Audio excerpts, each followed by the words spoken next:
So, my understanding is that I probably want this on hard. From the little bit of research I did.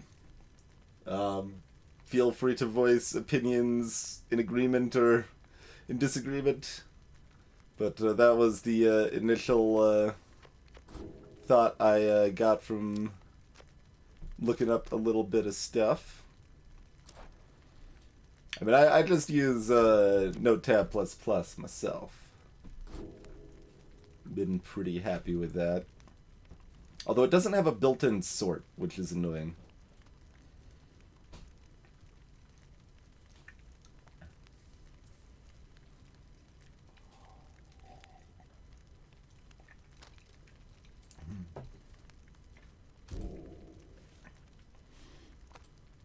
New campaign. Crew Nightwing.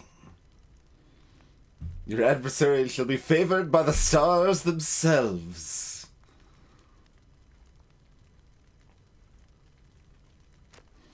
I think we could, yeah, you could change that setting later. So if we're not enjoying it on hard and find it tedious, then we can drop it down if we feel so inclined. Well, sometimes higher difficulty makes it just tedious and unfun, rather than just more difficult Blackfire. That's, if you look at, like, say, Half-Life or something.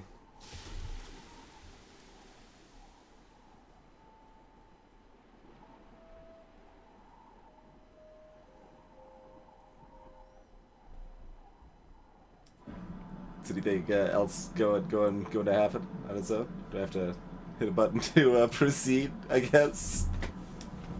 Okay. Kind of thought it was just going to keep advancing on its own.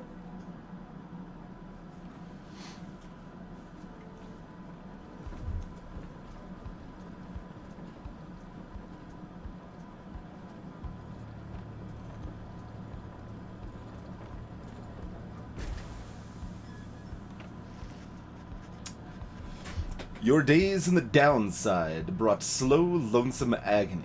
Now, as you lie yielding to the elements, something rumbles into view. 3 shapes emerge, each clad in strange attire. Okay. Downside is a vast purgatory into which the Commonwealth cast its convicts and its enemies. I see. None have been known to return from the Forsaken Land.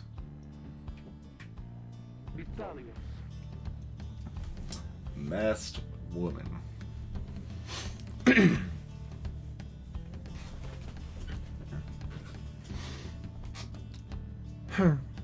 Another piece of filth expelled from the Commonwealth. Commonwealth, a proud country risen from the ashes of a fallen empire. Home to a multitude of ethnic groups, founded on principles of mercy and kinship, whose exact meanings evolved through many centuries. Masked something. See, right on schedule. What did I tell you? You told us we would find someone alive. Someday? I said we'd find someone alive someday. Just not today, I guess, but don't be glum. You know I see you frowning underneath that mask.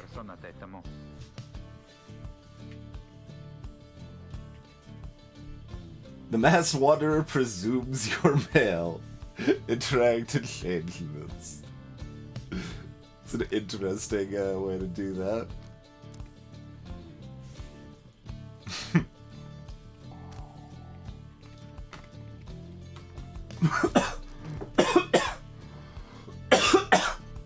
Blah, blah,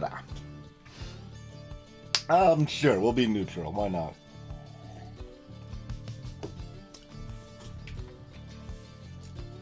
As soon as I can stop coughing here. Down. See, I don't want to voice yet because I'm gonna be like, the cough is still like half there, and that'll like be part of the voice. Yeah, just Go away, frog in the throat.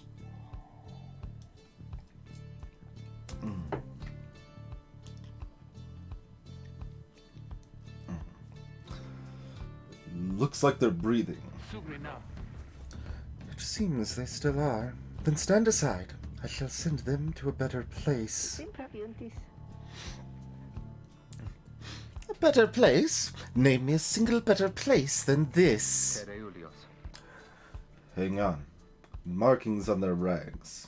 I think they're one of them. But look at them. They're beyond our help. And we are beyond theirs. Broken, shaking, starving, probably diseased. Yeah, good luck with that there, chum. See you back at the wagon. Indeed. The day grows dim. You have at best an hour. Understood. I won't be long. After the others leave, the man turns towards you and begins unfastening his mask. Hello, my friend. Don't care who you are or what you did. None of that matters anymore. All of us, we're equal nothings here. You are patched, and he gives you drink. You ache, and he binds your wounds. You hunger, and he gives you food. Little by little, it helps. There. It turns out you're tougher than you look. Name's Hedwin. Now, come on. Hedwin. He's one of the 3 masked wanderers who found you clinging to life in the downside. Hey, OBG. Well, don't judge me. I'll eat frogs if I want to, okay? Hey, Lemmy.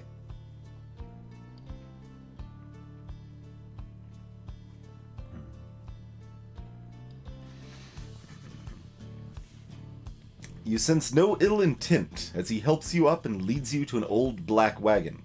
Nothing like the stately vessels that paraded Commonwealth criminals through Alabaster streets. Hedwin beckons you to enter the black wagon.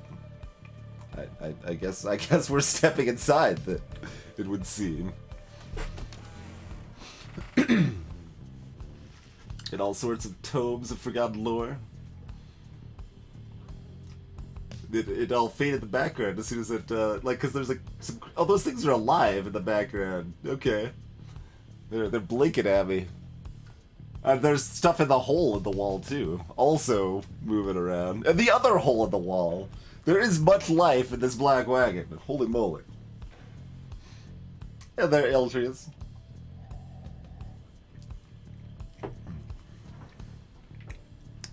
The weather-beaten wagon is as much a mess inside as out. You see the masked woman and the talkative creature taking stock of ancient-looking books.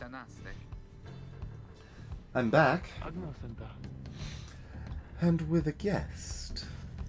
She loosens the clasps on her mask. It's a serious expression.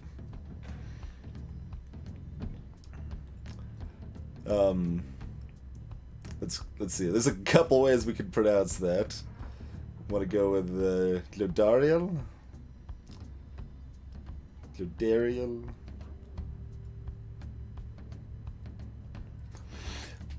You may call me Glodariel. She's the most imposing of the 3 masked wanderers who found you clinging to life.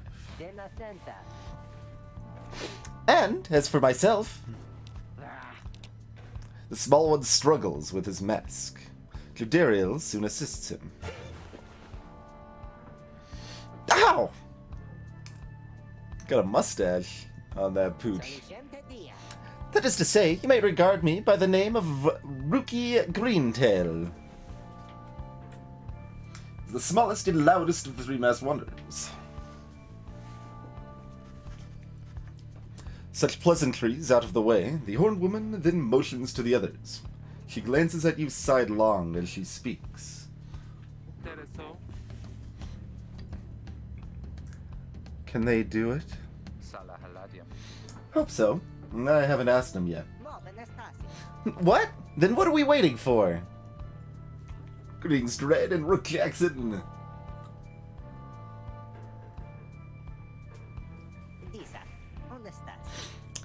hiya, chum. Nice meeting you and all, but tell me something. You know how to read or what?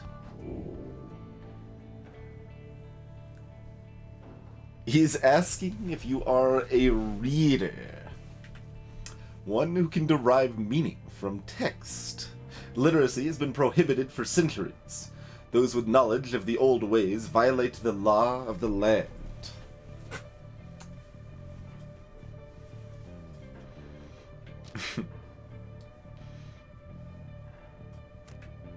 Literacy is a serious crime. No one in their right mind would dare violate the law of the land. Who are you and what you did to earn your sentence is no one's business but your own.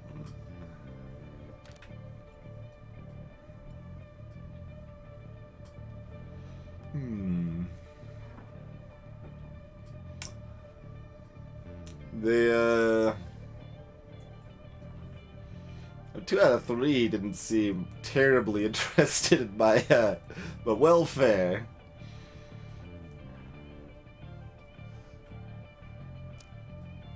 I'm not gonna outright deny it. It's either silence or admitting it, I feel.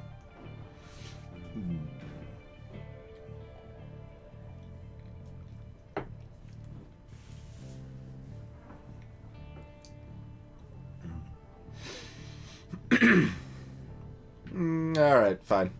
We can be useful. You confirm their suspicions. There's no use trying to hide it now.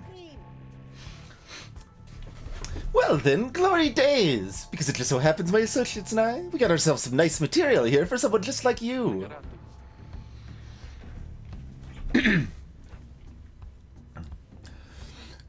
Reader, you still live thanks to us.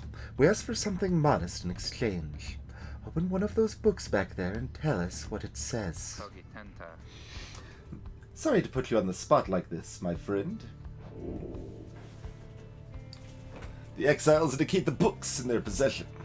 What do we got? Gotta look up a lot of books, but we can only look at that one right now, apparently. We got an intricate sigil at the bottom, a symbol of some sort set in the wagon's floorboards, but you don't know what it does.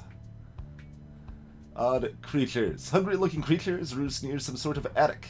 There's nothing you can do for them now. What about the eyes before? No, nothing. The rickety ladder leads to the wagon's centrifuge, judging by the gibbering creatures up there. Closed door. The common room must be back there. You do not feel very welcome now. Old raiments. Colorful robes and ceremonial masks adorn one of the wagon's walls.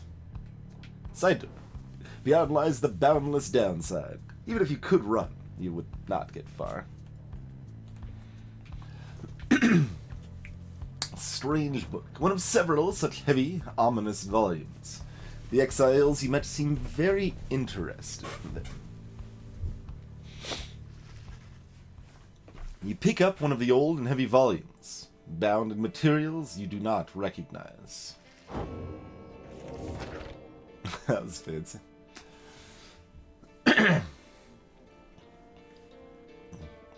Forward. A formal welcome undersigned by the 8 scribes. You, dear reader, are an exile of the downside, such as we, the 8 who wrote this book of rights. That you possess it, and have capacity to glean its words, is testament enough to your potential. Thus we reveal a path from this forsaken place to freedom, a homecoming in glory. The stars themselves shall be your guide. Ere the turning of the year's first solstice, seek the nearest longitude beneath the brightest of 8 as they align as shown. Arrive as a triumvirate, clad in the raiments of the rites, bearing this book. Oblige the voice that tells you more. Oh, that's pretty straightforward. Let's get right on that. You can go to more readable text if you prefer. I see. Like, it's clearly page 1, okay, Ironfurs? Clearly page 1. These, like, other, I don't know, 70 pages over here don't Probably more. That's like 120 pages over there. Don't matter. Those were all blank.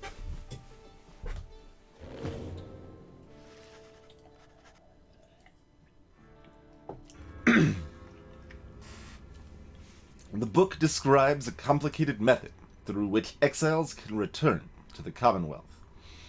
The words swim through your mind as Hedwyn gets your attention. Well, friend, what does it say? But then your vision starts to fade and blur. You feel your body weaken and give out.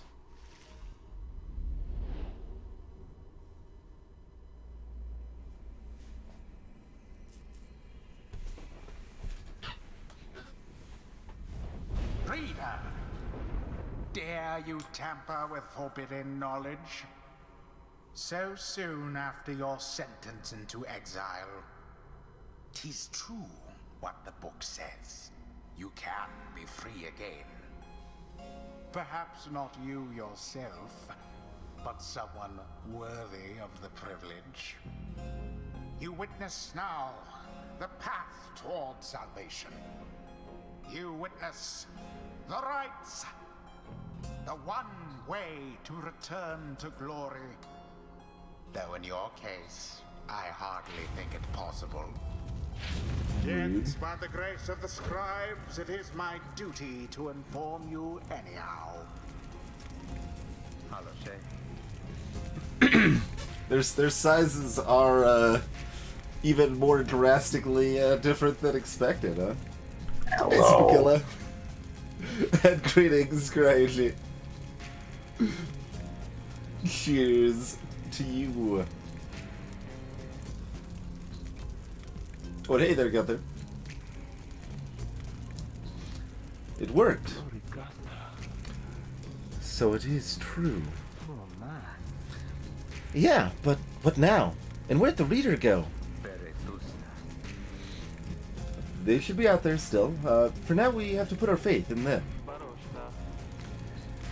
They could abandon us. Alright.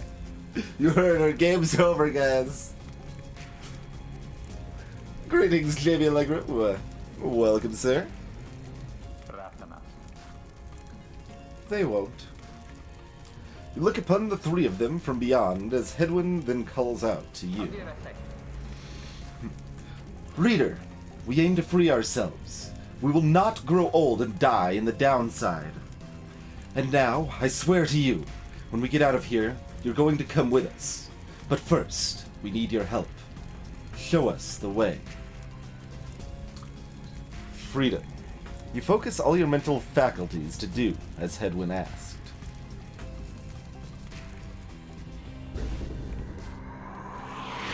A celestial orb falls from the heavens when the time is nigh.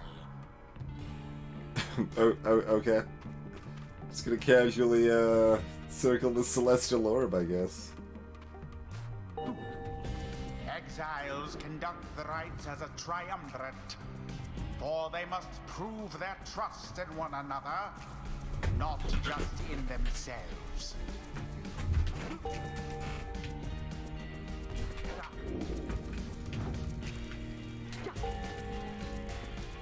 The three must act as one.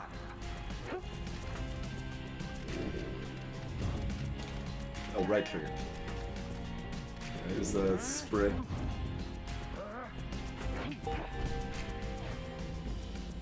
Now plunge into the pyre with the orb and be purified.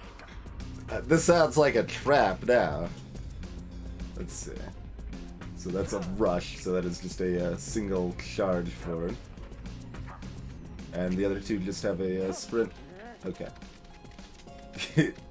I like those skittering there.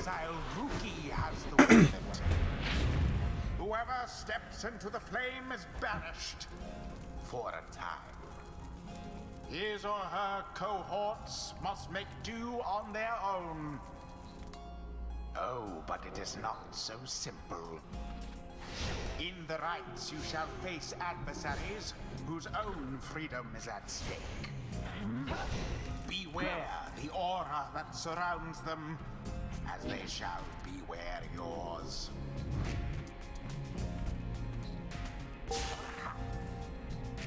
The aura is your wrongdoing.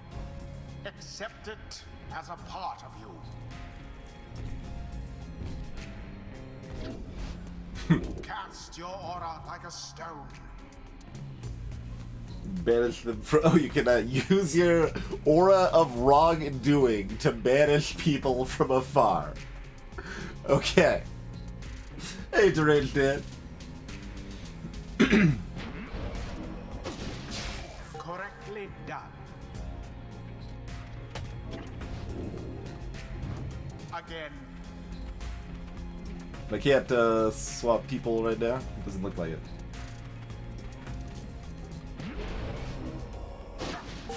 Just so. A glorious performance, I admit. More than I expected from the likes of you.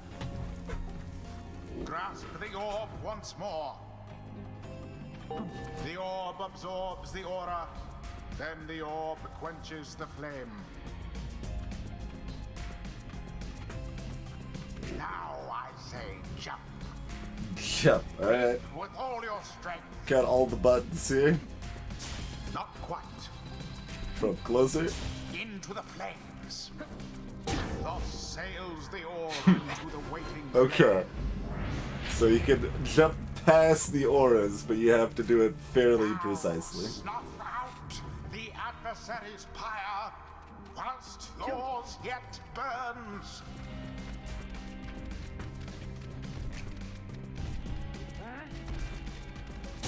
Deliverance.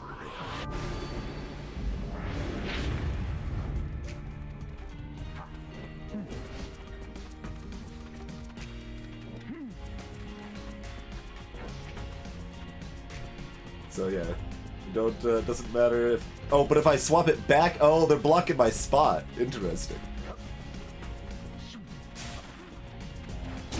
Onward thus to greater glory. So like if I passed it back, we'd instantly lose the ball there. Oh, I think so. Oh, they get... Yeah, that's right, we just get snuffed. It's not like just a stun or something. Oh. Haha.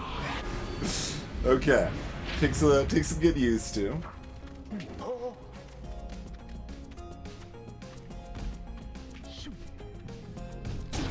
A blow against the adversary's pyre. It's gonna keep running for it. And then you're immediately nope. Almost.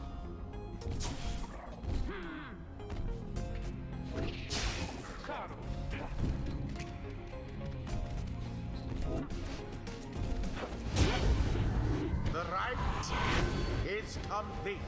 Hey there, Zimmy. Dear reader, now you understand. Ish. Or do you? This was but a glimpse of that which lies ahead.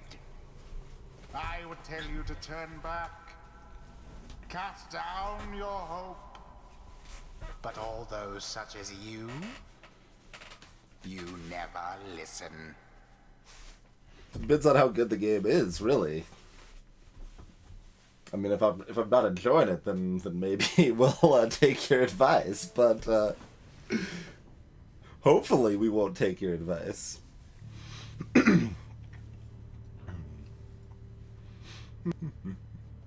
I think it is, Gunther. I think it is. Or maybe this world, the downside is the aftermath of a Chaos Dunk. The others are still picking themselves up as you awaken. Well, that was something. That was our way out. And so now we just follow the stars, or what? Supposedly. Reader, come, let us regard the night. Jodarian leads you outside, where a clear night sky awaits.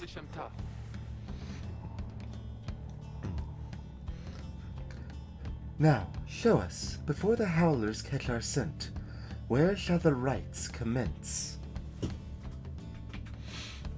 Rites, an ancient ritual competition through which the worthiest exiles regain their freedom.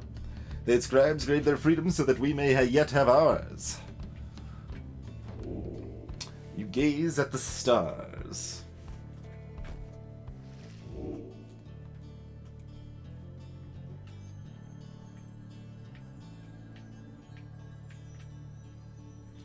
Scorpus, the Olden Star, star of the Old Cutter. Those born under it are wiser than most. Capriest, the Olden Star, star of the Moon Stag Hunter. Those born under it are ambitious, though also discontented. Gol, the South Star. South Star burns bright over a massive ridge of stone much farther than the naked eye can see. Interact to determine the location of the next rite. Oh, okay. Sure. Where are we going?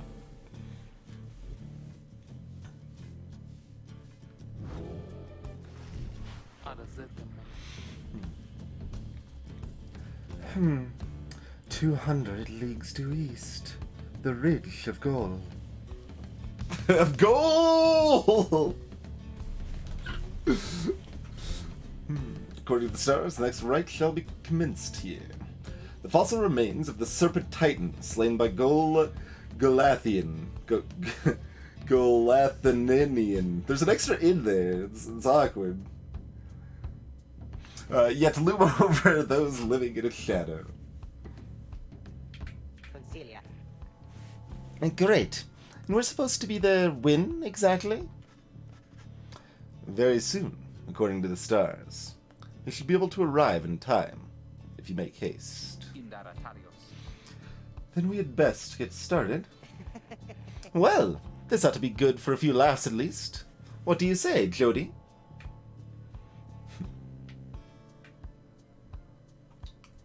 We've got 3 party members, I guess, Glacier. Jodariel turns to you, studying you. Reader, do not deceive us. Pray we make good use of our remaining time. What she means is, glad to have you aboard, chum. We're counting on you, my friend. See you inside. Freedom. The rights are the key. It is a lot to take in. Your fellow exiles await you in the wagon. How's it going, Hill Home? Greetings and thanks for the raid, sir.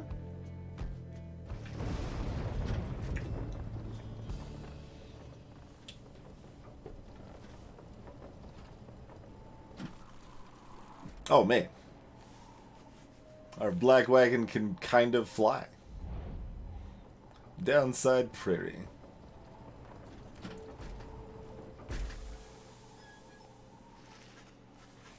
You arrive in Downside Prairie, where the road ahead is forked. There's a lack of consensus about which way to proceed. This is one of the Downside's only verdant regions. It only gets less hospitable as you progress further north.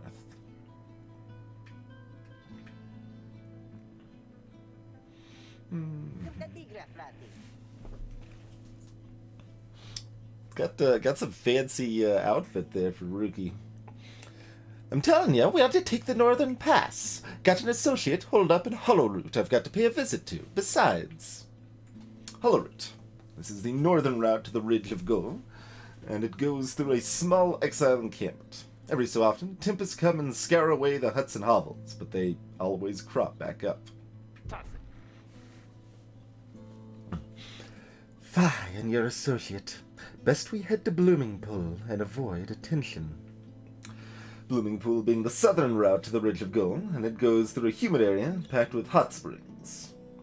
Runoff from the sand folds means no bathing in the springs, so they're just there to mock you.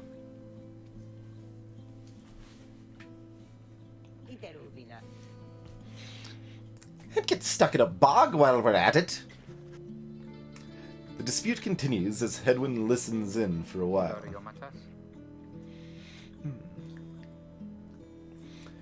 What if the reader settled this? They mark the way, we get us there.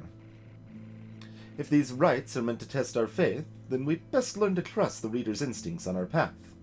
No second-guessing them along the way. Can we all live with that for now? Yapi. Yeah, sure. Caderas. If necessary. Pistallium. Then it's settled. Just point the way, my friend. The stars guide us through you.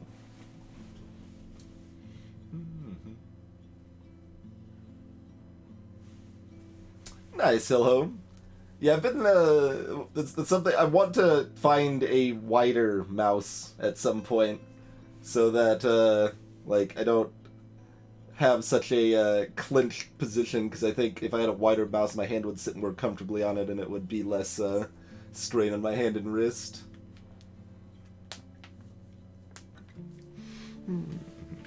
Alright. Weigh the options.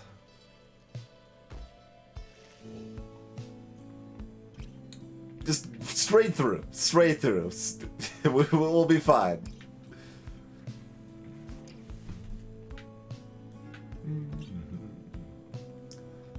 Rookie knows someone there that owes.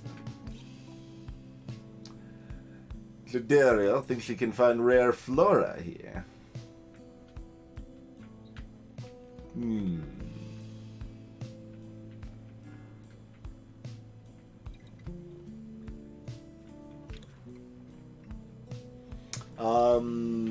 Where's the option to, like, caulk the wagon or ford the river? Like, how deep is the river down here in Blooming Pool? The bog, anyway.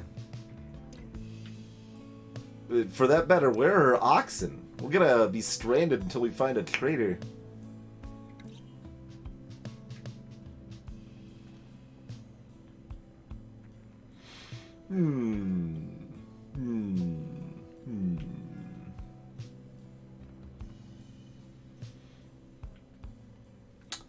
Rare flora or a favor ode?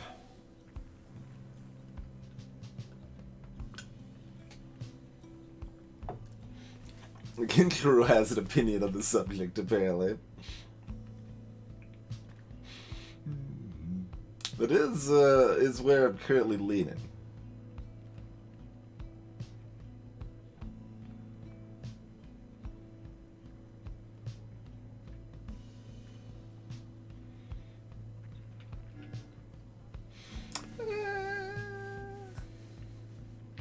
Nah. Down we go.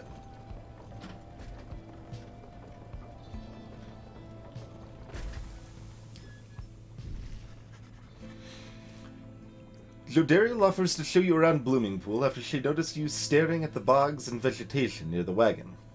Soon, something catches her eye.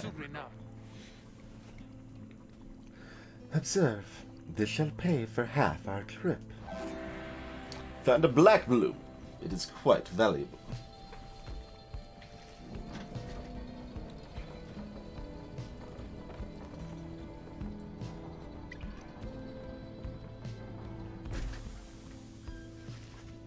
The black wagon grinds to a stop at the base of the Ridge of Gold. The others ask you to assist with making preparations for nightfall and the commencement of the rite.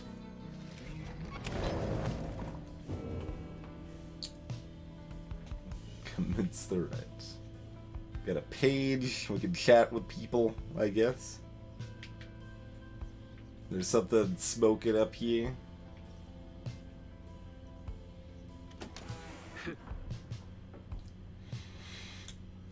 All it's oh yeah, this is just looking around. So I can look at another page there. I can view the roster in the common room. Retail family portrait. A reasonable likeness of a younger Rookie with his mother and uncle. Rookie status nearby. It's a somewhat curious status. Okay, Jody's throw rug. That's her status. Fashioned from a howler's hide, sends their ilk a clear message. She asks you not to step on it. Hedwin's cooking tins. Hedwin's status lost in thought. Passes for cooking supplies on the downside. Hedwin does most of the cooking. Still no comment on the candles, I suppose. Drive Imp. Creatures such as this must have been bred to push the black wagon along.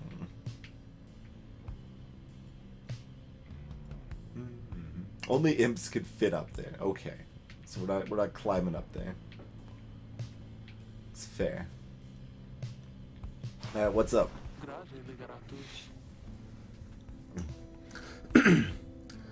Reader, Greentail here was just complaining how you opted not to take us up to Hollowroot.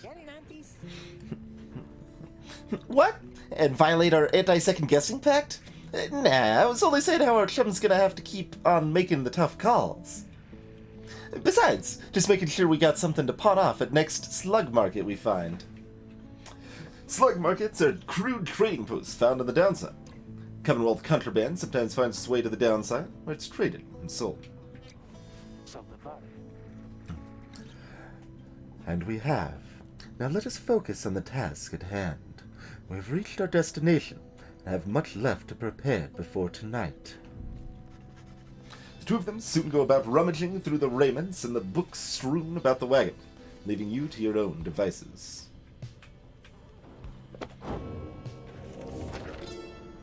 Alright, what's page 1? Emperor's Fall. Wait, this is different too. You know perhaps the thrice cursed name of Solium Mur, the Emperor of Sar, the first exile, and my liege.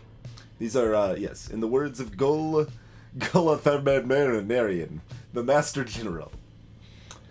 This chapter concerns him and those who found him in the downside. Each of us was sent to take his life. Such was the hatred for him in and around his country. Yet we found in Solium Mur a man transformed in body, mind, and spirit. A man deserving of much more than just mercy. In time, he named us all his scribes, and he became the 8th. It is my greatest honor now to share with you his deeds. To know his story is to know the rights.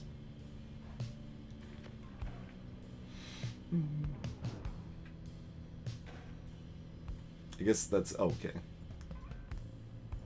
Continue your journey to reveal more pages.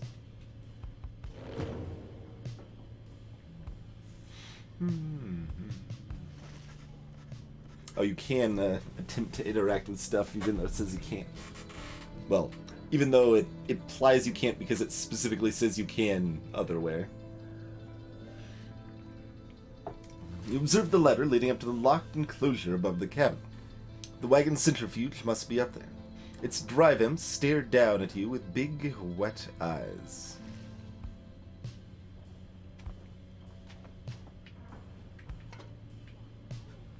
I can blow out the candles.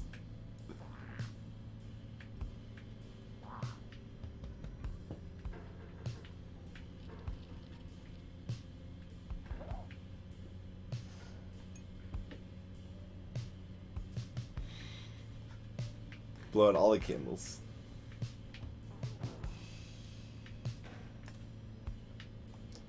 And I suppose we could be the roster, although there's probably not a whole lot of merit to that as such right now. We'll take a look. In the common room, you may review various notes and observations about your fellow exiles and their respective paths towards enlightenment and the rights. Oh man, there's a whole bunch of text and personal information, and look at all this, man. Category for crime, motive, and years exile. Alright, sure. Hedwin, the free spirit. He wanders the downside in search of a way to regain his freedom and return to his home. He has cast, jump, and sprint.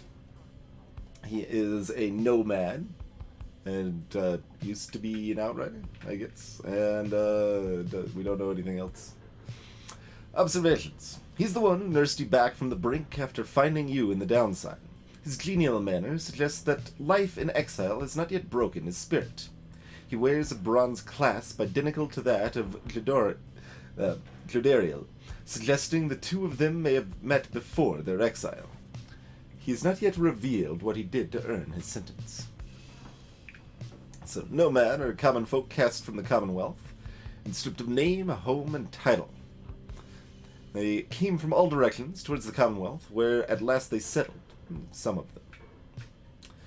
Past occupation was an outrider. They ensured the high-wing remnants never flew far from the mountain nests. Okay. Those who served the blood border were taught to always watch the skies. Oh, we got all these categories, too. Glory is your damage dealt to a pyre. One's worth in the eyes of the 8 scribes. Presence is your aura size. Quickness is your movement speed. Hope. Duration of banishment. One's capacity to see the light of things. Working towards enlightenment here. We got 250 enlightenment. Can also get enlightened from events.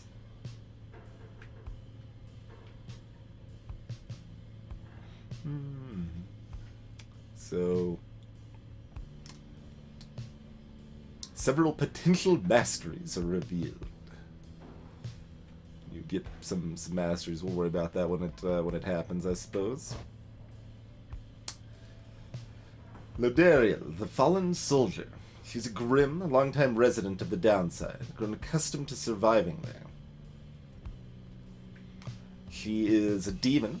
People who survived in exile long enough to be transformed by it, in body if not in spirit. All are welcome here, save demons such as you, from the sentencing of Chief Physician Orlek. She was a veteran. Everybody served on the Commonwealth's blood border. Those who excelled remained. Clashes with the High-Wing remnants were frequent, though the greatest wars had passed. She seems responsible for the Black Wagon's security. Her future suggests she has lived in exile for much longer than the others. Her grim outlook and the fact she still wears the bronze clasp of the Commonwealth blood border suggest a military background, though what she did to earn her sentence yet, you do not know.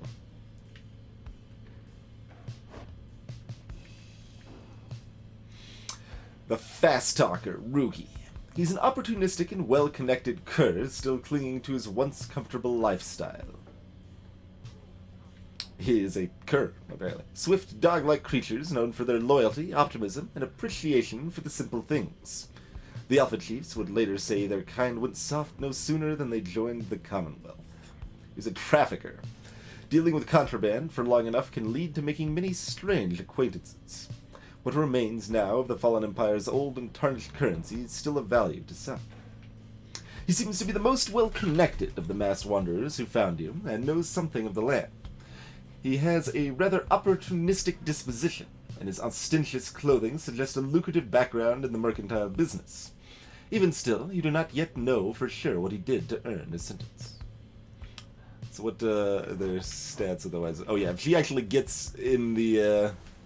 if she dunks it, it's 30 points. She's got the massive presence and super slow, and if she gets dunked, she's out for a while. 11 seconds, good god.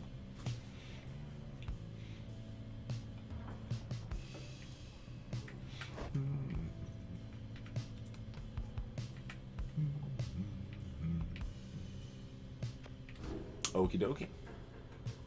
Oh, I can chop down the cobwebs, too.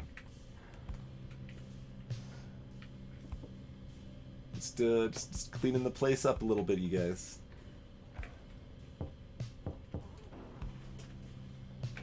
I guess something's going to be hanging here in the future, probably.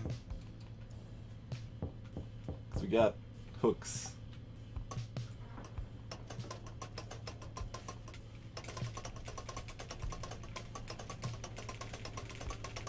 Alright, looks like we're not gonna crack the window open. I tried, though. I tried.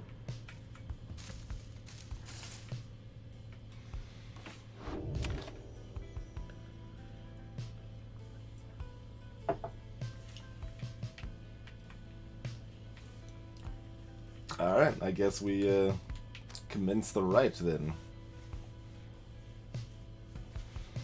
You've reached the celestial landmark. Now to get everything and everyone prepared.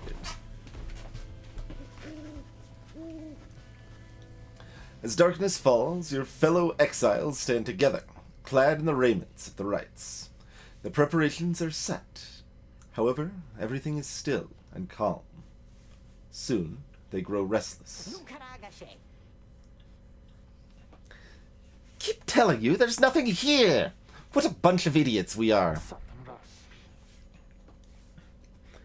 If we traveled all this way for nothing... I don't think we did. Look up.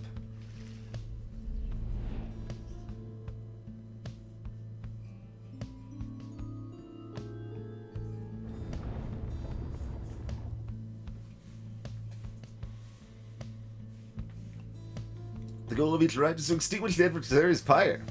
Yes. Freedom! The stars align at last.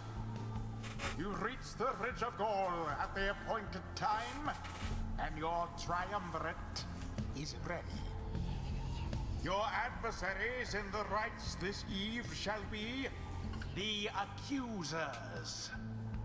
Whosever pyre yet burns once the other is extinguished shall step closer to freedom. Now let the rites Bunch of little dudes, huh?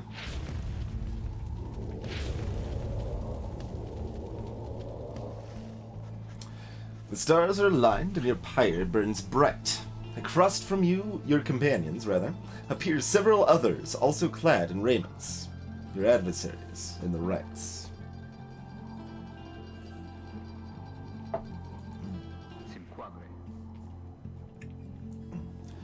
Everyone ready? Let's hope so. Be still.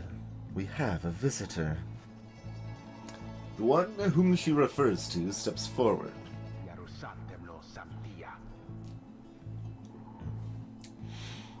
I guess that's us.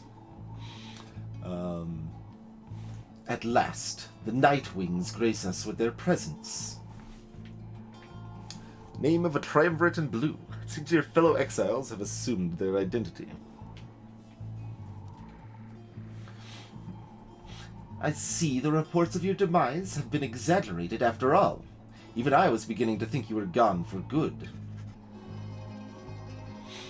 Nobody moves, save for the man robed in gold, who unfastens his mask. Surprised to see old Lyndall again? I trust you remember my face, though you must have assumed never to see it again after last time. It's the apparent leader of the exiled triumvirate you encountered at the Ridge of Gold. Never had I come so close to freedom, only for you to dash my hopes. Now, I and the Accusers shall repay that affront. Exiled triumvirate claim gold. Their leader harbors ill will because they didn't like the people you look like. He shoves his masks back on and takes position with his comrades.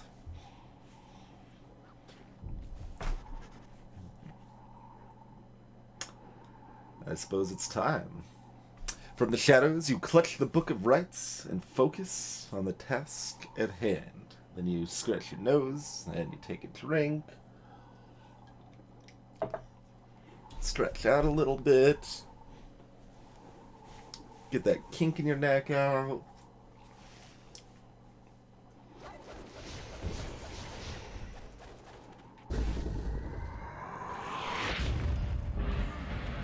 Begin.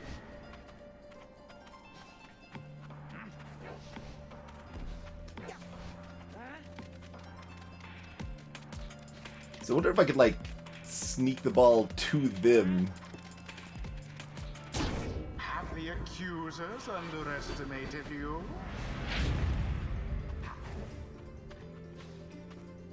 Yes.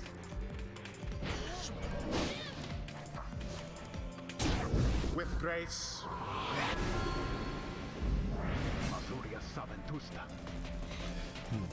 No, I shall not accept defeat from you again. Hear me, accusers. Stand your ground. Let your auras boil in rage. It seems that you have flustered the accusers.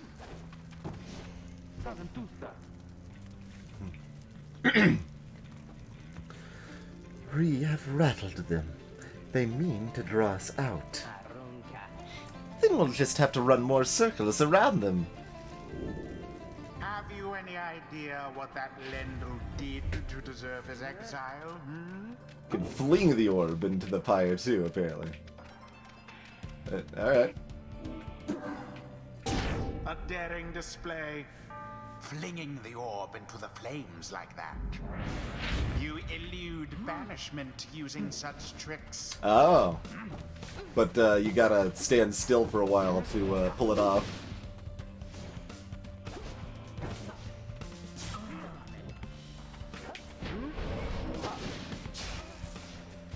Oh, their angry things hit us even if, okay. Didn't know that, but we're okay. Doused the adversary's flames. Did not realize we'd still get dunked even if we didn't, No, that's not gonna work.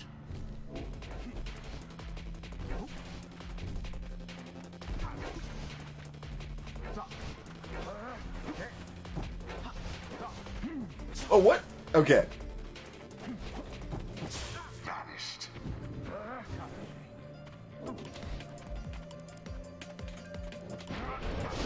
Oh, they let it. They led the shot.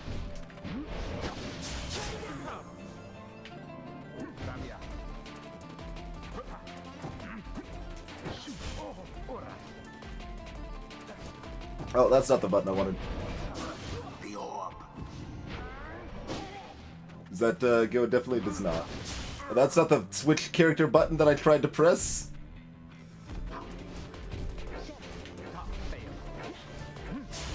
An opportunity.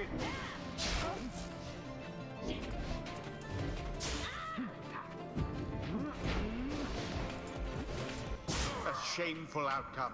A shameful outcome, apparently. It's hard to get used to the buttons here.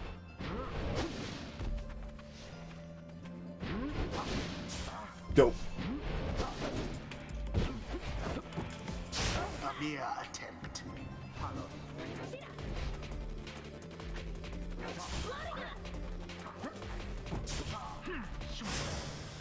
Banished, one and all. Edwin doused the adversary's flames. You get them back after the round. More like that. If someone runs into the pyre, they're out for that round. So it kind of becomes a 2v3 after you score most of the time. And it is done. You have prevailed. Rejoice then in your single fleeting victory. Rude. I mean, you should give it at least some credit. We did ace them.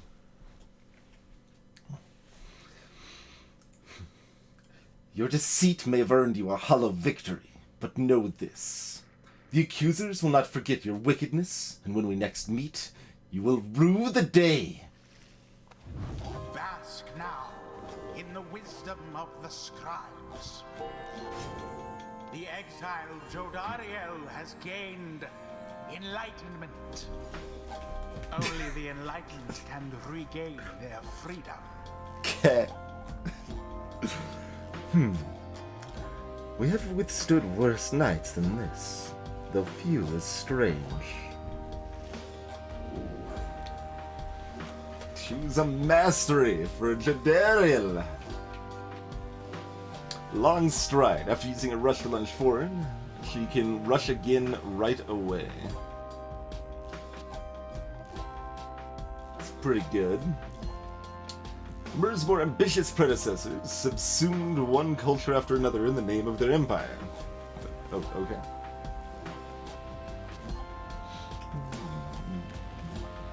Relentless vigor. After banishing an adversary, Jodariel instantly recovers all her stamina. Okay. Sulimur relinquished comfort, lineage, and title, yet still cling to life. What else we got over here? We got Brazen Manor, Crushing Heel, Fierce Presence, Enduring Flame. Oh, that just gives you extra health. Screw that noise. Cuderial permanently gains +4 presence, raising the size of our aura. That's not a lot. What do we got over here? Brazen Manor. For 7 seconds after saluting her adversaries, she deals an additional 10 damage to the adversary's Pyre. The Emperor Murra lived for years in blissful ignorance of the disorder festering throughout his empire. Crushing Heel. When landing from a jump, Jodariel briefly stuns nearby adversaries, making them drop the orb. Alright. Yeah, we're gonna go down this this way, I think. Demon Scribe bestows his favor.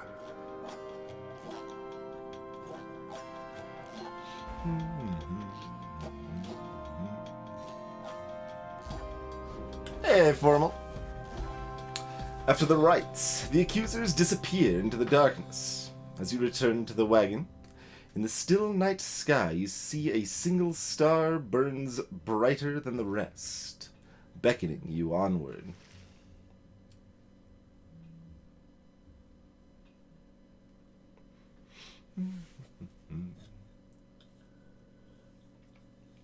There's a handful of mechanics, Les. They pop if they only pop if they're holding the ball, and vice versa. Like, you pop if you're holding the ball, but you can also shoot out a charged attack that takes some time to charge, but can hit people that are not holding the ball and can hit people further away. You can also jump, both like for movement, like to dodge stuff, but also to, like, even if their like aura is on top of their pyre, you can jump into the pyre. Even so, you can also fling the ball. You can pass the ball. So there's a handful of mechanics. There's also the sprinting and dashing here.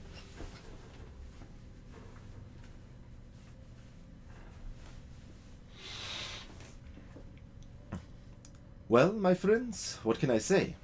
The rites are real, and we're in. The Getting Out of Here Club. Next up on the agenda, keep chasing stars until we're free. Until we are free. Until we're free. Hear, hear! Sounds fine. Might as well be us instead of Lindell back there. Anyway, guess we better start packing. As the others go about their business, Edwin turns to you.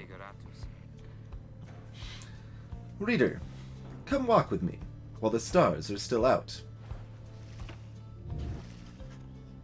You and Hedwin walk in silence for a time before he speaks up. You have questions? Come, ask away. We need you in on this for the long haul.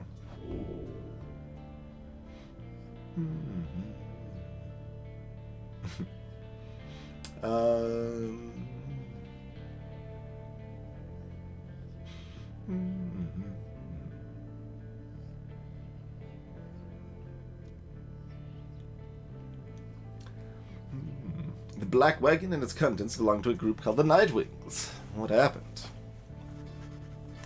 You ask Hedwin how he and his companions managed to come into possession of this Black Wagon, and what happened to its former owners. He maintains eye contact and his smile. Good question, my friend. We're going to have a lot of time to discuss that, and many other things. Make you a deal. Read the stars for us again, and I'll tell you about it on the way. You sense he speaks truly as he beckons towards the fading dark above. We get one question at a time, I guess.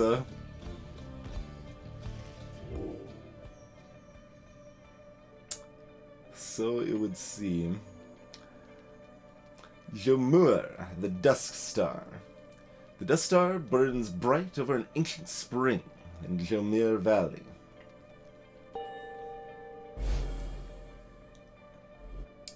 Is that like A scorpion being crushed by a skull?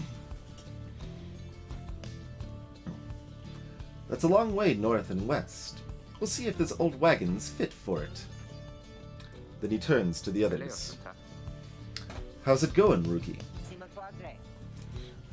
Imps fed, wheels clean. Status, loading? No signs of howlers. Everything is secure. Good. Then get some rest. We're headed to the Spring of Jomir. At dawn, we're off. According to the stars, next right there, the Alpha Chiefs hoped bathing here would cure his ailments, but it only made him itch.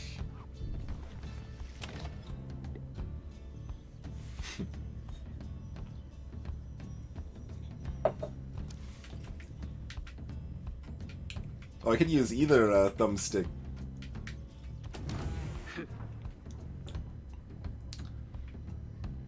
Lone minstrel. A figure sits very still in the corner of the wagon. He's unresponsive, but seems to be alive. I guess we found another person. Man, you guys reinstalled the cobwebs. I just cleaned.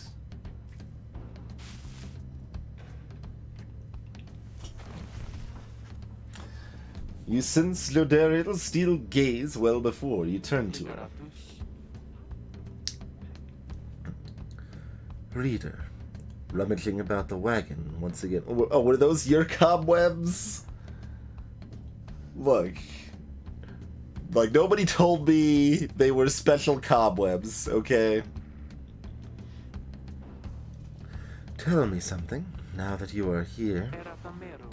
Look at me. Are you afraid of me?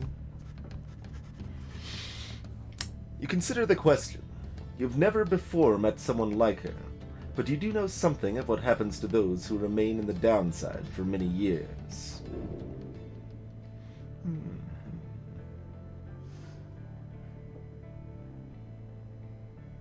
The phrasing of this is admit and deny every time, apparently.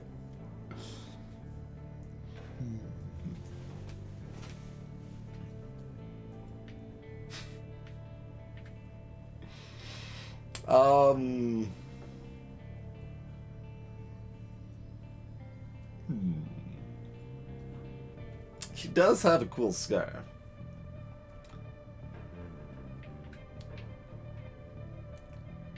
Like, where's my option that says you're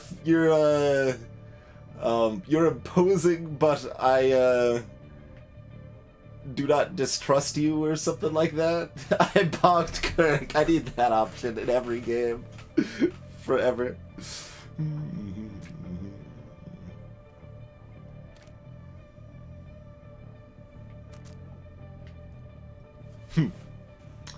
Do I fear her? A little bit, I guess. I guess that's the closest match. Would be some. You're very much aware that she could snap you like a twig at any point. You tell her in a careful way that you have done your best thus far not to cross paths with her, and wish to stay in her good graces. Indeed. It is comforting to know that my mere presence instills fear. One day, perhaps you too shall grow some horns. If you survive this place, the day shall put the fear you feel in some perspective. Now then, I shall go make my rounds. She walks away. You feel the floor of the wagon shake with her step. Jadarian lost one hope for the next right, huh?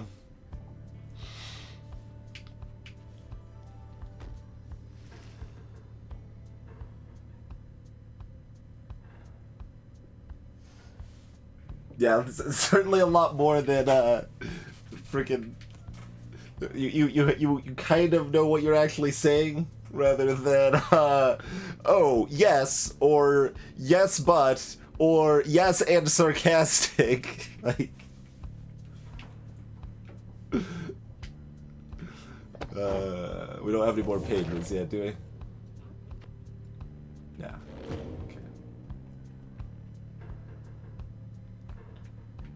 Okay. Christopher, that's probably the case.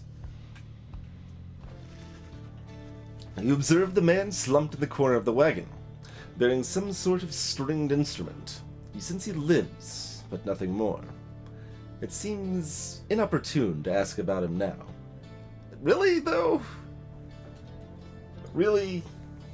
Inopportune, like, hey guys, there's some other almost dead guy in a wagon. Like, I can guess that they were almost dead, you found them, and you're helping them to stay alive or whatever, but, like, can I get, like, a little bit of a status update, or... No? Alright, then... Guess we'll mosey onward, then.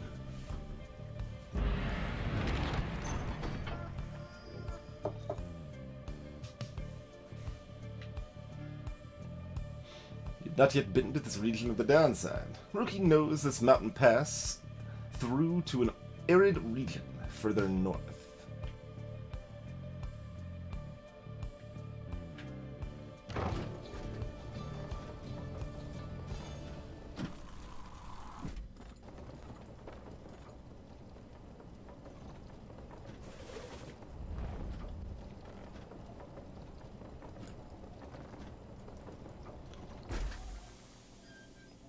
Colorful sand. The climate here in Jomar Valley is hot and uncomfortable. Top of that...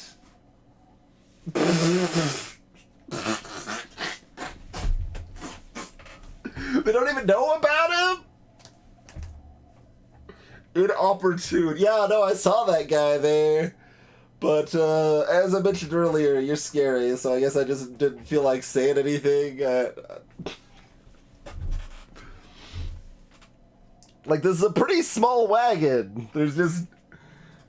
You can't really travel very far without, like, noticing that he...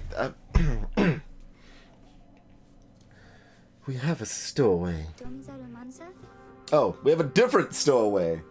Alright, we've got a different stowaway.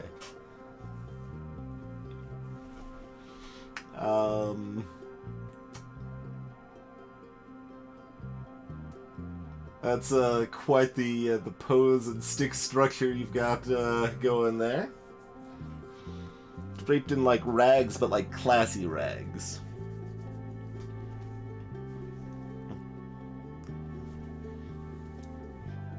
Home?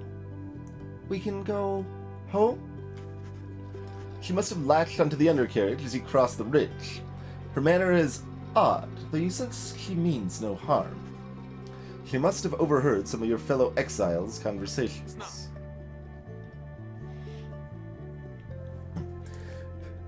You need but say the word, Hedwin. Oh, come on. You can't be serious, Jody. She's just some kid who managed to climb aboard our wagon undetected, but still.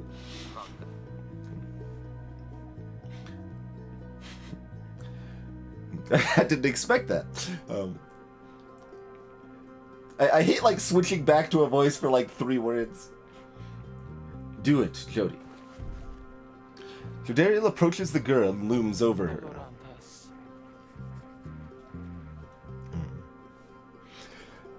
Listen to me, girl. We cannot guarantee that we shall get you home, or any one of us. Oh, the rest of us home, yes. But, at present, we have room for you, and adequate provisions. You may accompany us for the time. Jodariel leaves without awaiting a response, presumably to make room in the wagon for your new guest. The stowaway is overjoyed at this.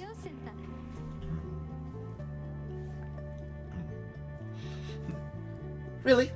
You are so kind. You are most kind to someone you just met, like me. May the 8 scribes smile upon you all. Some revere the 8 scribes as gods, believing they bound themselves to exile so that others could live free. Centuries of oral tradition have shaped the history of the 8 scribes into myth and legend. She claps her hands, bursts into laughter, and performs some sort of dance. Rookie stares at all of this and leans in close to Hedwig. Hey, what gives? First the reader, now we're taking her along? What, we gotta take you to every mite pit and drive imp we find now, too? Easy, Rookie. I think you'd want for us to bring this one along. Who, Sandalwood? I thought you said he asked we find someone to fit in every type of mask. Near as I can tell, yours would fit her just fine. Sandalwood. The apparent name of some mysterious informant. Someone to fit in every type of mask.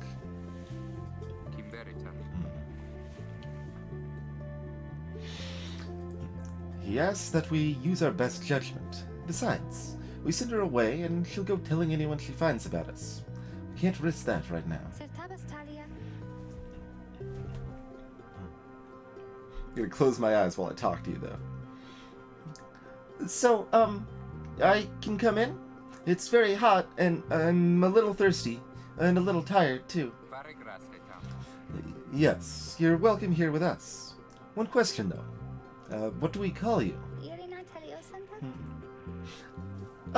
Well, this is embarrassing, I think, but I don't know for sure. It's just back home, they called me lots of names. Like, for the color of my hair. They made fun of you just because you got gray hair.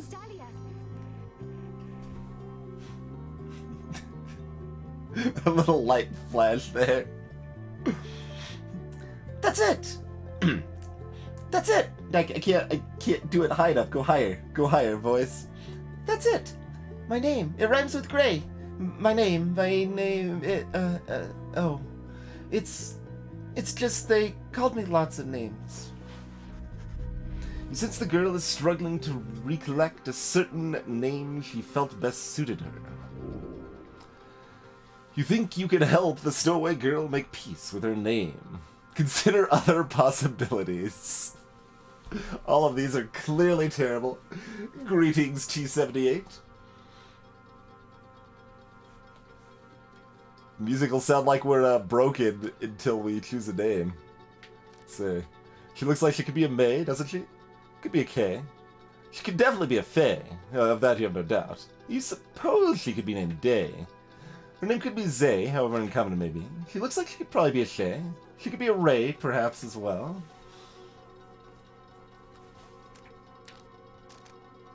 Well, what are the other possibilities? Did her expression change?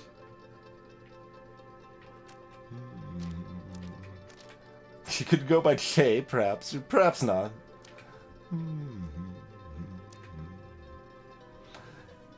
Gay the Grey, perhaps, was how her tormentors made light of her. This one cannot possibly be right, can it?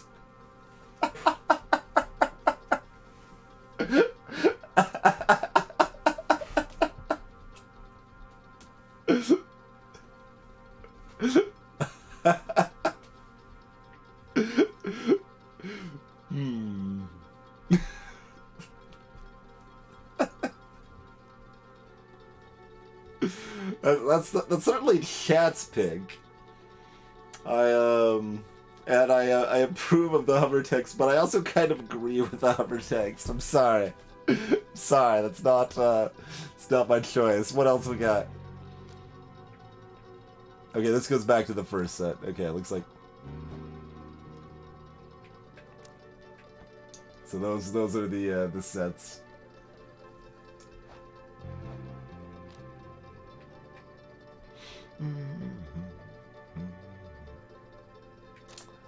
I mean, she could definitely be a Fae.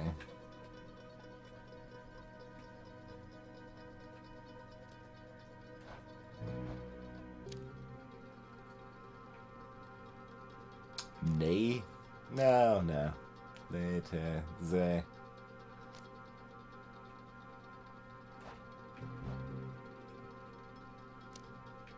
It's like Faye or Zay, probably. Maybe Ray. No, I think those are my top three probably.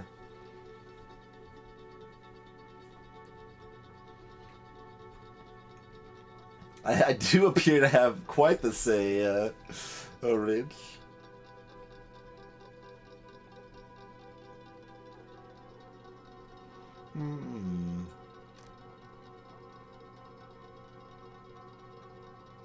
Z. How about Ray? How about Ray?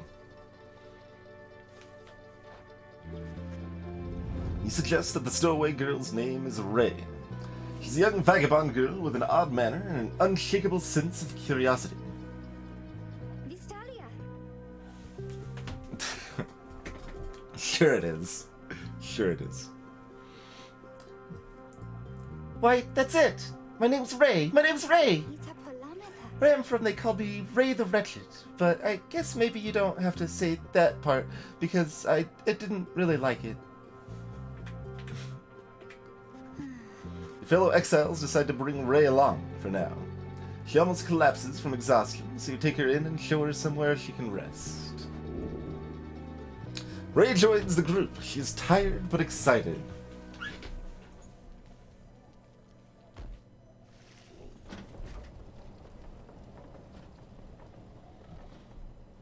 I guessed correctly. What are the odds?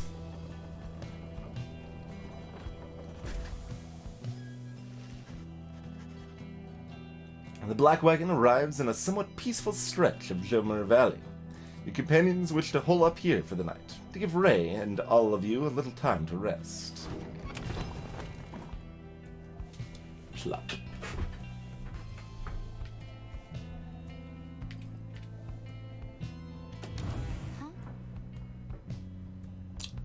We still have a minstrel just chilling. I'm gonna poke the minstrel a few times. Alright, keep being almost dead, minstrel. What's the deal? What's the deal, I say?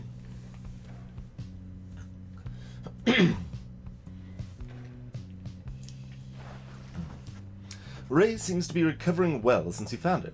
She seems fascinated by everything and everyone in the wagon.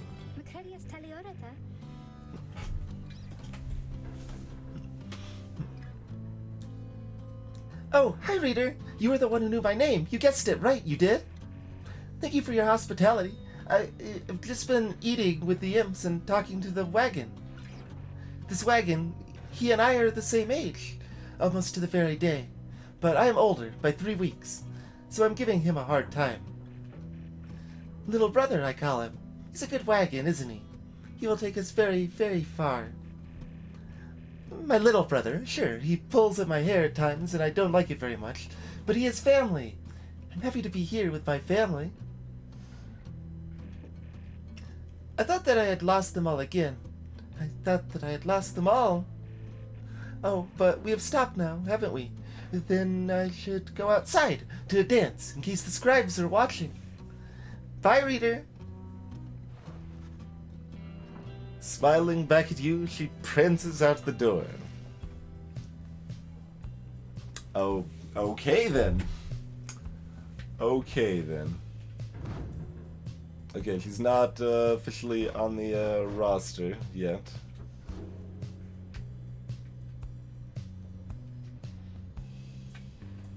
Hey, you doing okay there, buddy?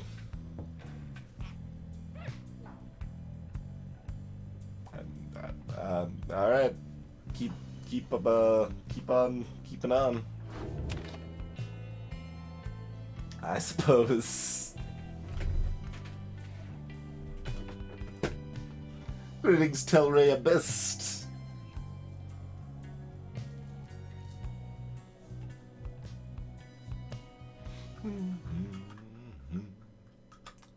Give me a window focus instead of taking up my monitor, please.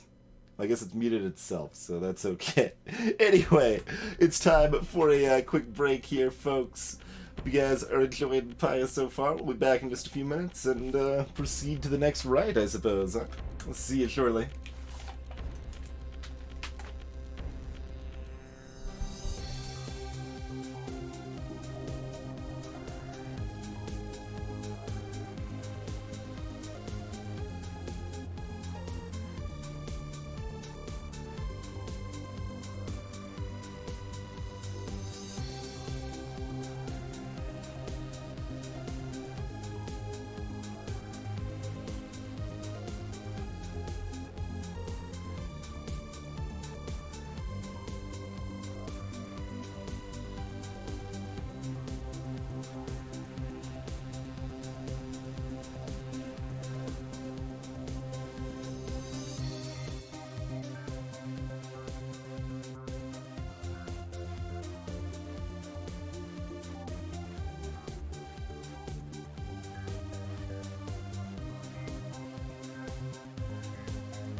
Alrighty, we are back.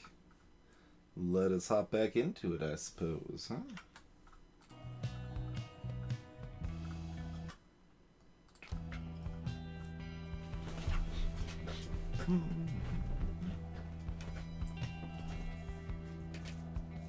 I mean, Commonwealth didn't seem like that much of a utopia. Well, for one, reading is illegal. Banning is illegal.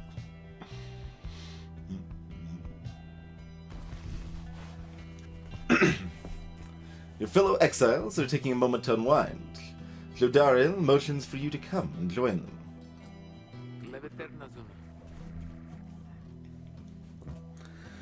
Best get used to your new life here, reader. We seldom get such moments of reprieve. Perhaps some further study of that book shall pass the time. You could join me for a little stroll if you're feeling up to it. Always something to be foraged around here. Or you could teach us more of what you know. Prepare us for the next rite. In any case, we do what we can to stay busy. Keeps the sense of isolation well at bay. Several vocations. Use what time you have.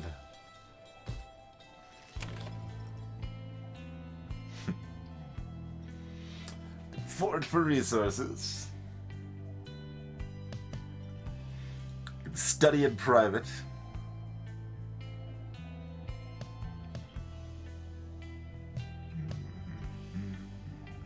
Mentor a companion.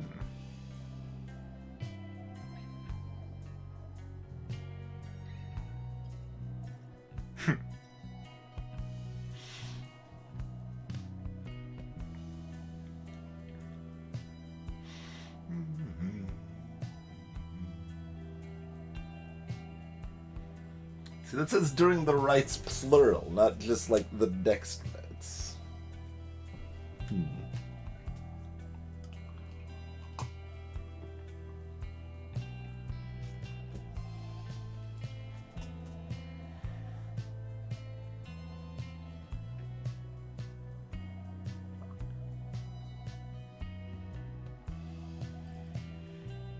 And currently we've never seen any way to use things. We found one thing that was worth some amount of money, question mark.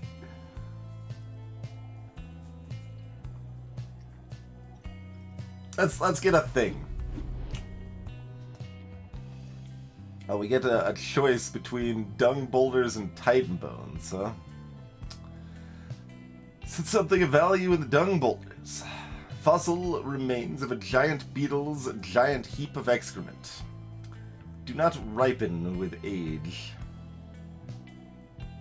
Titan bones, remnants of things long gone, which once walked and shaped the valley, yet retain old wisdom.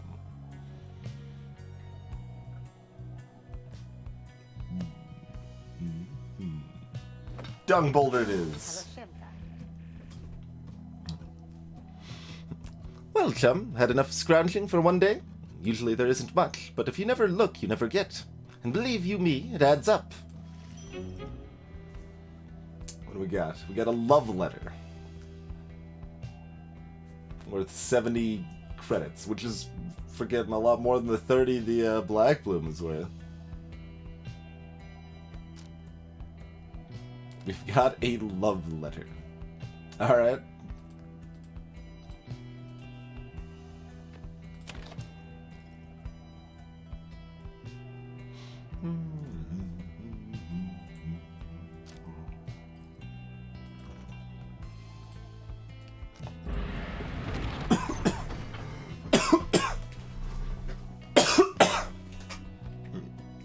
Damn it. I'm bad at drinking. The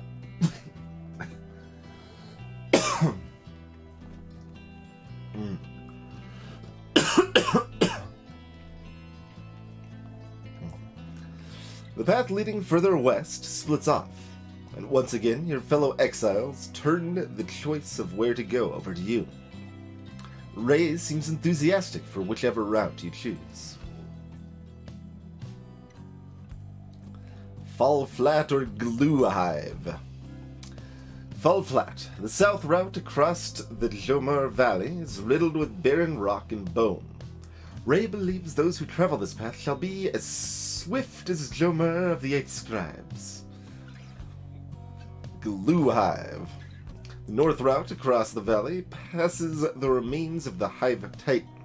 Ray believes those who travel this path shall be as strong as Goal of the Eight Scribes.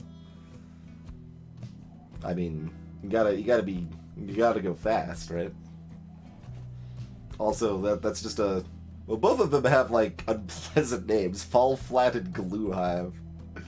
Neither of those sounds like the place I really want to visit as such.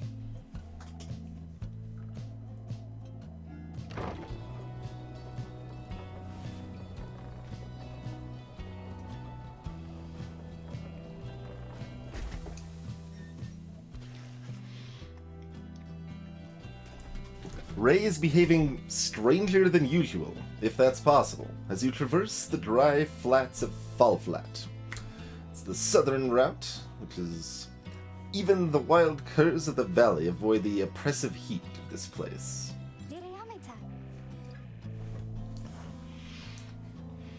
This was the path that Jomar Many Mane ran across so many, many times.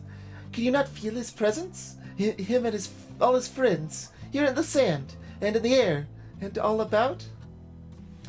Jomar Many Mane, 6th of the 8 scribes of the Book of Rites, known as the Brave, or the Alpha Chief. The Alpha Chief that united the curs under a single banner and charted half the known world.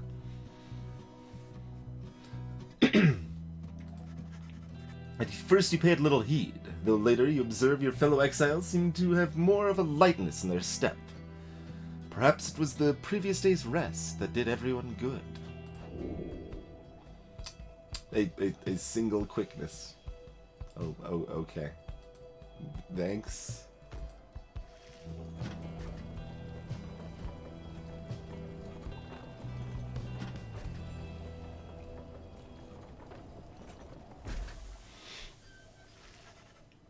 En route to the spring of Jomar, you hear all about the roving slug market, which appears to be nearby. Rookie insists you take a look after you settle in. Got a new page as well. Let's take a look.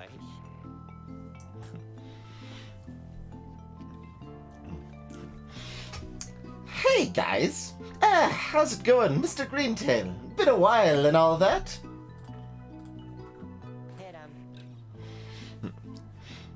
Hey Ron, it's going. Say, how come you've set up shop all the way out here? Isn't this a little out of the way? Oh, well, let's just say you guys, you ain't my only customers. You see, Dad and I, we know this business pretty good. We've been around the block, and so... As Ron keeps blathering, Rookie signals to you in a furtive way. He's a traveling sales creature and proprietor of the Downside Slug Market.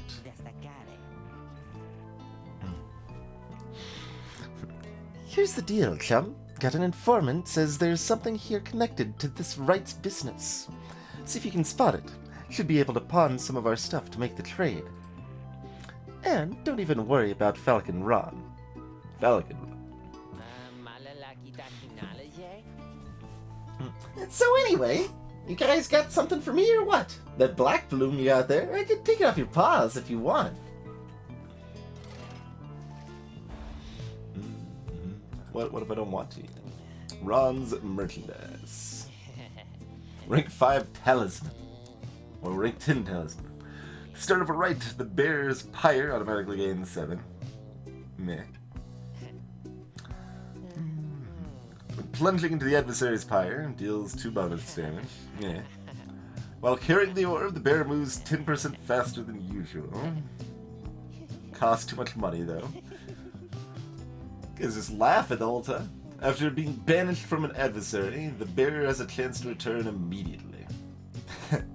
It's phylactery. The dog has a mustache, Raven. What of it? It's glorious.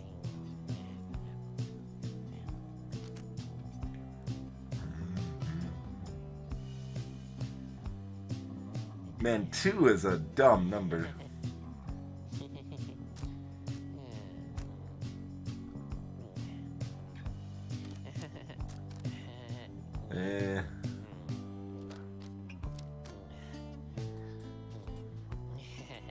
It's like pass. I guess I don't actually have the chance to pass. Interact to let him be himself.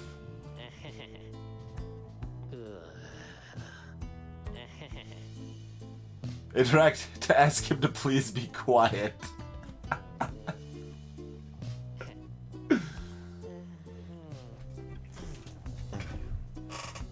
I mean, 2 is a neutral number.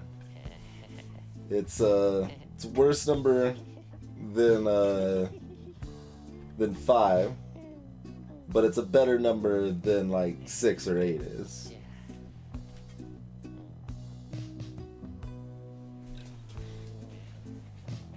Yeah, but I don't care about an extra hit. I don't want to get hit. Don't be ridiculous.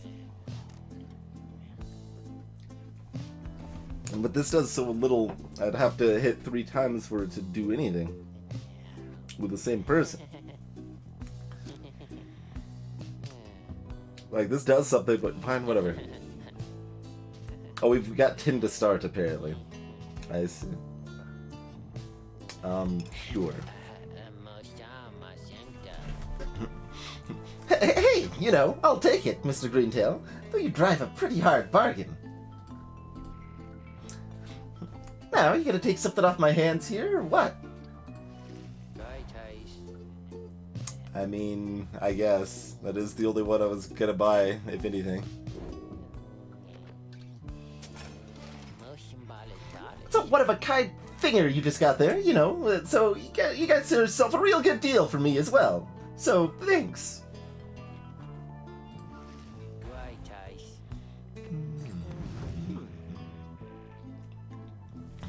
Apparently, any one of us bozos can get a little edge out of that thing during the rites, I mean. Just a question of who gets to try it out.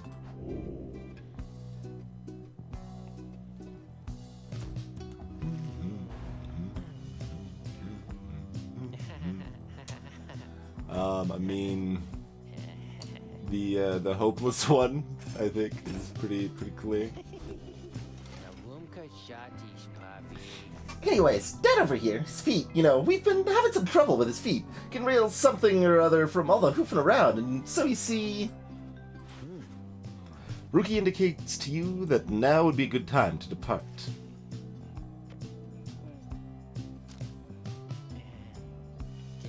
I guess I'm just gonna hang on to this for now. I don't want any of this stupid stuff. This stuff's dumb.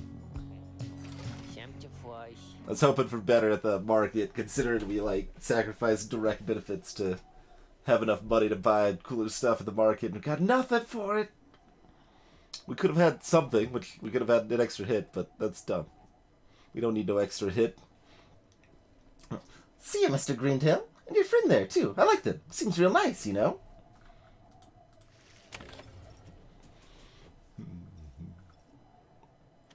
Alright, what's up? I can check out the book.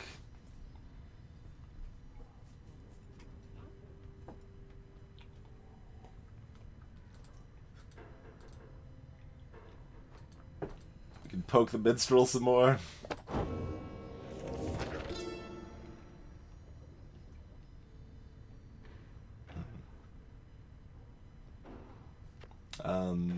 What happened to page 4?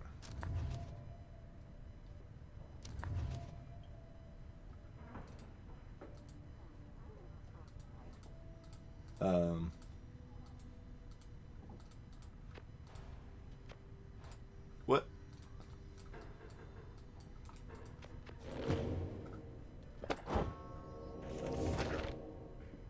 What?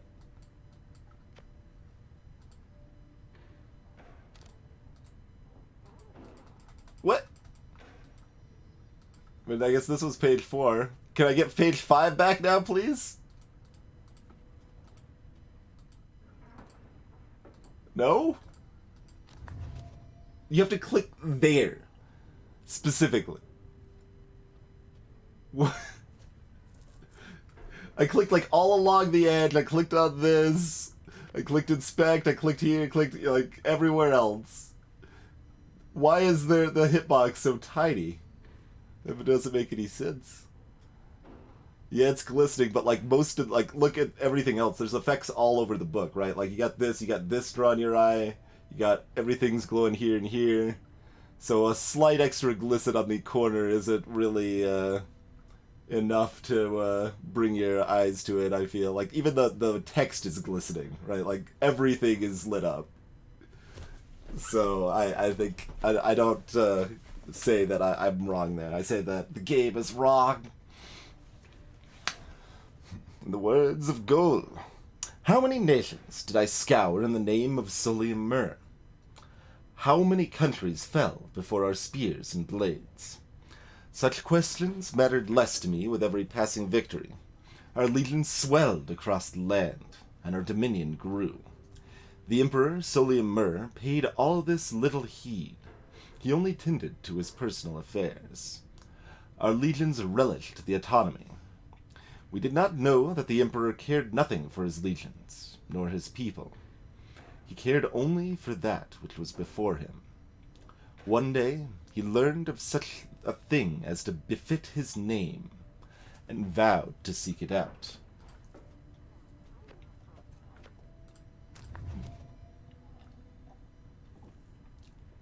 I mean, it's not if you're staring directly at it, but if you're just, like, kind of casually glancing around, it's not enough to draw my eye with, like, this is shining, this is shining, this is shining, like, hey, Space Chicken.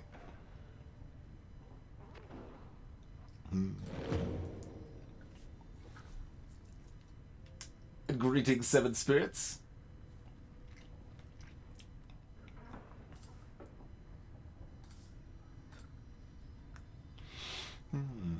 What's up?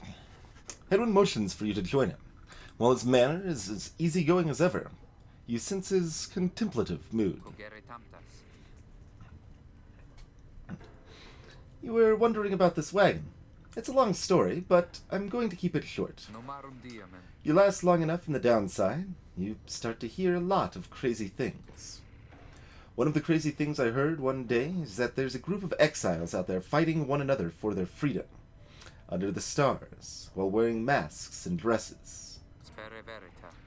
Everyone I was with just laughed, but something about the story stuck with me, and I started to do some digging. Got in touch with Jody, who I knew. She got in touch with Ruki. He knew who to ask, and it turned out I knew how to answer. That's when we got in touch with our contact, Sandalwood. We talked only through messengers. Never met in person. I must have gained his trust. He told me to go searching in the sandfolds. Gave an exact location. Told me to bring my friends. Then he said to get a reader. Sandfolds. Exiles cast downriver wash up on the southern edge of the downside in an unlivable waste. Exiles who survive the river journey are then left to struggle here. The wagon was almost completely buried when we found it. The minstrel was out cold in the corner, just the way you saw him. Still, the minstrel is just... Alright. The rest, you know. So the wagon isn't ours. The robes aren't ours. And I don't know who the Nightwings are. One day, we'll meet up with our informant and learn more. But now you know as much as any of us do. So that's how we got here. How we met you. Anyway, I'll leave you to it. See you later on. He nods at you and heads out, leaving you there in the black wagon. Alright then. Alright, unresponsive but alive minstrel. Keep being you. Yeah, visual novel sports ball thing. That's the easiest description, I suppose.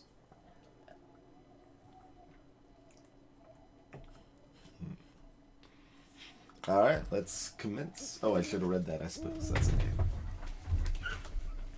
As you complete the preparations for the rites to commence, you notice Ray approaching. You notice, too, that she is wearing your companion's raiments.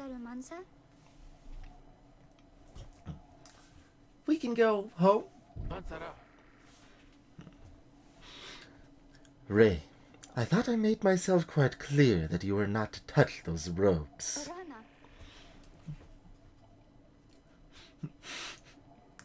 Oh, I'm sorry, Mr. Doriel. I just thought that maybe you were being funny at the time. Unbelievable. Hey, something's happening in the sky. I think we're up. It's a little higher pitched than Ruki's supposed to be. That's okay. We had the merchant destroy my voice for him, apparently. Avoid the orders of your adversaries and banish them with your own. Reader, what brings you to the spring of Jomia? Well, what do you think? Why, it must have been the stars. Sounds about Although right. it seems that your triumvirate now numbers 4 exiles, not the expected 3. The rules of the rites were not created for you to besmirch. Prepare now to confront the fate. I guess we're playing with her instead of Hedwig. Honor the traditions of the scribes, and surely have been longing for this chance. But first, you have a choice to make. Oh, I do choose first. Okay.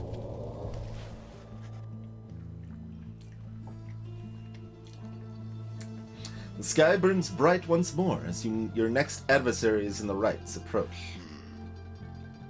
Their apparent leader is a bent old cur, who regards you with a formal bow.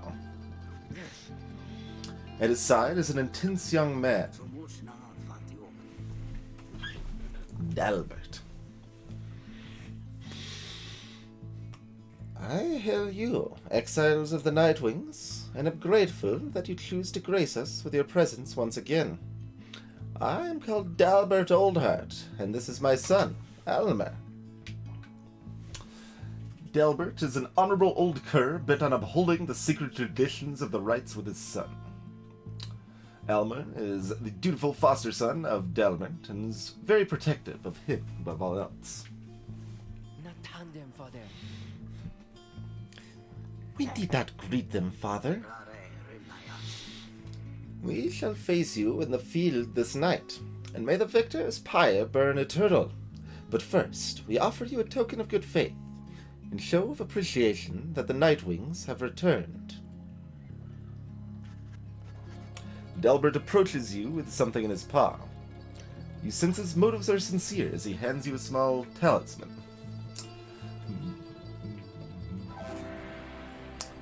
Tailwind Crest.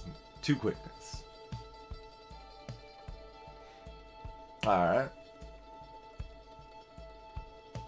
A forged metal brooch, cool to the touch, depicting some triumph of the Sea Dominion.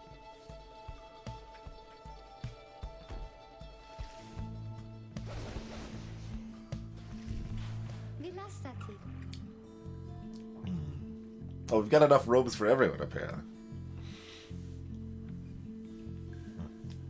The cur was very kind, and his son, he was so caring, wasn't he? When can we start? I want to help you beat them. We need 3 of us exactly to conduct a rite, but we've got 4 now, besides the reader. This ought to be their call. If someone has to stand aside this time, I volunteer. No volunteering, chum. It ought to be the reader's call, remember? Very well, then, reader. Who shall it be?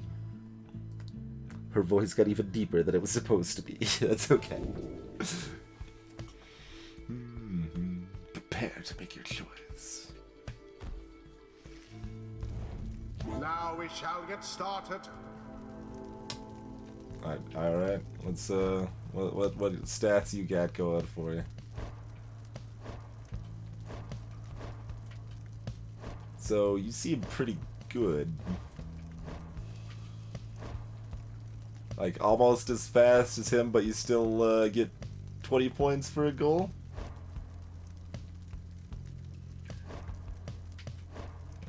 Don't recover quite as fast on death, but you actually have some presence instead of 0.9 diameter. Yeah, that's pretty good. We're waiting. Wow, rude.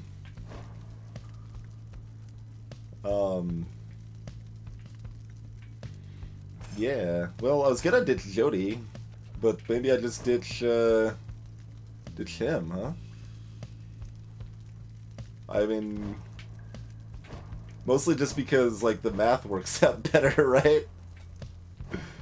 We just score back and forth between Ray and Hedwin.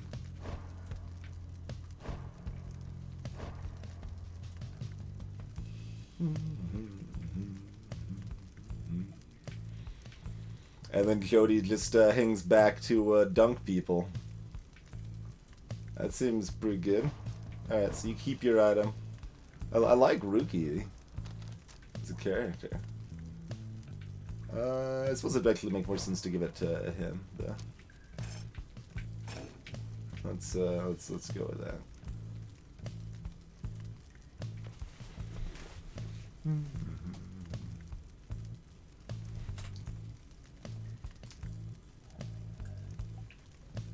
Oh, I should look at her abilities, which I don't think I can actually do here.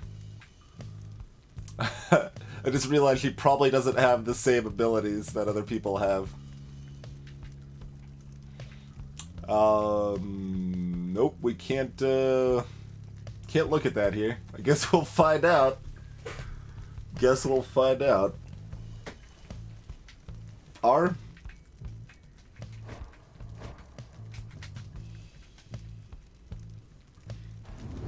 Oh, well, that shows, apparently. Oh, you can look at the opponents. Don't know that that's terribly helpful, but...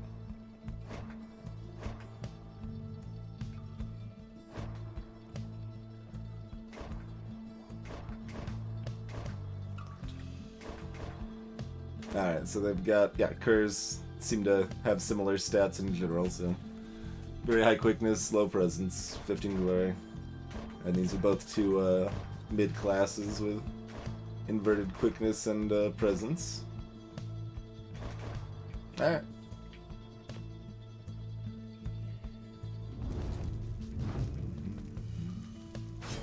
Ray,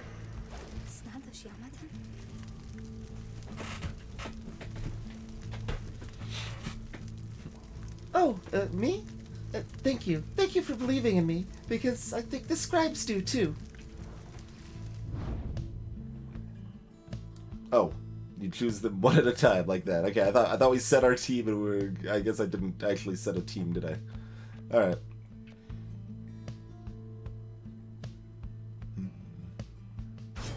Edwin. You didn't have to do this, but I'll do my best.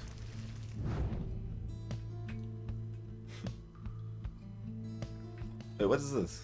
Oh, that's her ability. Yeah, yeah. Jodariel.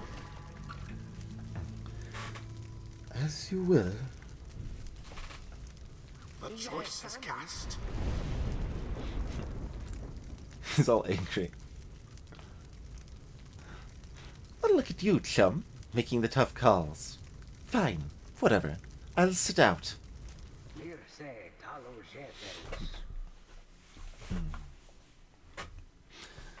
Nightwings, I trust you are all well prepared, for these old eyes yet see that the rite shall be commencing momentarily. Are you quite ready too, my son? I hope so, father. Here, now, let me show you.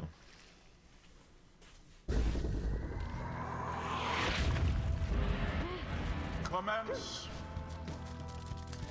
Probably don't want to be, Oh, they've got like a freaking fast arrow shot there. Gracious.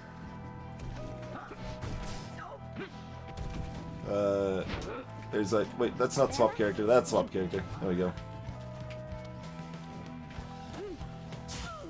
Okay, dunk yourself. That's helpful.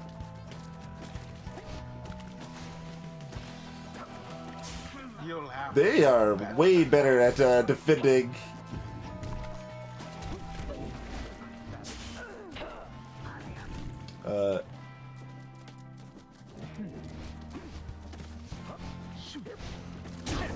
Not that time, Already though. does your adversary's flame begin to flicker.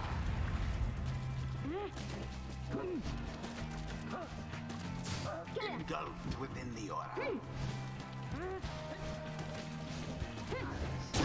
Ah, yes.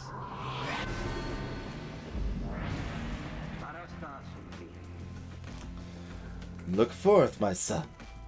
The waters of Jomar Many Main bring blessings unto us this eve. Perhaps our chance has come at last. We need more than blessings to prevail against them, Father. Please, keep fighting.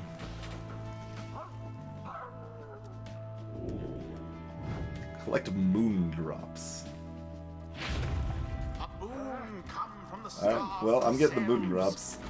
drops. Oh, they shot it. So they didn't even, man, I didn't think you could even shoot that fast.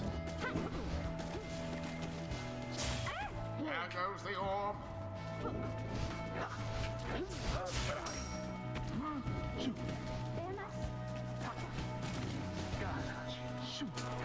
What? No, don't pass it! What happened? Why can't I switch characters or do anything? Like, the camera broke and wouldn't do anything for me there. Like, it wouldn't let me control anybody.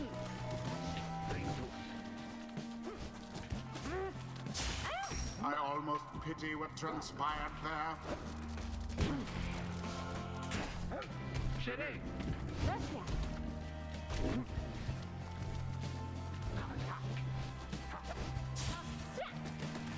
What happened there? Good question. I was trying to switch characters, but you can't switch without swapping. Oh, damn it!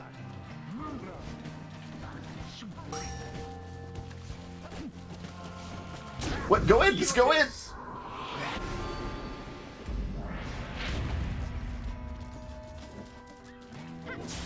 Oh, damn it! Dolbert plunged Sneaky. into the adversary's flame.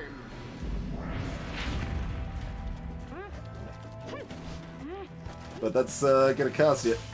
Why didn't I jump? Wouldn't I be rather angry? Wow, they can jump so far!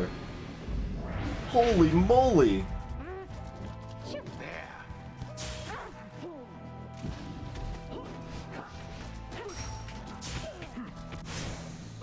Banished all of them. A nearly negligible effort. Wait, 7? What? 7? What the hell was that? Why didn't I get 20? Sublime. We got full points when we did that the first time. End of the ceremony. Talbot dispatched with ease.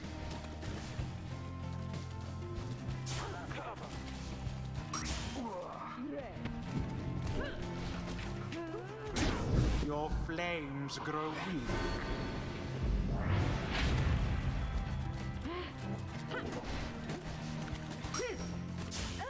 Oh, so close. From burning flame to ash. Apparently, we are in high danger of getting wrecked here.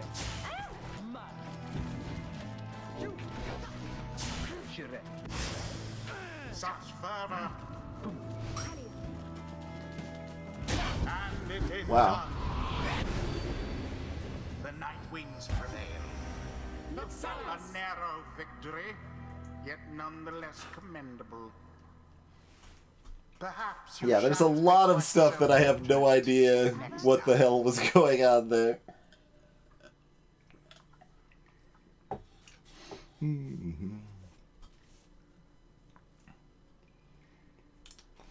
So, I guess the throw does more points if you charge it up longer. It's weird that they tutorialize that you can charge it up, but then completely neglect to mention that fact.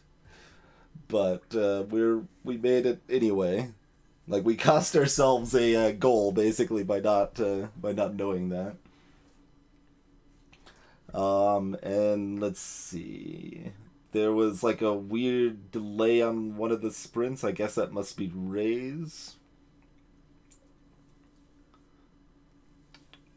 Did they really mention? What format did they mention it, Toasted? Because I read everything out loud.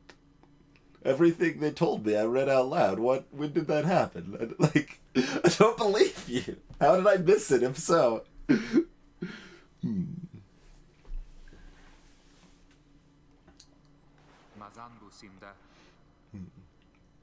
Oh, I accidentally just skipped what she said. We did it all right. Alas, in that so doing, we set back the family. We confronted.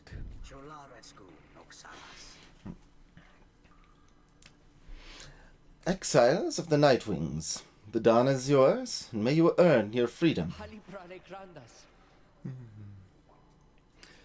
But, Father, the dawn might have been ours. We failed, and I have failed you. Nonsense. We are the Fate. We do what is ordained, and nothing less. An honorable triumvirate determined to uphold the traditions of the rites. Now let us go, my son, for I am weary once again. There is much to learn from this experience.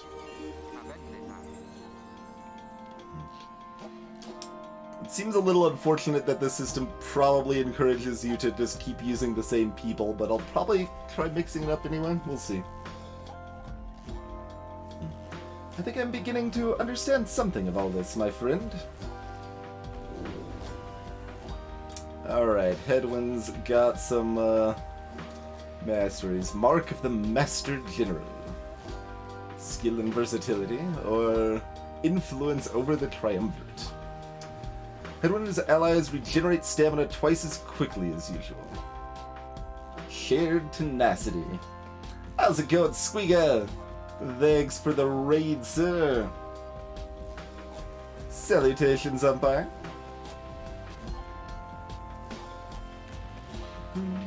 That's pretty good. Hedwin gains 50% more stamina. Wait, what? Oh, that's regenerate. Not, like, have as much available. Hey there, Haikyuu console. Morik.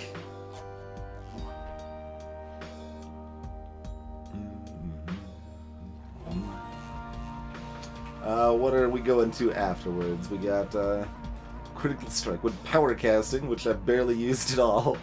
There's too many abilities, you gotta get used to them all. Wider and longer line than usual. Not bad. Hedwin jumps into airborne adversaries, he banishes them. Oh. That could be really good if I got used to it.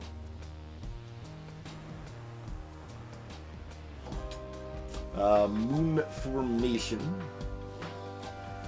Bearing the orb, and his allies move with and pass the orb more quickly. Hey there, official Psyduck. Warjay, welcome. There's another mechanic that makes switching up characters worthwhile. Okay, cool, Dan. They get, like, tired after fights or something like that.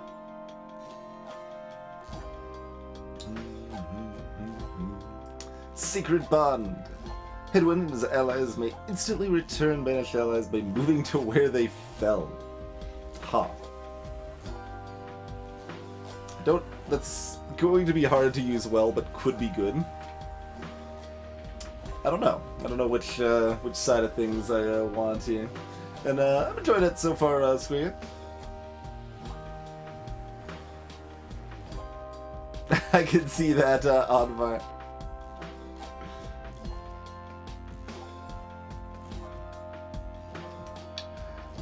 So we just finished one of our sports ball matches. Where we got some leveling up going down here.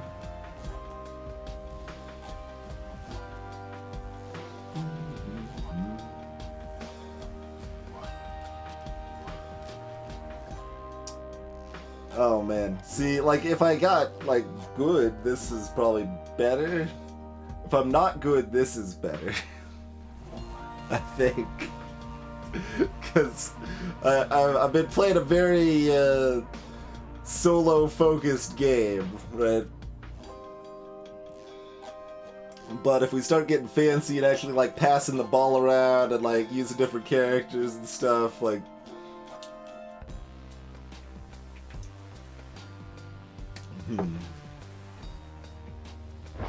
Alright, we'll go with that. His stratagem. Witness the rites firsthand and be inspired.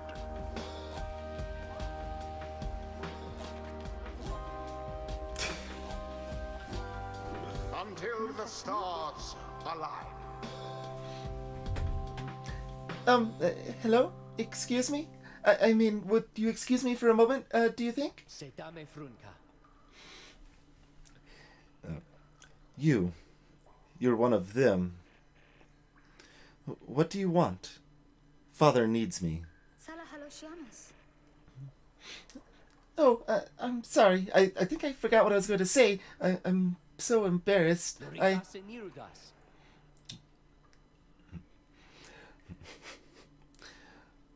What is the matter with you? It is against the rites for us to even speak like this. I didn't know that, I don't think. No one said anything like that to me, but then all this, it's very new to me, and so I thought maybe...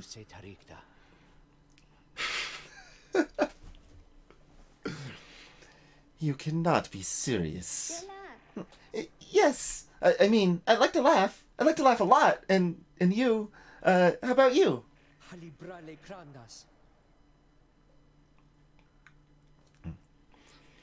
This is a Nightwing's trick. Father told me not to speak with any of you. But I just...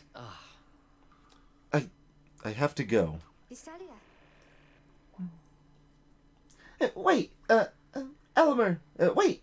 I think that was your name. Was that even your name? Wait.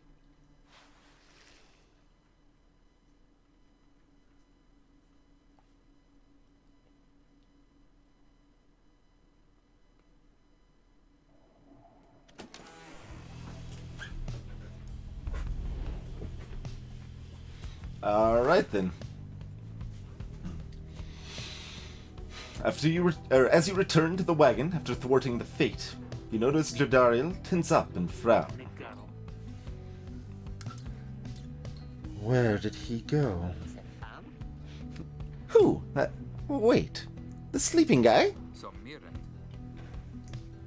The minstrel. He's gone. You see, it is true. There's no trace of the lone minstrel, who had been lying still in the corner of the wagon all this time. You join the others and search for him outside.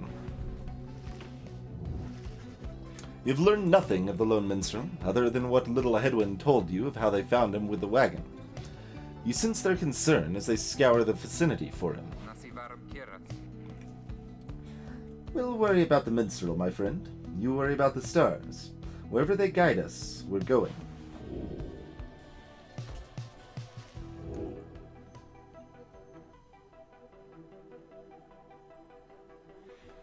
It's like, now we care about the minstrel.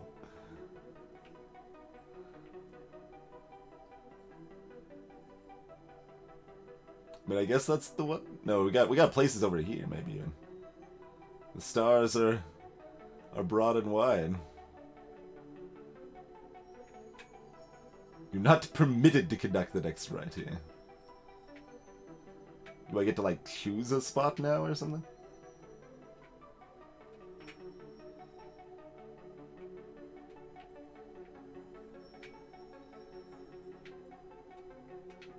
The old star. Wait, the old... There's lots of old stars. Oh, no, this is just the next one. Never mind. I did, like, it wasn't lit up the same way it'd been lit up in the past, so I didn't notice it. Hab, the midnight star. The midnight star burns bright over the standing stones at the edge of flagging hands.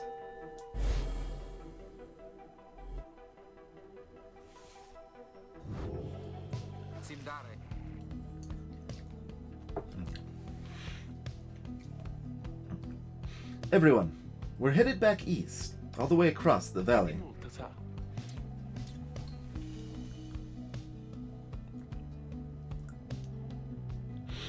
Towards the cairn of Ha'ub, then. That's right. We have to risk it. What if that minstrel guy doesn't turn up by then? We shall find him. On this night or another. They continue searching for some time. However, the minstrel is nowhere to be found.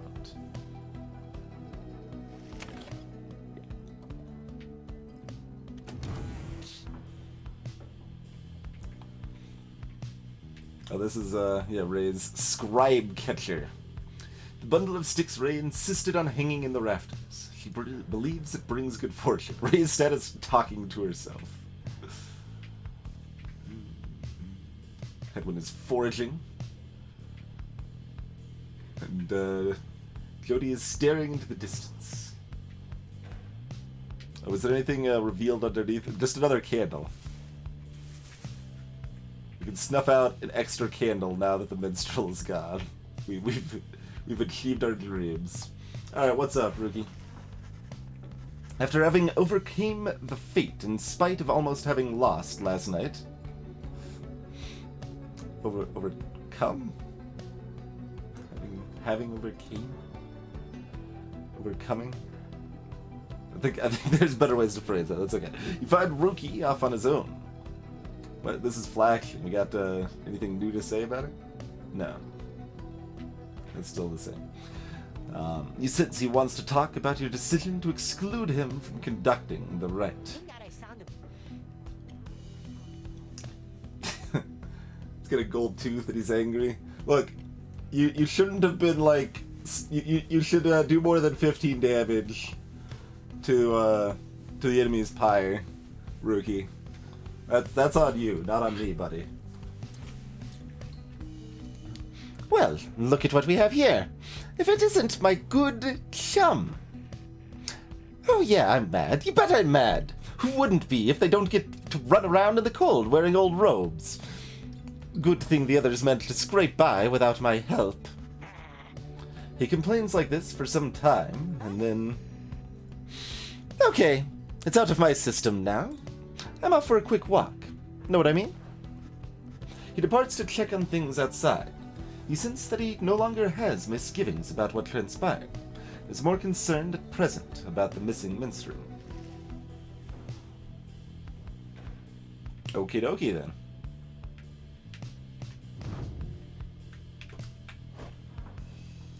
So you still, it's just called a sprint for you. Race savage.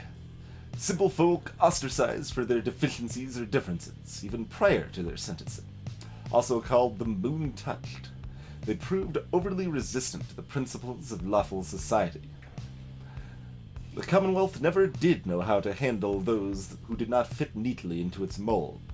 It is said those born under a wild moon often lead a charmed and troubled life.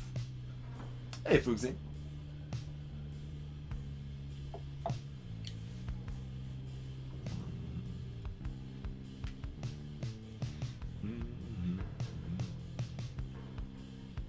She appears to be a vagabond, who has wandered with the downside for some time, and has somehow managed to get by.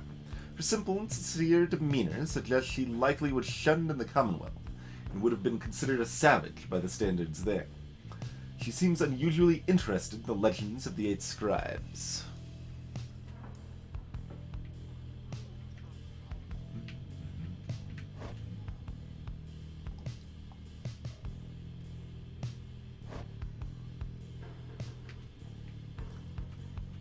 Oh, okay, no, it's called sprint either way, but it has a different description. Gains a sudden burst of speed after a moment. Accelerates to a high top speed. Or just runs faster for a time. Okay, they've all got unique sprints, apparently. I can see why you don't want to call them,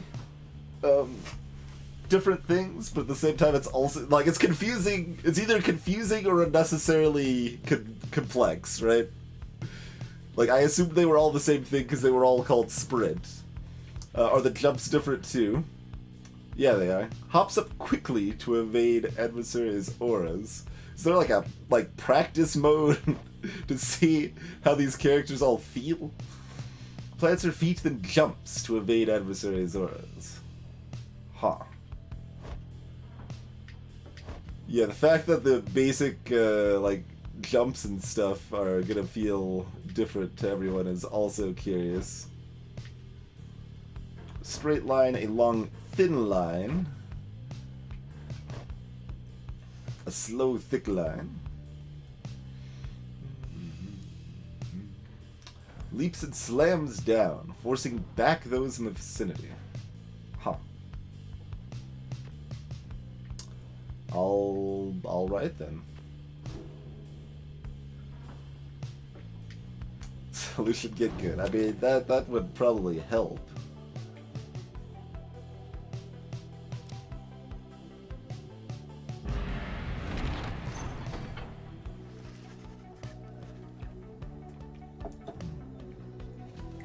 There is no sign of the lone minstrel, although Jadariel tracks potential signs of movement east, the same way you are headed. Consider where to search for him.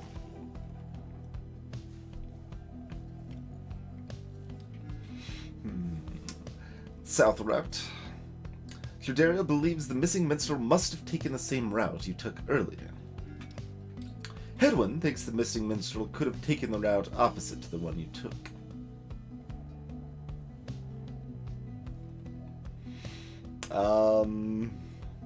Nobody has particularly shown themselves to be, bad at understanding the ways of people or things, right? So, there's no particular reason I should, trust one more than the other at this point, I feel.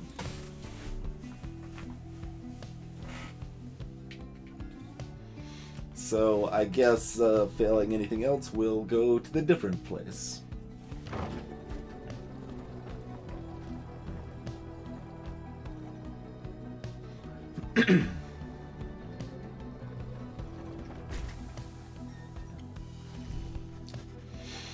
As you travel through the desolate sprawl of Gluehive, Hedwin seems more ill at ease than usual. There's no sign of the missing minstrel. The lifeless carapace of, Biolanthius still looms over the western edge of the valley. Sorry about this, Cody. I had a hunch he might have come this way. Would that our hunches could be more dependable, but do not fear, we shall find him yet. Sounds like a hunch to me. More of a promise. You pick up bits and pieces of the minstrel's significance to your fellow exiles. He was there when they first discovered the Black Wagon, but they refuse to say much more for now.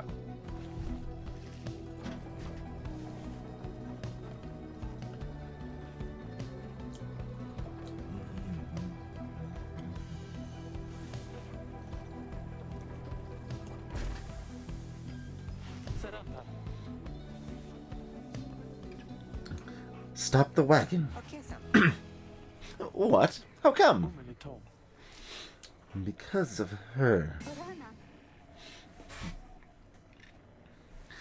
They're coming for us. They're coming for us. We have to be ready. We have to. Does she mean what I think she means? I believe so. Your fellow exiles scramble to prepare the wagon for whatever is out there. Once you help them settle in, perhaps you can learn more of their source of concern. The Howlers. Alright. I assume we can't meaningfully talk to anyone right now? Nope.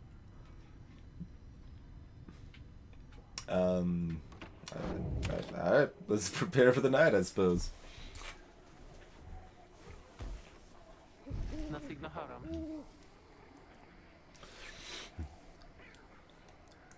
They are coming for us. They fear the scribes.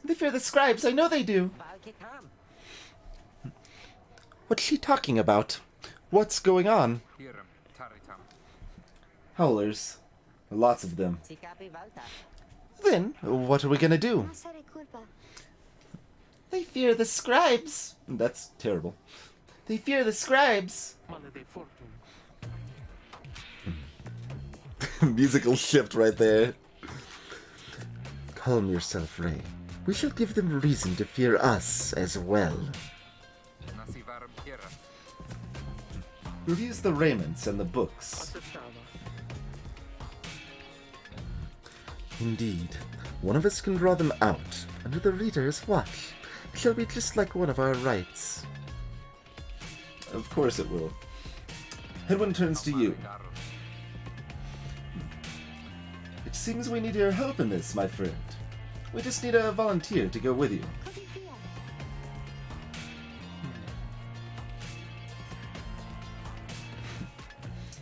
There's a volunteer every time so far. I will do it, reader. Please, you have to let me. And the scribes, they will protect me. I know they will. Ludariel exchanges looks with Hedwin. Each of them nods at you as if to signal their approval. Ray intends to help fend off the Howlers. Alright then.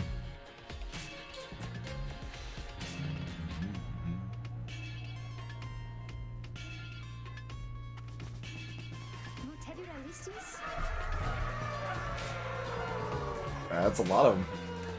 That howling sound, it means they're here. Oh, by the scribes, they're here.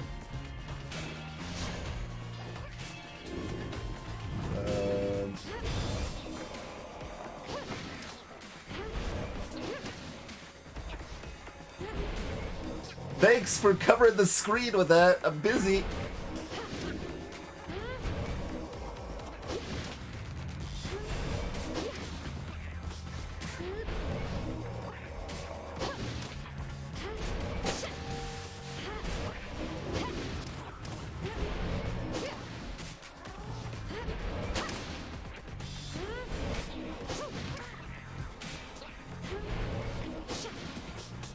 Oh crap, I missed.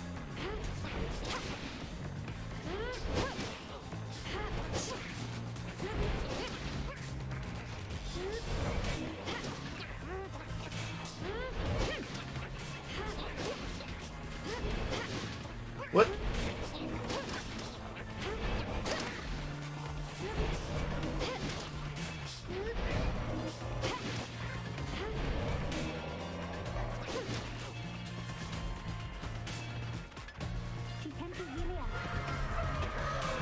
Oh god, that was just the first wave.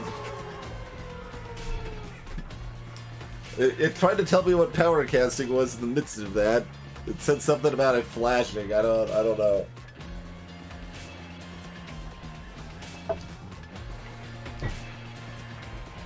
Like, text tutorialization that's part of a real-time event is usually a poor way to convey information, in my opinion.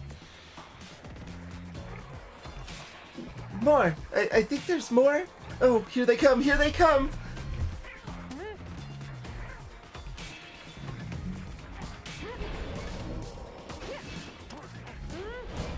Oh god. What?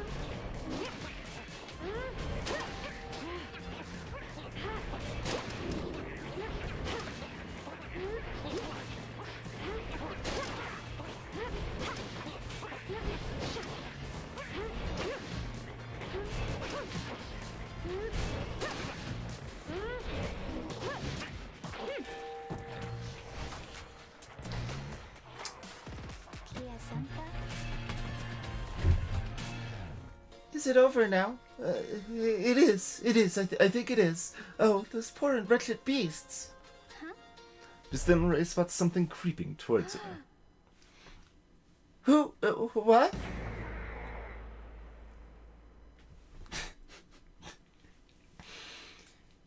Hurrah!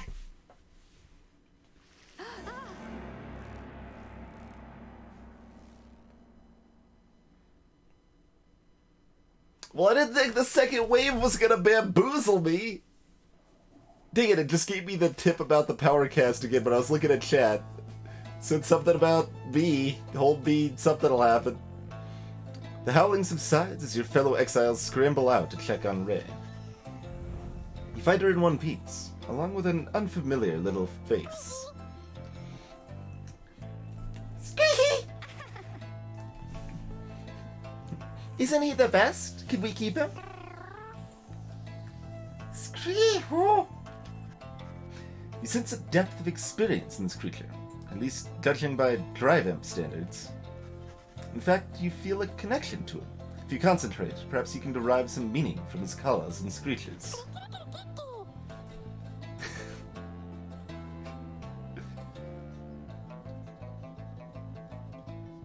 That's not what he said though. So, like, there was one less syllable. Maybe two less syllables. Because he said like, something like that. Like I don't think that last re was there. This is all a lie. The Drive Imp seems both excited and frustrated by something.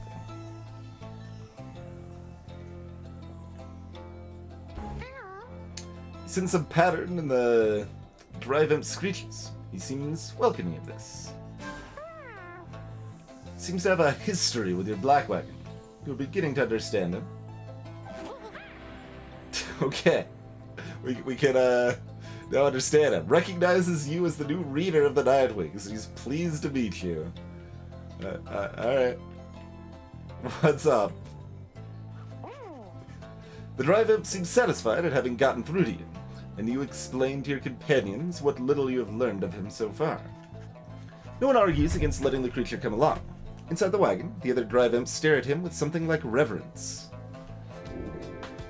The Drive Imp joined you. He seems to know his way around. Alright then. What's up? He seems to have something on his mind. You can see the little imp has made himself at home. He rushes right up to you. He's very, very happy. I think that's a lie too. Your new imp companion seems very pleased to be in the wagon. Uh-oh. He indicates that he was able to find you thanks to the swarm of howlers. He has no love of howlers, and they know not to mess with him either. Plans to set up a nest that should ward off any further trouble from them. Oh, okay. He looks forward to the road ahead with everyone, and believes it shall be worth it. Worth it, apparently. Shiny. He seems to be saying he's happy to be back where he belongs, and he urges you to keep going. Bounds off towards his brethren, settled in the wagon's rafters. Sure. Hey, Zapper.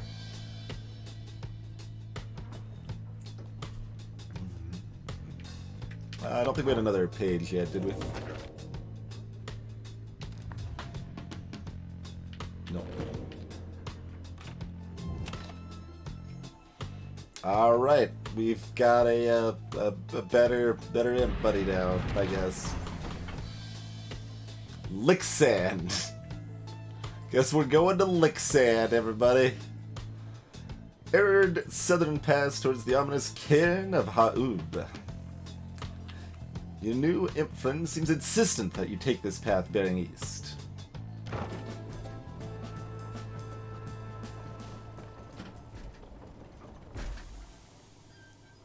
It was a trap! Hedwin orders the wagon to a halt somewhere in the desolate sprawl of Jomer Valley. There's someone on the road. Be careful, everyone. The figure watching the black wagon from afar approaches, arms spread wide, although a hat and cloak conceal the figure's features. Yar, matey. Cheers, Baka. The figure clad in cloak says, "Yar, matey." Then the imp rushes out towards whomever it is. The imp is very riled up at the sight of whoever it is approaching, though in an almost joyous way. How's it going, minstrel? That's quite the god face you have. I did not expect to re-encounter the minstrel this quickly.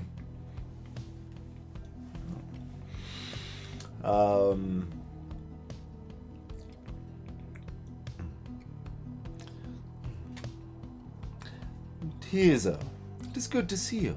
And you found the others, even faster than expected. The imp called Tizo appears very pleased. The lone minstrel turns towards the rest of you. Hello. We have not met, but I know who you are, or who you must be. I returned as promptly as I could.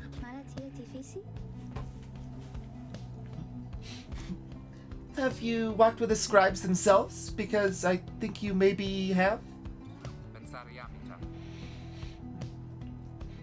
Hello indeed. You had us worried there when you took off. I should knock him back into his slumber. I did not aim to cause such concern. As soon as I awakened, I had to notify my client that the Nightwings have returned. Your client? Aye, my client, Sandalwood. He was your point of contact, as I understand. You did not find his wagon by mistake. So, what now? You continue down the path.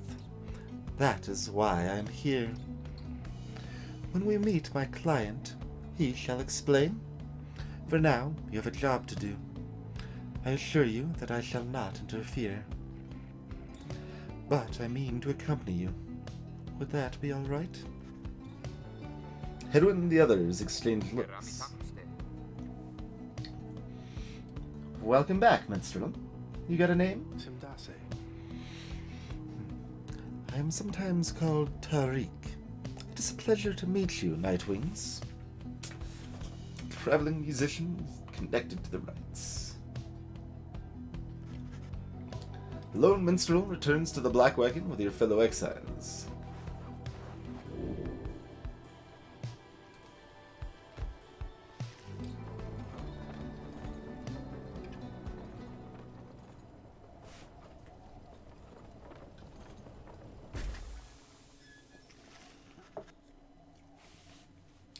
The cairn of Ha'ub is a foreboding sight.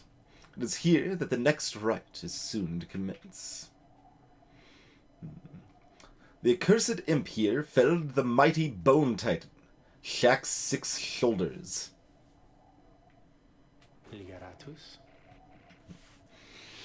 Reader, if you have a moment, once we are settled on these grounds, I wish to speak with you in the wagon, at your leisure.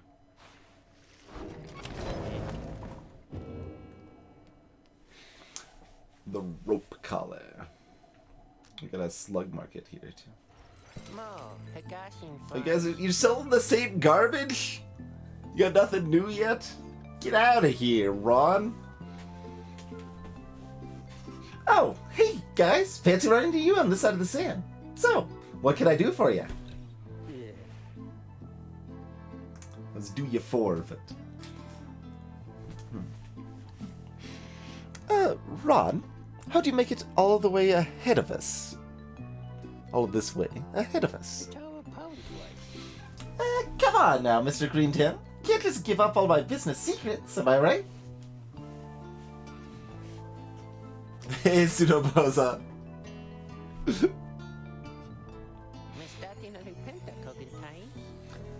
What I can do, though, seeing as you've been such a good customer and all, is provide for you a sample of a little something you might like. Here, check this out. Seeing as you bought that Mooncrest thingy from me last time, why, I'm just thinking you could use this. And I got more if you want. Pinch of Stardust. Oh, you can upgrade a talisman. Alright. Sure. first one's free, right? Okay, we do have something new. Lucrative contract. After banishing an adversary, the bearer gains $1. Ron's singing along to or humming along to the music. And we can buy more pinches of Stardust. Apparently pretty cheap. Freaking Ron, man. What is this, like, multicolored sausage going on over here, too? That is... It's kind of terrifying, honestly.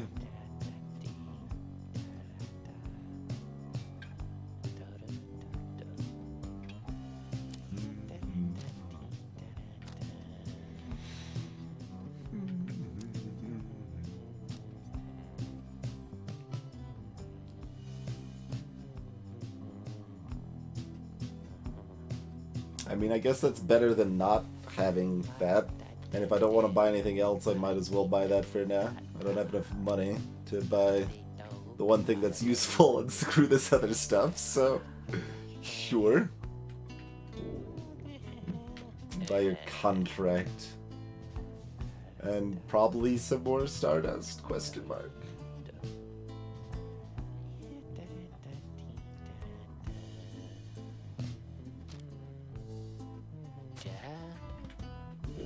It gives us an even number.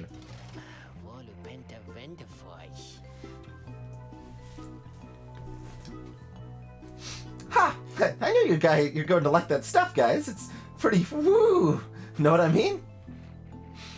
And if you want some more now, I know just the individual and his dad who can get it. Catch my meaning, yeah? Just step by some other time. Oh, you... Oh, okay. We could only get the one Stardust. I was gonna probably buy a couple of them.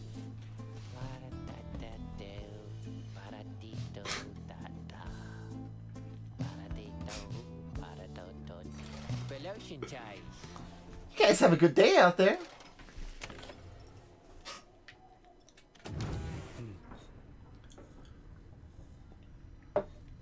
Got something else shining over here. A white lute. The lone minstrel's Tariq's musical instrument, with which he chronicled great deeds through song. You can, listen to music from your quest there.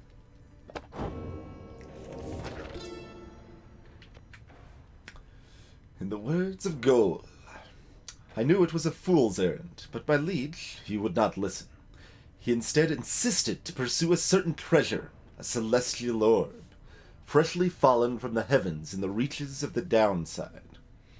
He would be a living legend, if only he could grasp it, whispered in his ear that Kilmer Ropecollar, his elder and most trusted aide. Would that I slew that man myself. His was a simple and yet brilliant ruse, to draw the Emperor farther still from his responsibilities and towards his greed. Thus the Emperor began... thus did the Emperor begin. Okay, I was like, why is that begin instead of began? Thus did the Emperor begin an expedition into the Forsaken Lands.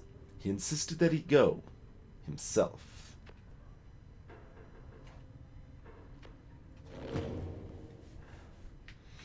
Alright, Minstrel, what's up? The lone minstrel seems to have situated himself in the wagon. He's very still, not unlike when he was sleeping. Reader, I shall keep this brief, as you shortly have a rite you must conduct.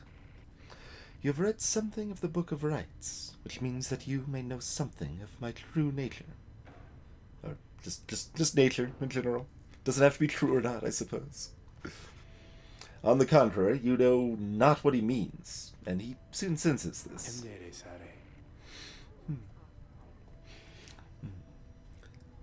Forgive me, for I spoke too soon. Suffice it, I have served the Nightwings for some time. Conduct the rites with glory, and you shall achieve what you seek. The lone minstrel nods farewell to you, and steps away. I mean, what do I seek? An enjoyable gaming experience, I guess? I don't know. The lone minstrel and his white lute chronicle the journey of the Nightwings through song, Using it, you may hear glimpses of your past experiences across the downside. Forbidden knowledge.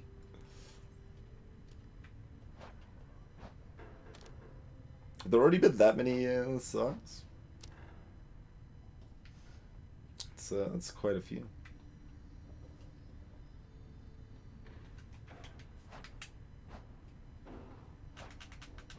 I can't exit other than going all the way back to the first screen and hitting exit, though. Oh, I was there. Okay, yeah, nothing for now. Let's...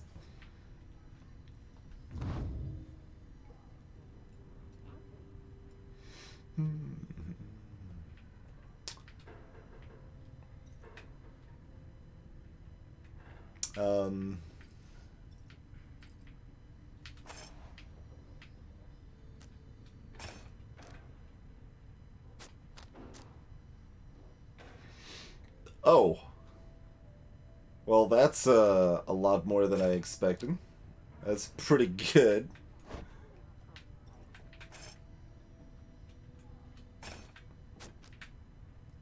See, what is this? 30% to 33% for that one. Who the heck cares? 2 to 4 for this one? Okay. We're doing that. Wait, what? Why does it still say... Oh. That's not how you display that. You don't say 2 plus 2, because that equals 4, Gabe. 2 plus 2 equals 4. 2 plus 2 doesn't equal 2. Full of lies. Full of lies, I say. That makes a little more sense, but, ugh.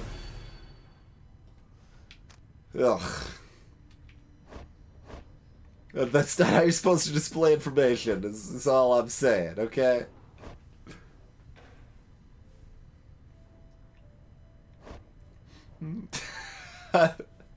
Base of the Titans. If it shows up on the list, Zapper, I'll play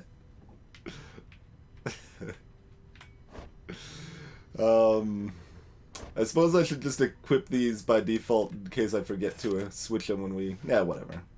We should have a habit of doing our trinkets before each thing, probably.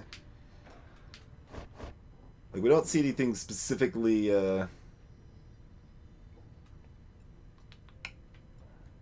showing as a bonus for them for sitting out last time.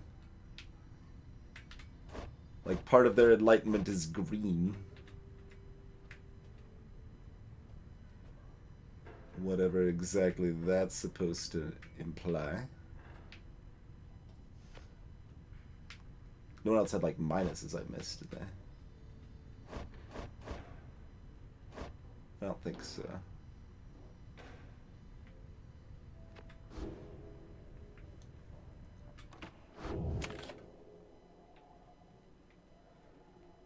You sure you don't have more dust for me?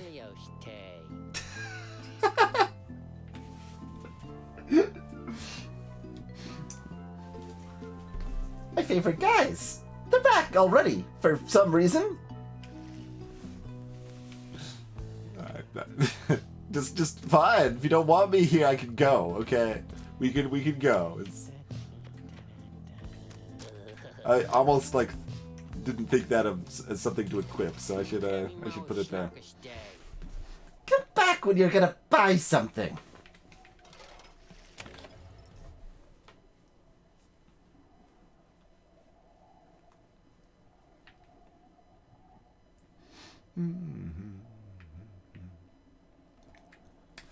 Alright then, I suppose we are ready to commence the next rite. As soon as we get back from this break! Hope you guys are having a good time with Pyre. We'll see you in just a few minutes, huh?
Okie dokie, we are back. And either way, Zapper, I mean, it very much up to you. Always welcome to question things if you would like.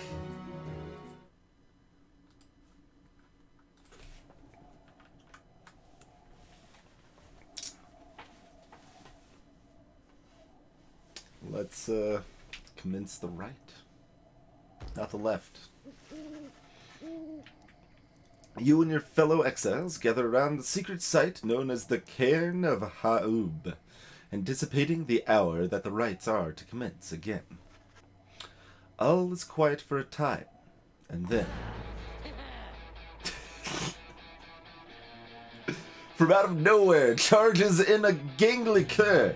He stops short and gives you a mighty sneer.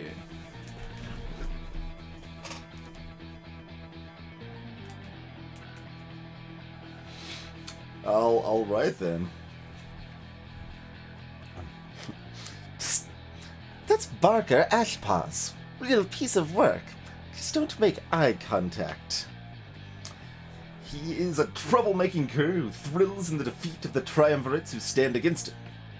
Well, he'll probably thrill defeat. We only barely won the last one.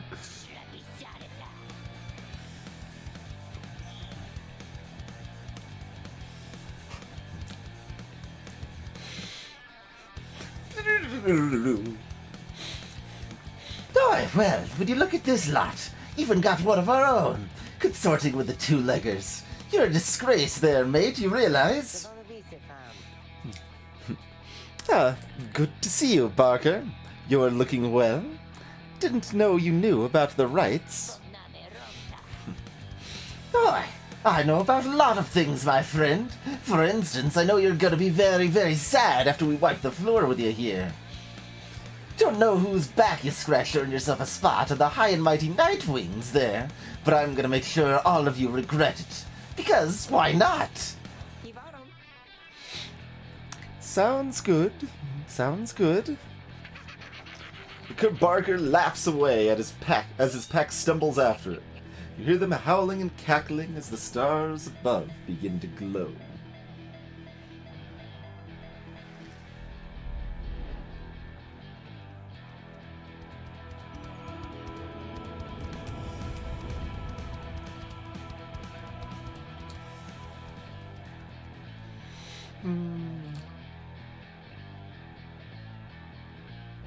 I probably tried to jump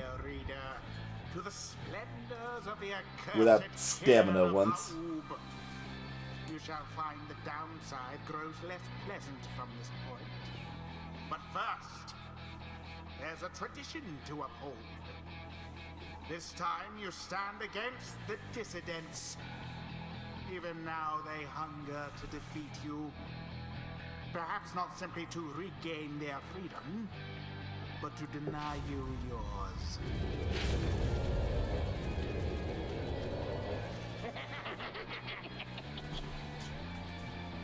As the stars shine down upon you, the pack of curs you stand against this night continue hooting and howling. Oh, come on, you lot, let's boil some blood. Then Ruki pulls you aside.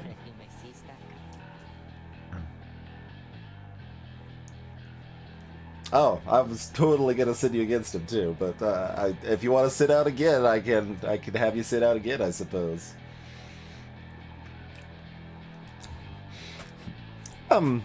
Look, chum, I don't know how to say this, but I can't go against these guys. Just trust me on this one, okay? You sense he means it. You sense many things, in fact. You make a mental note to ask about his history with Barker whenever time permits. Every time I see them out of the corner of my eye, it looks like he's holding a weird sword instead of the mask there. It's all right, Ruki. We can take care of them.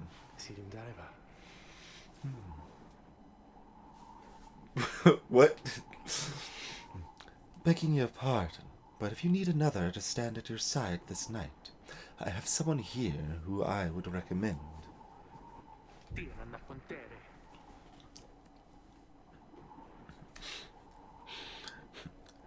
Do not be coy with us, minstrel. Don the robes if you intend to stand with us. Oh, I did not mean myself. The rites are not for me. I was instead referring to this little one.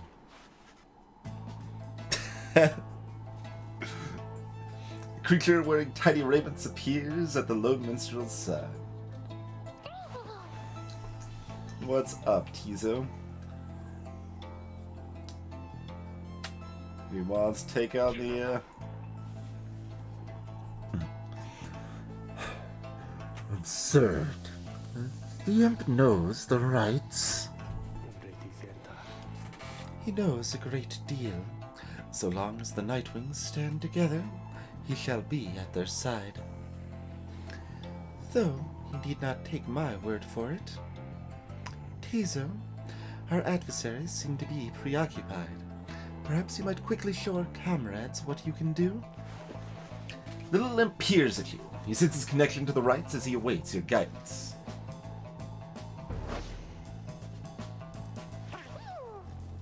Scrahi. Excited to demonstrate some of his favorite tricks?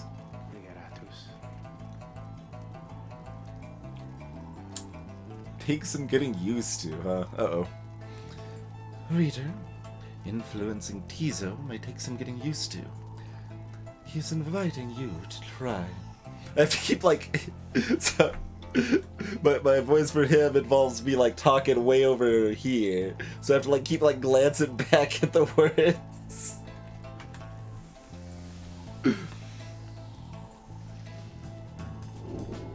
Another joins your ranks, and a mere imp. Although, Flutter. no, it cannot be.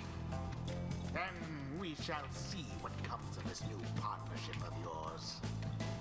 Okay, regular movement's pretty normal.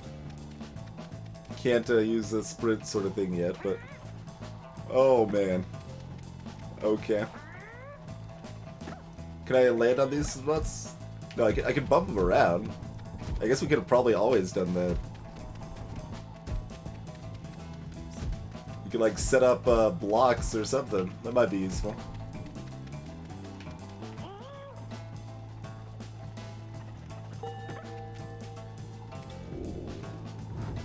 And we zip. No, that's not... Okay, that's not quite what I would expect from a zip, but... It says hold. Is it different if I tap or hold? Just if I do it multiple times in a row, really.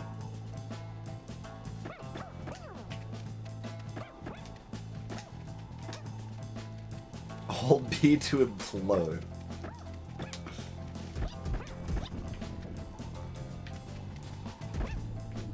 Okay, you can't knock something directly into your pyre. We got these giant candle-covered hockey pucks here. Can't implode while we're in the air.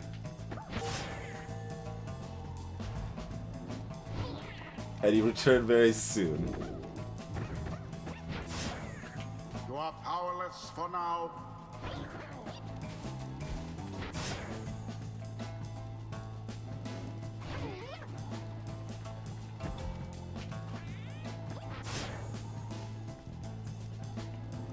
So it doesn't really seem to have a normal aura, but... Oh!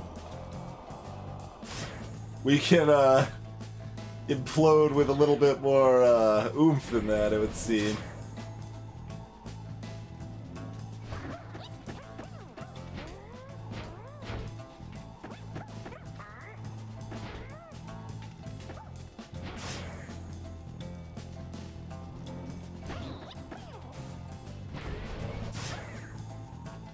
We have to wait for our stamina to go back? No? There's always just a delay to start. Okay. So we could definitely hop down here and then... Yeah. Alright.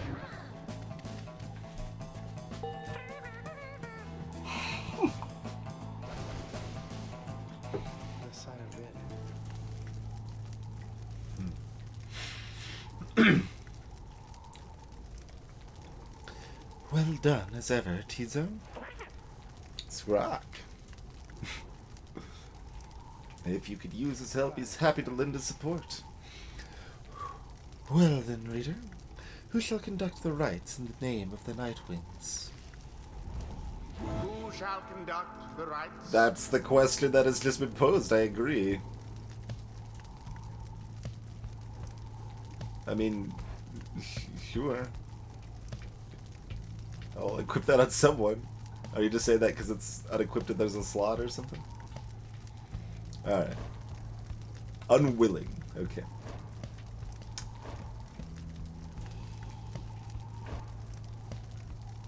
Well, I kind of want to see her level up to see what her abilities are going to be. So leave, It's hard for me to figure if this, like, large presence is going to be good or bad against these jerks. Like, they're super fast and super small. I think we'll go with, like, the medium presences are going to be our better bet. I'm better managing quick people. No. There you go. Go from 10 to 13. Have at you with that.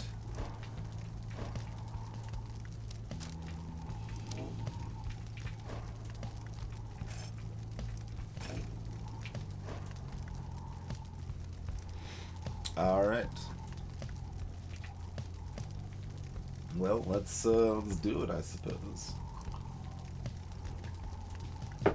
Oh, actually, he's got a pretty big aura, right? 17? That's not bad at all.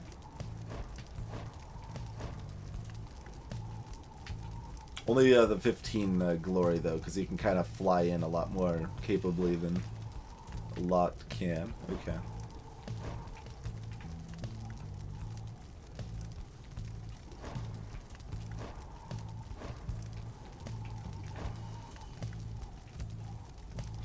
Good to go, though. Tizo.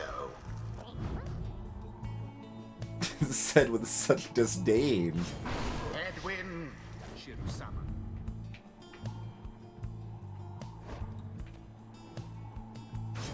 Ray. It is done. And I guess their positioning will be based on the order you choose them in, too. Yeah, we're about to play some, Oh, the ice pucks stay where we pushed them to before the fight. Interesting. We could have actually maybe set something up meaningful there, but that's okay. I guess they're down at the bottom now.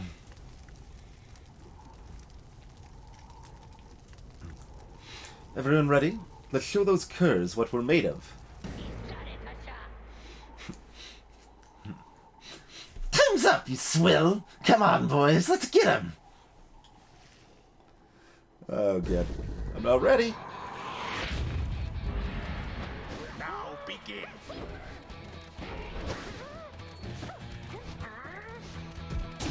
Glory to the Oh, they- Nightwings first. Oh, no, I scored. I did score. I thought they shot me in the air. I was gonna be a little, Oh, God. She can jump like that.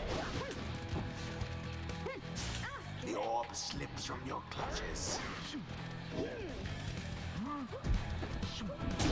You They left got it. yourselves wide and open. Each pyre now burns no more brightly than the other.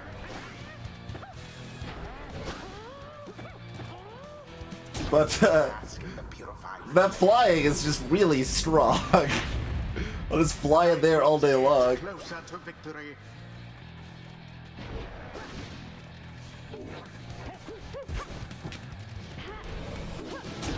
That ought to wake you up. I mean, if we want to just keep exchanging this, I can do that. Burn equally as bright. I'll just keep flying in. This is, we'll win. We'll just, like, it'll be a close fight, but it'll... Wonder shall the Nightwings press their luck. I keep hitting this button to try to attack, and that's not the attack button. Prey banished. What was the... What happened there? I have no idea what just happened.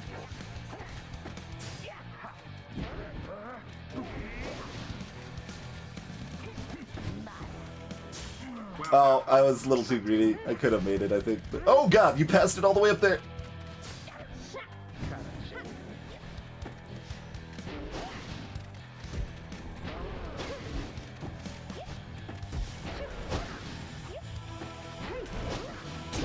Ray did it. Hey there, Tuba Steve. I've heard recommendations both ways. Yes. I'm just gonna fly it in again. Screw you guys. Easy every time.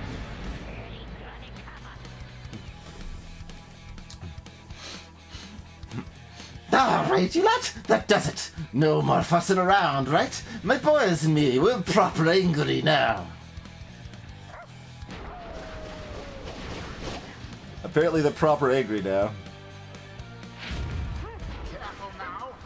Your adversary Barker there seems rather fired up. I can't throw it when there's no one to throw it to. Okay. Glory to the scribes.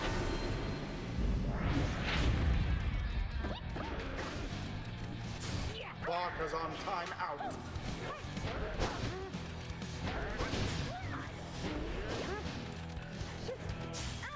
Oh, that wasn't quite good enough.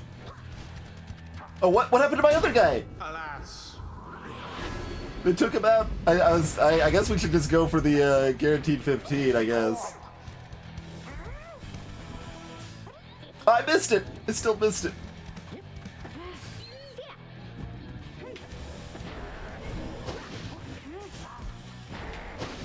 Simply monstrous.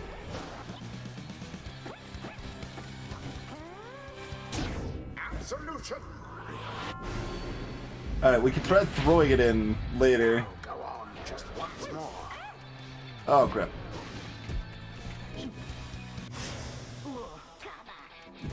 It's a huge trouble. Shame. Alright, fine. We'll just dunk it in with the fly again. I'm trying to do other things, but we'll just have to stick with... Oh, God. What's strong? If I screw it up, though, is a problem.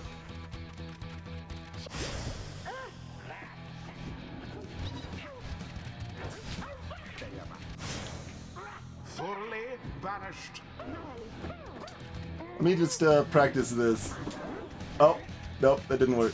Too Okay. bad for that one.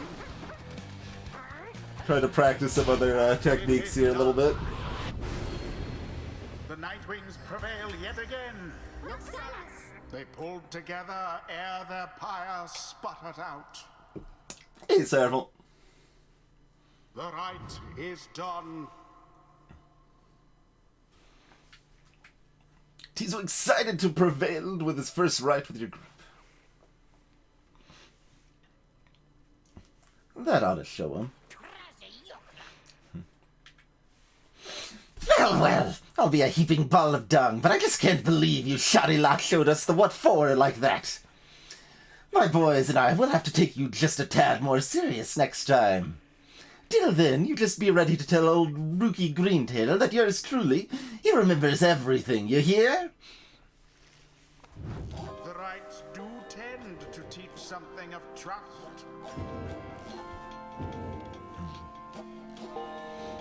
Alright, what do you got for us, Ray? The moon-touched girl.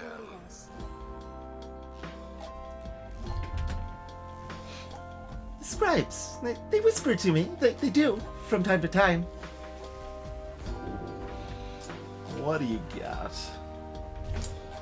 Brief charge up time before Ray jumps or sprints is virtually eliminated.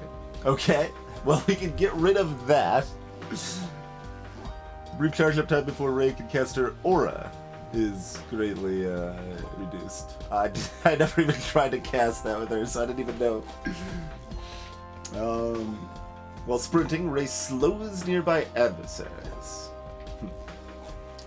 Ray jumps and power jumps farther than usual.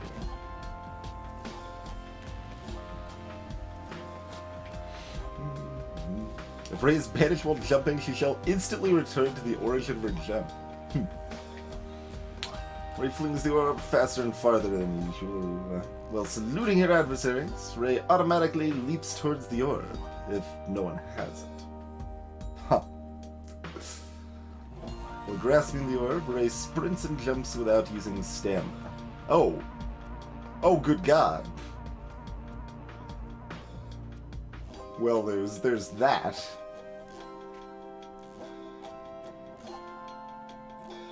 Well, I want this now, but this though. Even if I want this, I want it combined with this, so this only goes to 5, I guess.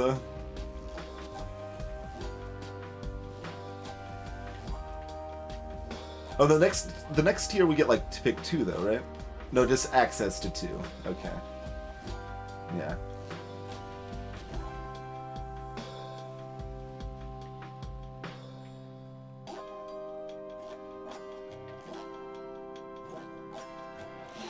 Well, I'm just gonna go with what's great for now.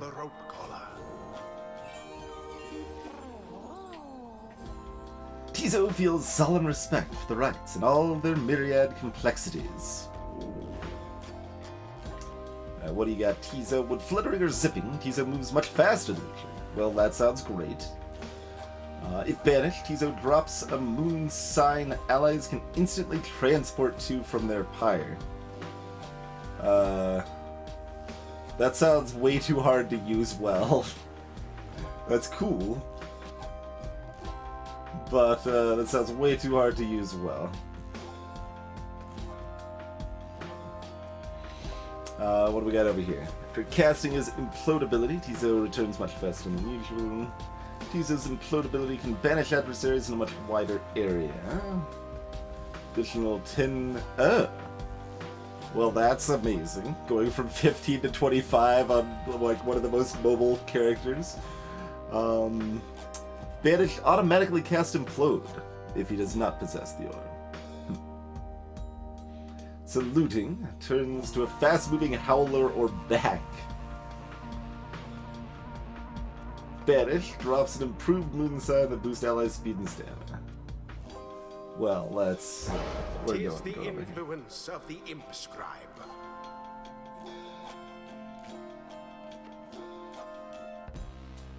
Until the next rite. That's a good question, Iron First. Yeah, I don't know if the plus 10 applies to throws. Like, if you do, like, just a crappy-ass throw, just an instant plus 10 on it.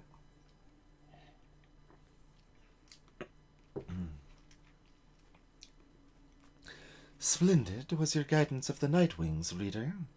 Your fellows are fortunate to have found one such as you. May you find the freedom that you seek.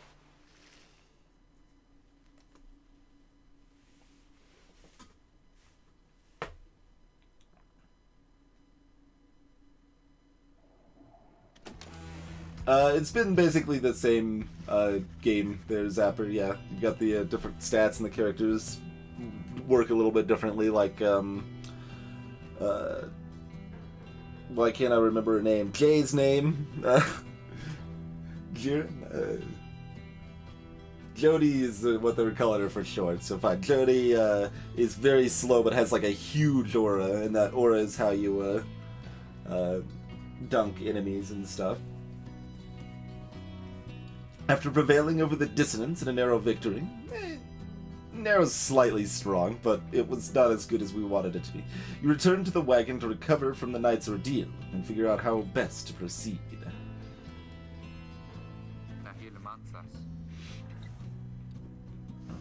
You all right, Rookie? Think so, chum. I just need a little time. Didn't count on Barker being caught up in all this. You don't owe him your conscience. You'll sort things out with him. You always do. Jodoril.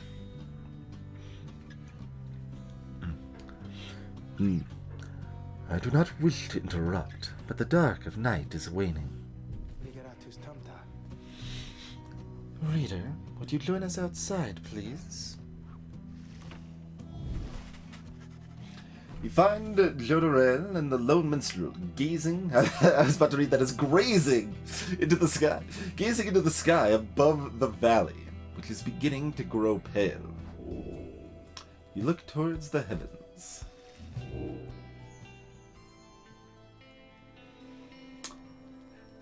Milithi, the bog star. The Bogstar burns bright over a fetid cavern in the flagging hands.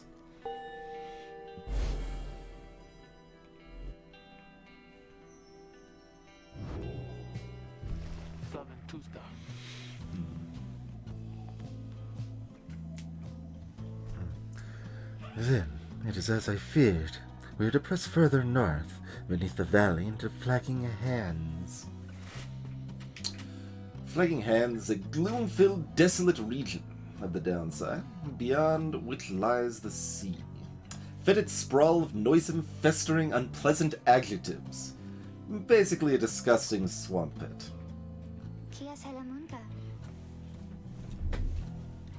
The scribes are watching over us. They will protect us wherever we should go. Had you been to Flagging Hands, you would not say such things. The scribes have surely turned their backs on that place. If I may, the bleakness of Flagging Hands will wear upon you.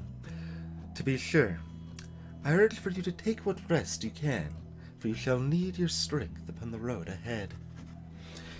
Your fellow exiles agree to turn in for the remainder of the night. Dawn, you shall have to press deeper into the downside.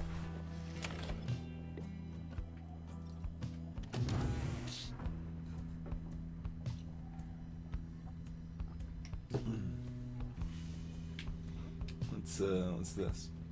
Tizo's nest. His cleared cobwebs, various scraps and things laced together with bits of ribbon and fabric, topped off with a plush fish. What's up, Rookie? You can tell something's troubling Rookie, though he seems relieved to see you. Hey, chum, listen, I got to level with you real quick. You remember Barker, don't you? Not exactly easy to forget, though, believe you me, I try. Well, he's got me by the scruff. I've been down here a little while, as you can see by now, but Barker, he's been here longer. He's made quite the name down here. As for me, I needed help, you understand. I had a certain standard to uphold. So, I figured he would be the one to ask. Then, Rookie hesitates. But then his familiar grin returns.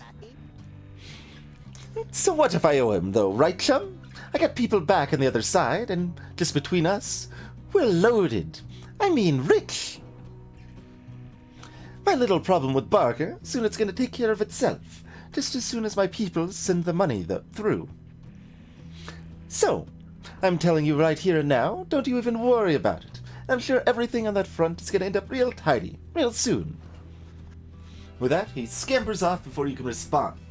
Seems Rookie owes a debt of some sort. What is on the line, exactly, you are unsure. Alright then.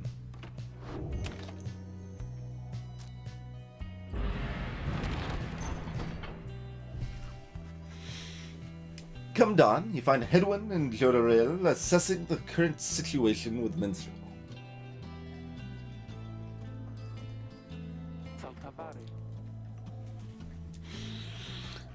Are you most certain? Aye, madam. I make no claim the journey shall be pleasant, but it is necessary. Hedwin motions to you as they continue talking. Seems we'll have some work to do once we arrive in Flagging Hands. Let's get going. Soon as you're ready. Sooner we get there, sooner we can leave.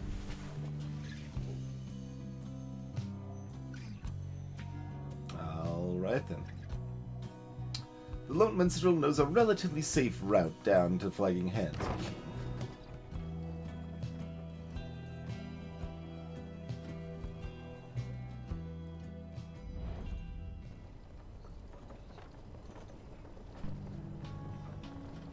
Oh man, we don't have enough oxen to ford this river, I don't think.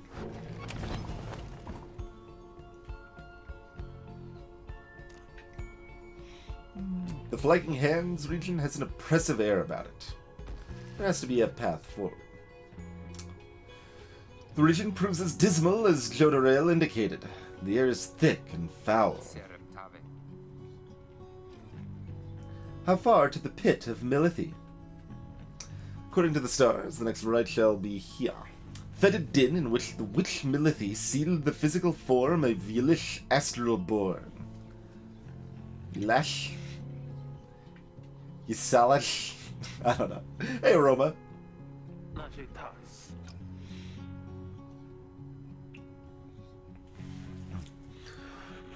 All the way across the marshlands, on the coast. Reader, would you join me in the wagon for a moment? We have matters to discuss. Jody and Hedwin exchange looks, and then she turns to you. Go see what he wants. Hold on, I want to look at the thing. Oh, you're gonna tell me about the thing before I can look at the thing. That's fair. Thank you for your time, reader. I have something for you on behalf of my client. Before you is an artifact called the Beyonder Crystal. An ancient artifact connected to the rites. Should the reader manage in your eyes, present the crystal only then. You observe a shimmering crystal of some sort, beside the Book of Rites.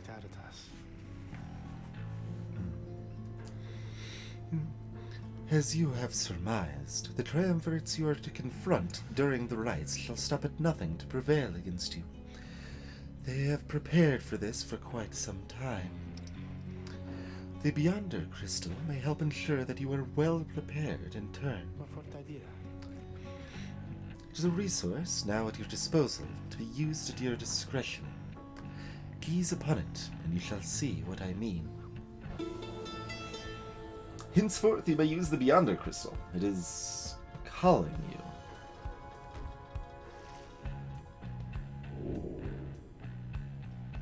The Beyonder Crystal seeks Ruki. Oh, okay. Look upon the shimmering surface of the Beyonder Crystal. Some of your senses fail, though you retain a hold over your consciousness. An apparition appears before you, clad in the raiments of the rites, but incorporeal.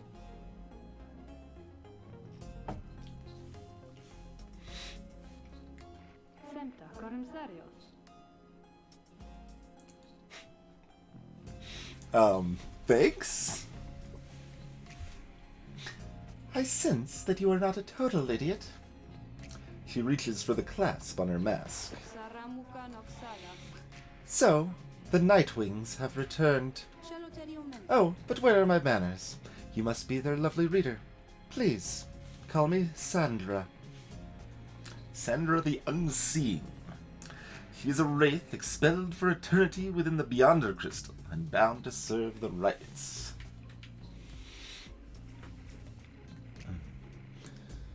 We met briefly before, when you first beheld the book, when you were stuck inside of it. I was among the phantoms your companions banished there, no doubt stroking their egos. You listened well enough to that damned voice. Now I suggest you listen well to me. Voice described within the book calls you during the rites and reminds you of your exile. I am bound in servitude to you, along with any idiots whose freedom happens to be intertwined with yours. I know the rites better than anyone. I soon can whip you into shape, if you but take advantage of my services. First, I offer scribed trials to those friends of yours. If they can pass, it shall be worth their while, and yours. Send her a series of special challenges, custom-tailored for each exile. Secondly, my Beyonders and I avail ourselves for practice rites, should you be so inclined. Spectral Triumvirate banished for eternity, trapped.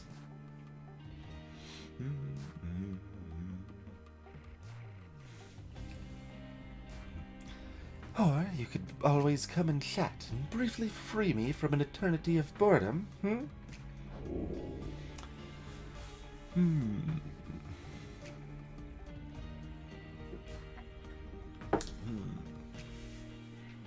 Here's practice mode indeed. Alright, let's do a trial then. Rude. Indeed, it looks as though one of those failures of yours is ready for a lesson in pain. Choose among the worthy. Yeah. It asks for him, right? Can we give him the goods? I guess we can.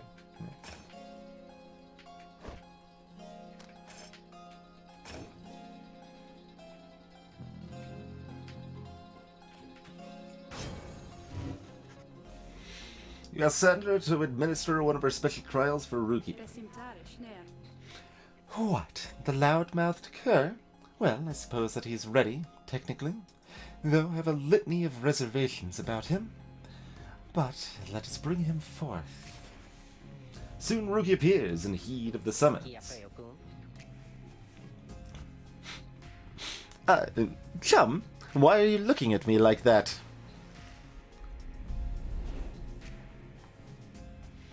Curs such as Ruki are exceptionally quick and nimble, but tend to deal less damage. Yep.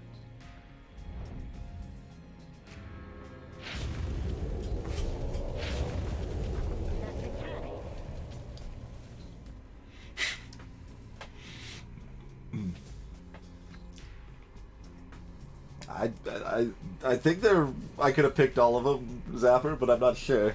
He did say something about it being ready, so I don't know if that's just because he missed some of the other rights or what exactly, but... Alright, what's the big idea, huh? Some kind of trick you're playing, chum? The apparition Sandra then appears and unfastens her mask. Shut your snout and listen well, cur. You answer to me here. What? Your mouth runs quicker than those stubby little paws. You have much to learn if you have any intent to prevail in the rites. Let us see how you fare without the benefit of your trusted comrades. Save for your lovely reader. I guess it's you and me then, huh, chum? Wherever you are. Oh, yeah. Alright. Oh, God. Instantly died. And ripped.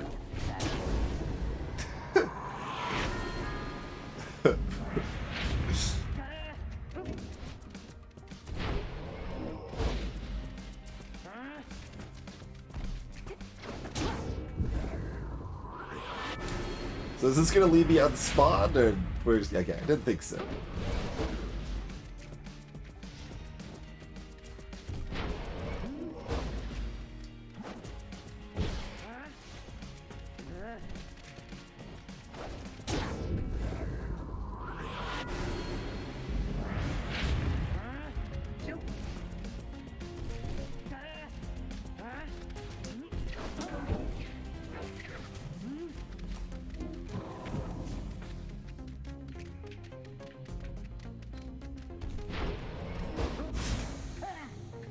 Oh, it bounces over here. That's rude.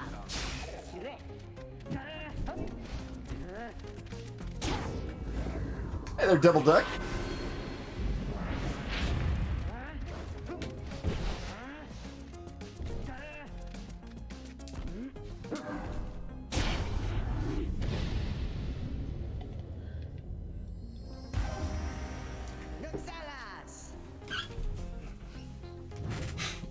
It's got its own special little emblem there. Pops up on his victory there. That is how we do it, right, chum?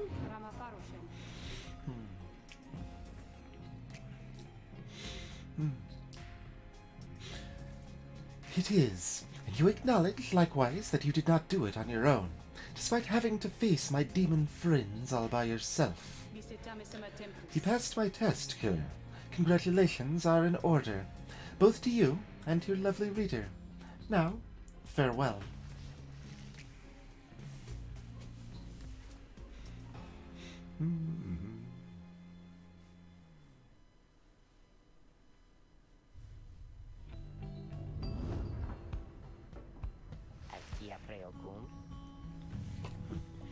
That Sandra kind of gives me the shakes. Know what I mean, chum? Hey, what's that you got? Receive Jomar's Fang for completing its trial. All right then. Let's take a look at Jomar's Fang then.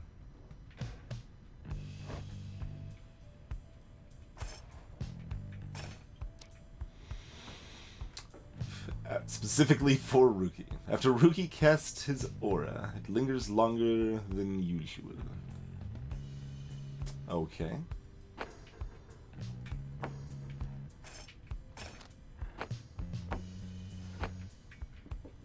I was wondering what made the like echo effect. I guess it wasn't this though.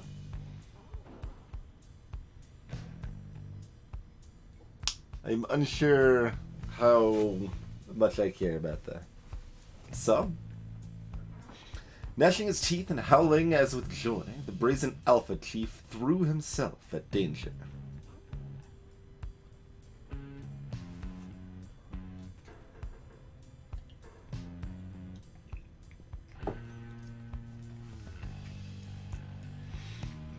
Yeah, this is still green, so that's not related to that.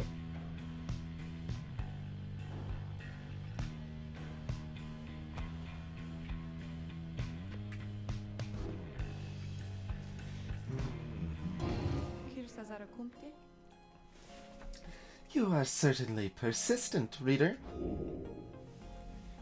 Alright, so there's no one. Deems none of your fellow exiles worthy of her time right now. Alright, what's up? I do appreciate the effort to make small talk with me, reader. Anything to break from the monotony of staring at the void within this place. Not that I could see it if I tried. She laughs at this, or maybe at herself. Certainly, I could make talk with my fellow Beyonders, trapped here as they are with me. You might expect that we all would keep each other company. There is just one problem there, however. We are all sick of one another. She laughs again, perhaps not at her joke, but instead at her predicament. I do exaggerate to some extent, but there's a certain truth in this. We have been stuck together long enough that we have grown more distant, rather than more close. But I had best not wear out my welcome with the likes of you, as I have long since done with all the others here. So carry on for now, and if those fools with whom you travel learn something, come bring them forth to me, and I shall see to it that they learn some more. So it's required that they learn something. Alright. Vaguely feels like a plot progression sort of basis.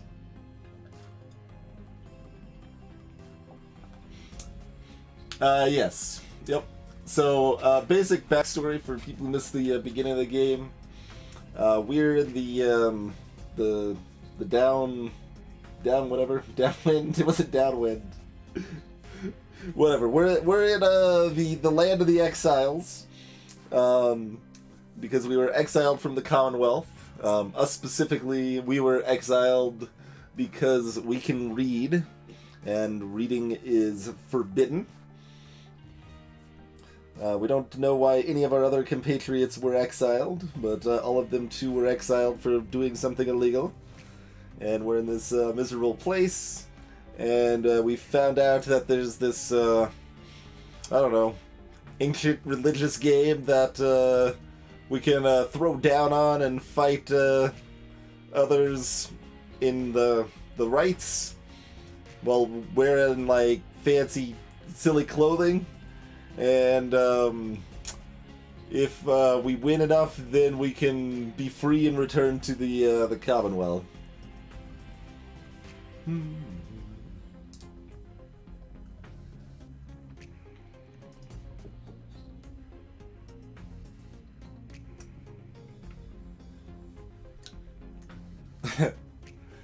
Well, okay, I suppose they could have exiled themselves or been implicated in false crimes or anything like that as well. Sure.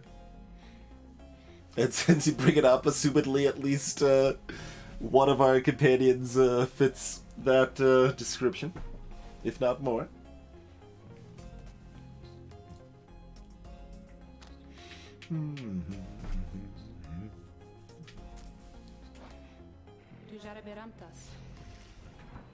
Tizo didn't do a crime? What does it say for, Yeah, we didn't actually look at this, did we? Not applicable, yeah. There you go, that's fair. Tizo did not commit a crime. He appears to have been born in the downside. This was not bound by Commonwealth law. As mercy guides our hand, we spare your lives, but rid ourselves of you. The Little Watcher. He's a venerable drive imp who seems to know the ins and outs of the Nightwing's Black Wagon.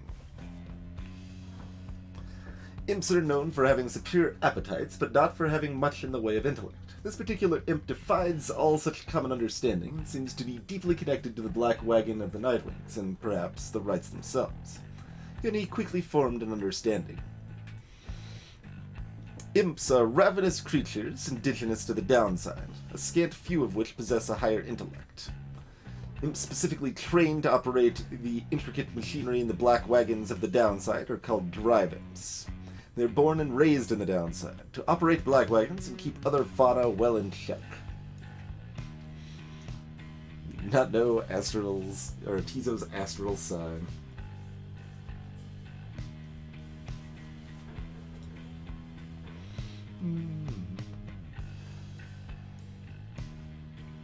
Not particularly, Zapper.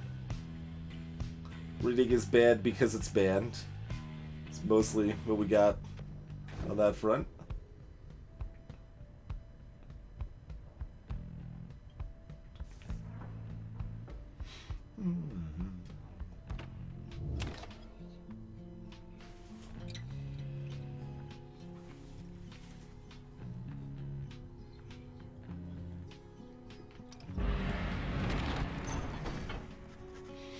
It's been banned a long time.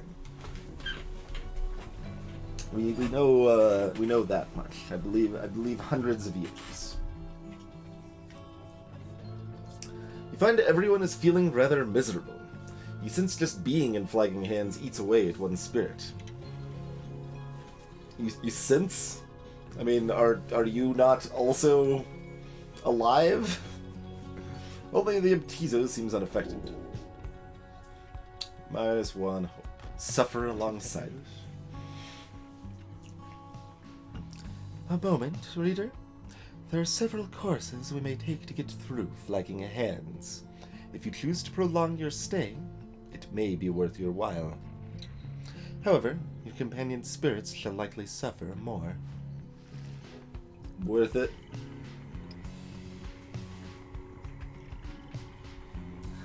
Fallowfield, rather.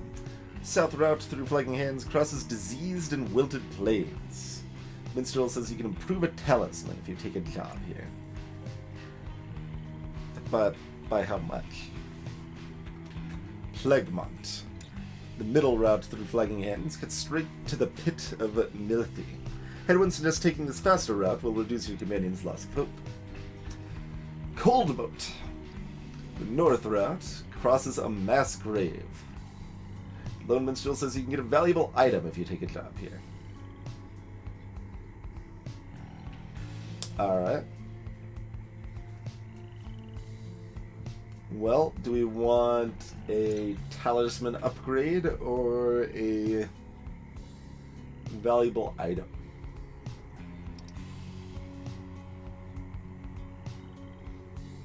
Haven't you ever read a book, Zapper? Reading is magical, okay?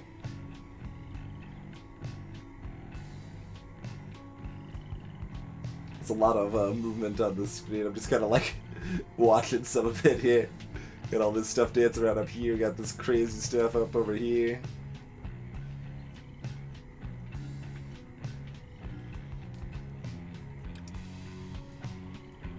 I mean, I could save up for, but it's still only 10% speed. That's not that great, really.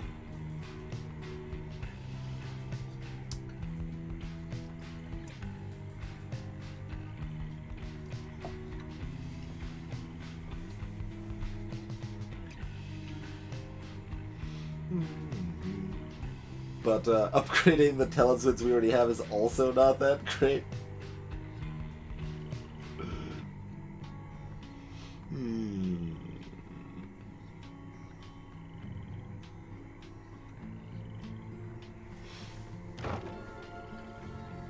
To Fellowfield.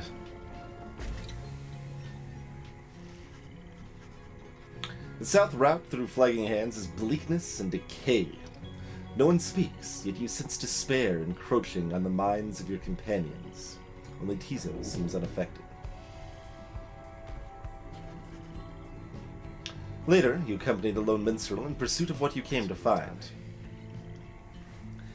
The bog dwellers of Flagging Hands are some of the only creatures that can stand it here, and even they just barely. This particular region is the agricultural heart of the area, but as you can see, there's little left to harvest. Perhaps, though, you can help them plant a stronger crop. The lone minstrel leads you to a sad little patch of mud. He leans down and speaks into the earth. Hail, O bog dweller. I have brought you a reader. Please tell them what you need.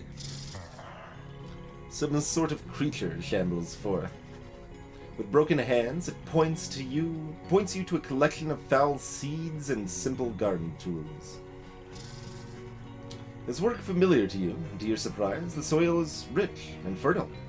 Grains and other crops could grow. The planting job proves simple enough. It is almost a relief from all your travels. It is a modest effort on your part, yet the bog dweller seems elated. As much can be said of such a creature. It insists on paying you for your assistance.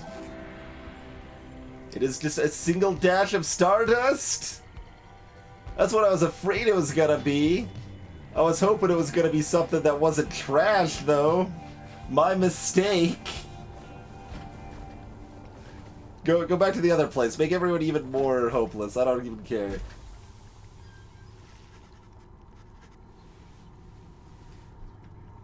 Yeah, Twitch is killing messages for some stupid reason. I don't really know why they killed messages.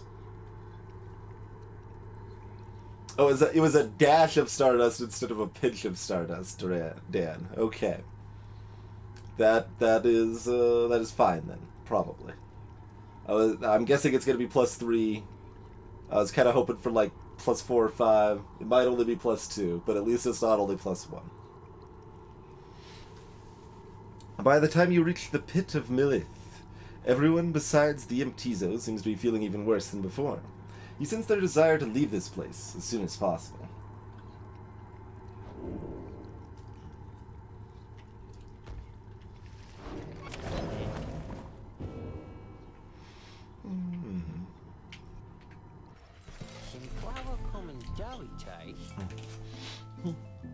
Oh, hey, you guys. You know, this place, a lot of folks, but not a lot of customers. Know what I mean? So, have a look around. What are you selling? Faithstone. Two hope. Grinsberg, 2 presents. Dash of Stardust. It is only +2. Sarden. Still disappointed. Still would have taken the other route.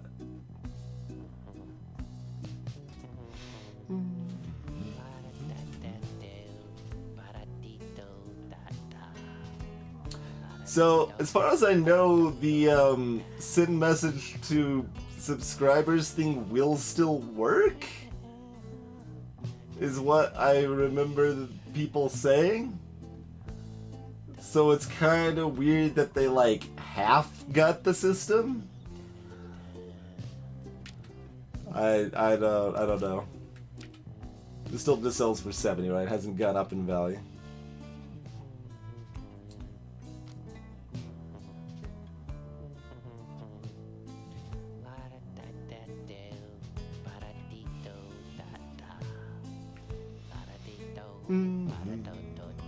Bit of polished stone that made it all the way here from the other side. Could one day, perhaps, return. An ancient bit of tough bedrock in which the scribes themselves once must have tread.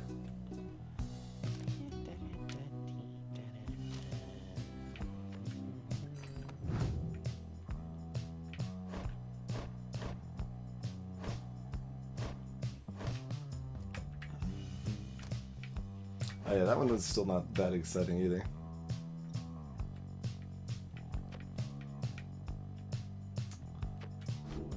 I mean, I could use another one of those things, but...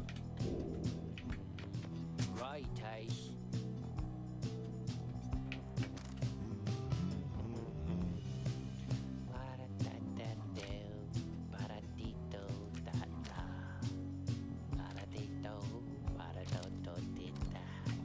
Although, if I buy this and upgrade it a little bit, it might be +3, and +3 is actually relevant. As opposed to +2, which is less so.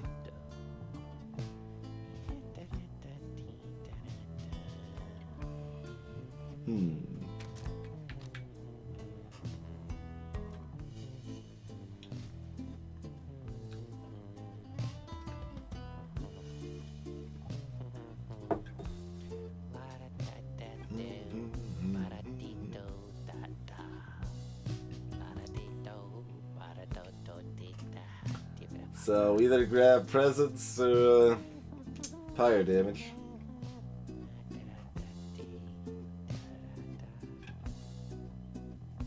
Yeah, the highlighting to save videos makes a lot of sense to me. Like that legitimately, there's so much video content that them having it expire by default just makes sense on Twitch's end. Like they have massive infrastructure that's gonna make storage cheap, but storage is still not free.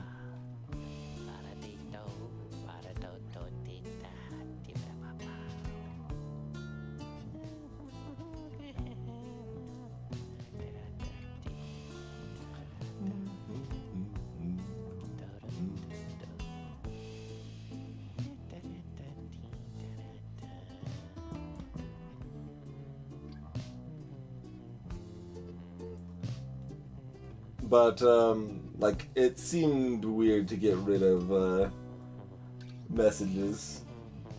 It basically feels like they're adding features nobody cares about and removing features people actually use, so...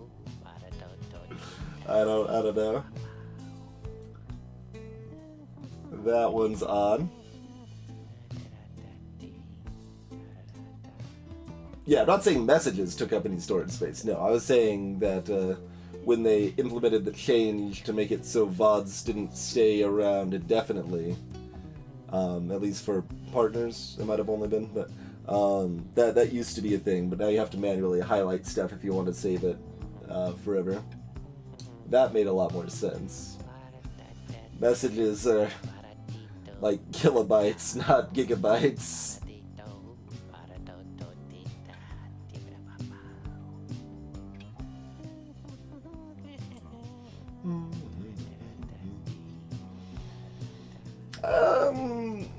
I mean, I might be overestimating it, Music Dad, because I know it's pretty cheap at that scale, but there's also just a huge amount of video content just every day adding to that, so I don't know, it's hard for me to, I don't have a proper data or frame of reference for it, I suppose. Alright, well, do we want one of these things?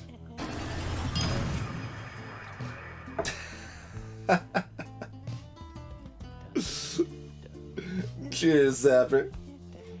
Welcome back, Sly. You try to leave, but now you're assaulted.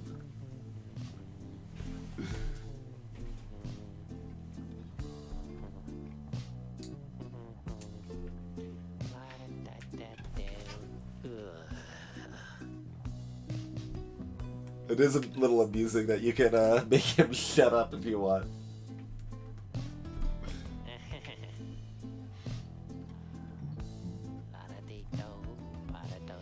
Alright, so we're using those two. We don't care that much what we use otherwise. Do we want to, It's just not that exciting. Because we're using Rookie, we're using Imp, and, I don't know. Using Tank, maybe? Jody?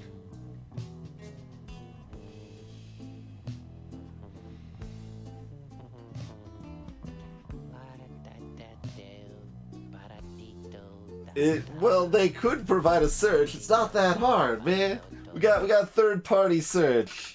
We got third-party search that totally works great.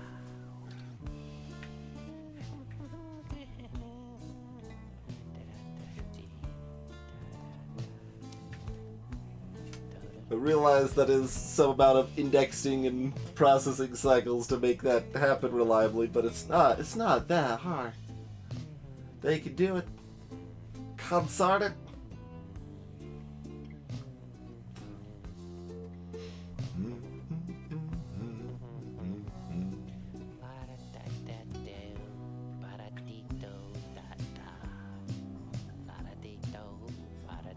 Right, music, yeah. I don't know, like, I feel like I should get one of these because it's slightly better, but like, than what we have, but it's just not enough better that I really care, so I guess whatever. You will like those, Poppy. That's how you get a repeat customer there, Dad. You give him a deal. Give me a discount on the movement speed upgrade and maybe we'll talk. Although even that's still only 10% for like all of my money. All of my money when I get more money, I mean.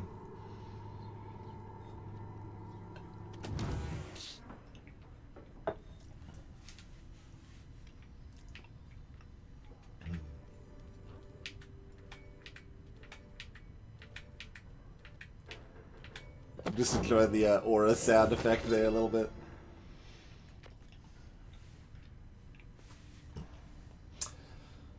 The Empire's collapse. It was not long before the Empire began to crumble. With my liege gone, his own country quickly turned upon itself.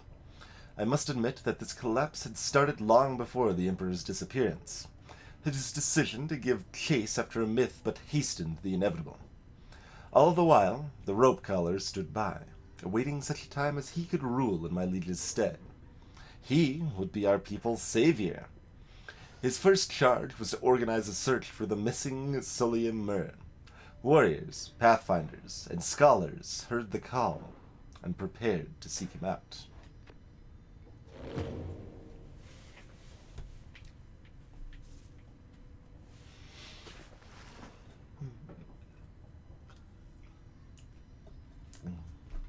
Find Rookie rummaging in the corner of the black wagon. Hey, chum. Know what? It's good having somebody else around besides those two. So, come to think of it, there's something I wanted to get your take on, and you have to promise to tell me honestly. Would you say... what I mean is... He hesitates, trying to find the words. Look, what I'm trying to say is... He said something serious is troubling him. Moves in very close, making sure no one else is in earshot. It's about my mustache. I've been getting some conflicting reports about it. Would you say that my mustache, that it makes me look a bit, you know, unscrupulous?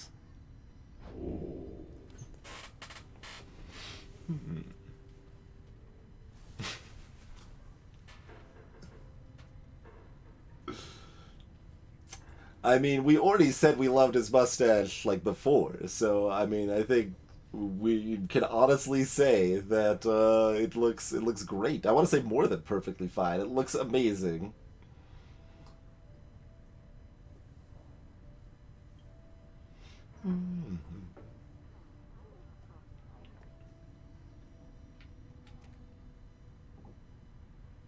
It's very handsome, and if anything, it gives him a distinguished sort of look. It kind of does. It's not wrong.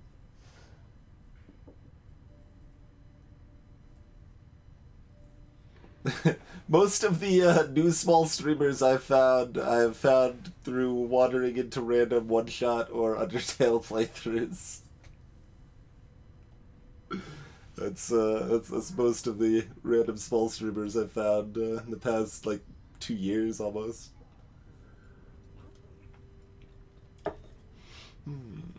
What does this say? Something about it appears less trustworthy and less useful. I mean, I would agree with less youthful, but it looks great, Rookie. He suggests that Rookie's mustache looks perfectly fine. He grins wide at you. Couldn't agree more, chum. I knew straight away that you're a real judge of character. Anyway, gotta check the wheels again for mites. See you around. He bounds off out of the wagon. That's exactly the result I expected. But, I mean, we were just picking our honest picks, so it's all good.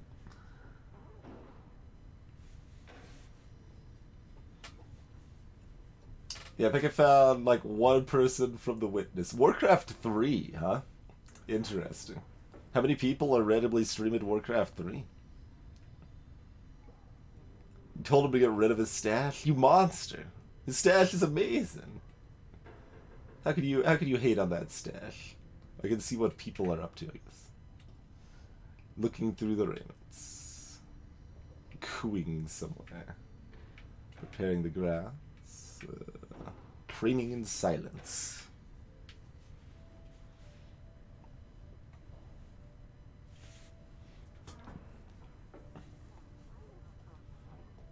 He shaves it off forever if you insult his mustache. Ha! Well, I'm glad I made the correct choice. Wow, I had no idea Warcraft 3 still had that kind of community.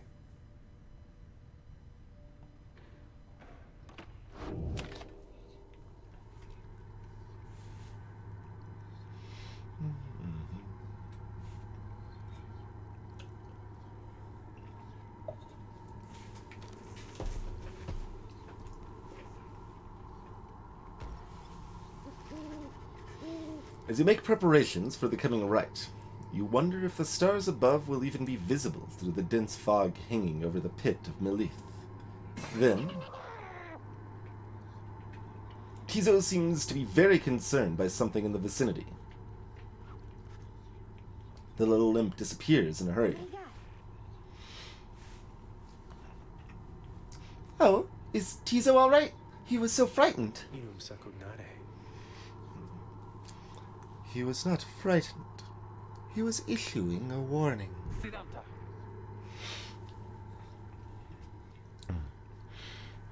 Silence. Everyone take cover.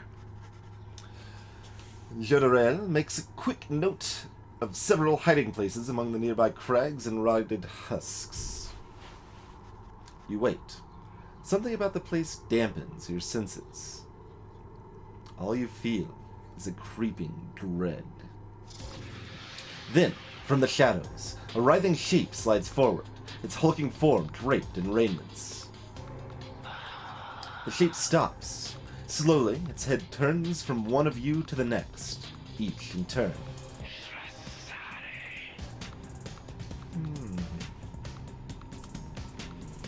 The Astral Born, huh?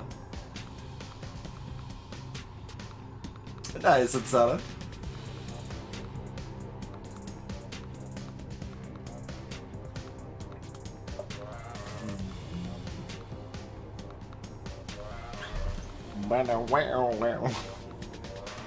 interesting way to go with the music there.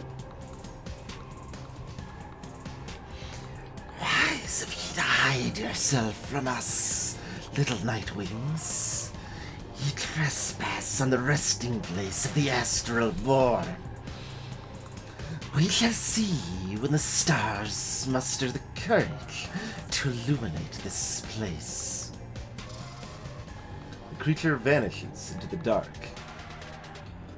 Which is good, because even those 2 lines of text made me very lighted. After a time, your companions reconvene. That was a bog crone. Serpentine creatures native to the Commonwealth's southern bogs, widely feared. Though formerly part of the Commonwealth, the bog crones tend to keep to themselves.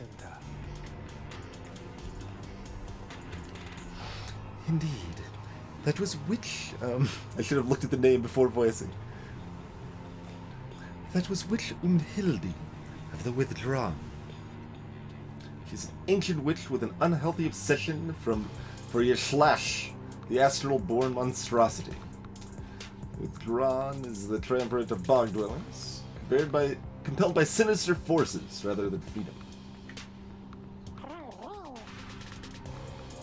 Kizo makes it clear he has no love of Umhilde. I know there's not an H there, I'm just like adding an extra H. Udmildi? Udmildi, that's a little better. Although the rites dictate she cannot harm you bodily, with her, best not to take unnecessary chances.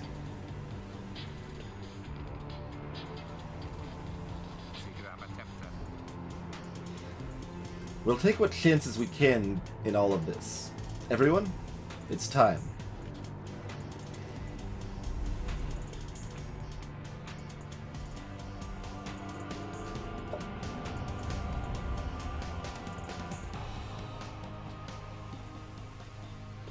Fellow exiles gain enlightenment after each rite, whether they prevail or not.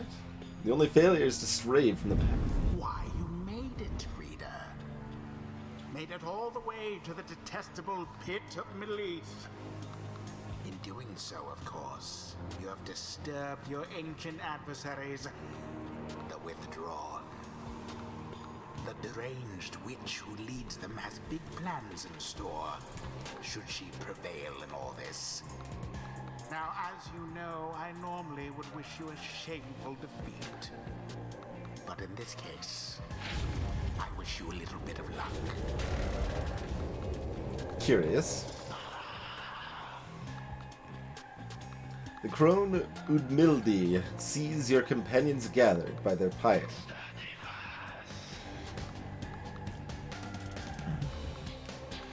A little flames is... Oh.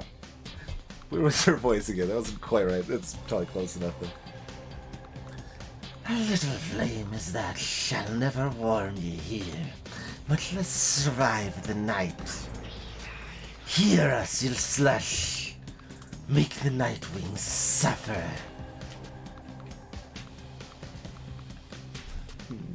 A monstrosity described in myths and ballads, thought slain by the 8 scribes. Even in death, the astral born yet feeds upon our world, unsated by its own. Rookie trots forward from your ranks. Listen here, you old bag. You don't scare any of us one bit. You or your buddy you'll slash. Now, we doing this or what? The question hangs in the air for longer than is comfortable. It does seem to have drawn Udmildi's attention, however. Rookie begins to squirm a bit. Then, Udmildi moves her slender fingers to her mask. Foolish. Ye slash shall grow. Ye slash shall grow. Ye slash shall grow.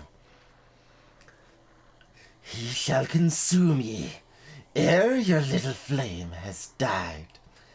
That we shall ensure. Oh, God.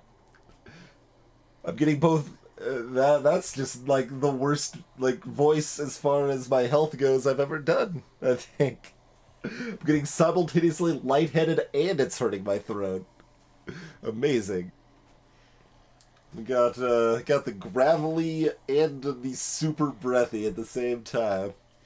Udmilde slides off towards her followers. Rookie remains motionless for a time. Whoops.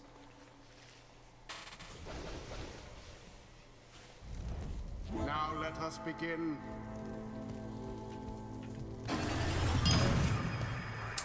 How fares it, Chronometrics?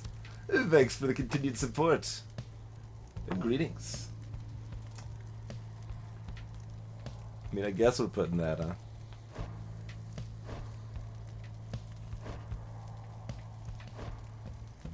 This is the only guy that didn't, like, lose some hope. Oh god, yeah, her non-hope is 12 seconds now. 12 seconds now. Geez, even here it's still only 7.7 though.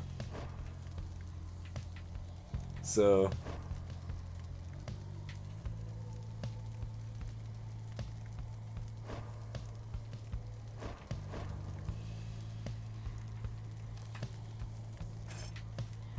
when we're using Tizo, we're using Rookie. Who is our third? We got no delay on her now. We got the double dash, and he's got the everyone's stamina regenerates faster.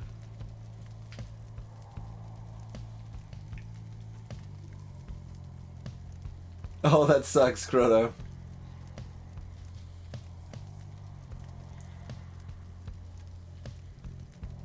That's right, Zapper. I guess Undyne's voice was still more harmful to my health.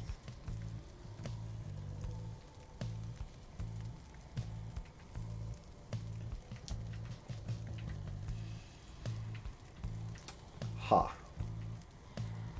Alright, just everyone fast and furious, I suppose. Do you want this so-so thing, or do you want the other so-so thing? It's just not very much money.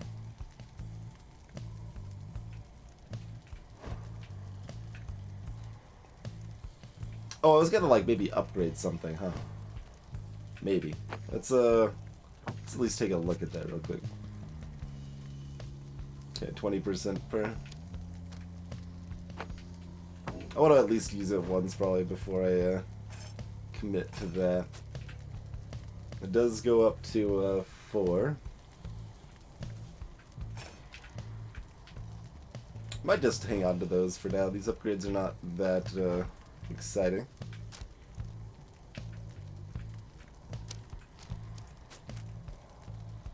And that's just the max you can gain, so yeah.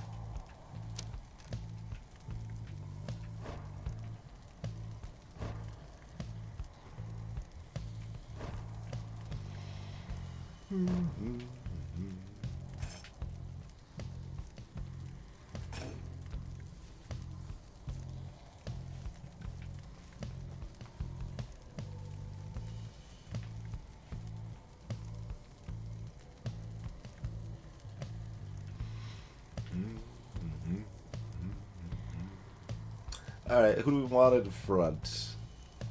Our fly-in and auto-score fellow?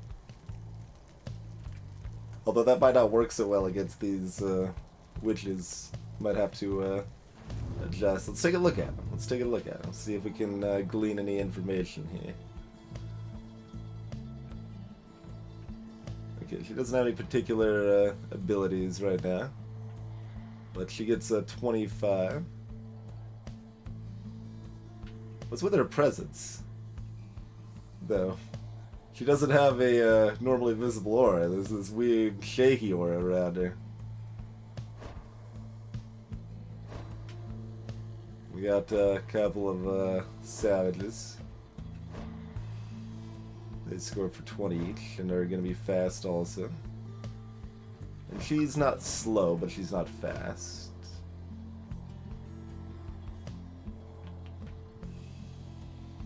Well, we can't see anything else, I suppose.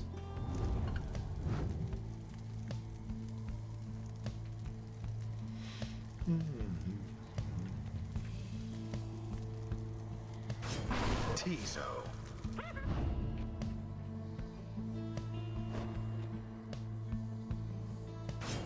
Ruki.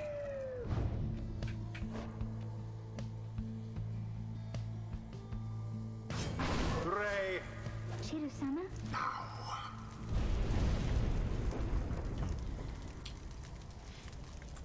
As the 8 scribes once vanished Yilslash, so shall we prevail.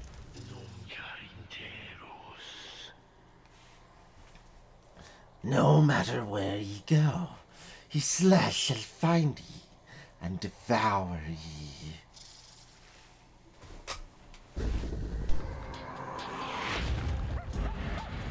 Begin. Whoa, I didn't mean to do it that way. Alright. I guess we're just running for it. This works too. That was not the plan, but it worked.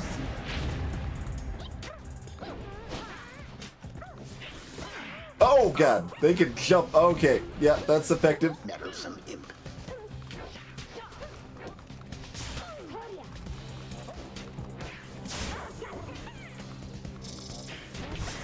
Oh, I missed. I needed to hold that longer. And they got a full 25. Cannot take much more of that. Wait, what happened? Why did it double? Or did I miss one earlier and I already forgot? Maybe they did score earlier and I forgot.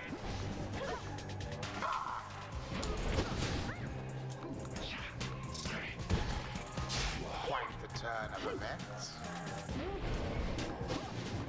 Alright, well, we'll just run into here. Ray, douse the flame.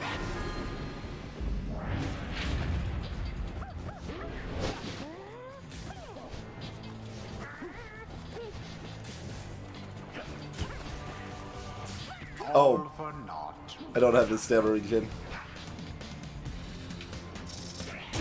Well, I dare say. She is wrecking us.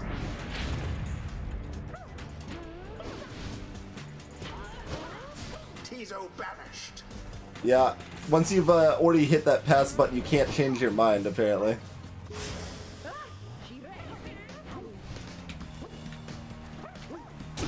Oh, god. Well, now all of them get scored instead of just the, one. You have it. What did I bounce off of? Like, I bounced off of the wall all awkwardly or something.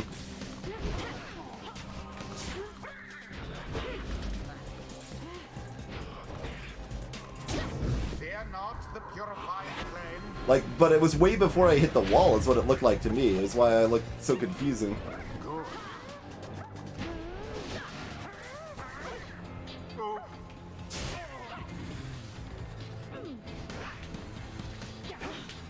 Who?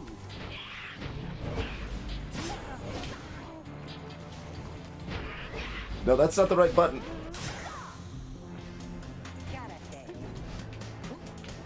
Oh god, there it is. Is done. It's really hard to get used to Withdrawn the from buttons aim. here. They brushed aside their adversaries without too much trouble.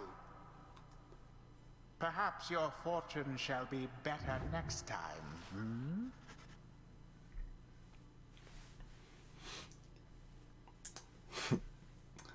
Greetings, Mids. Thanks for the host. Greetings, Ben.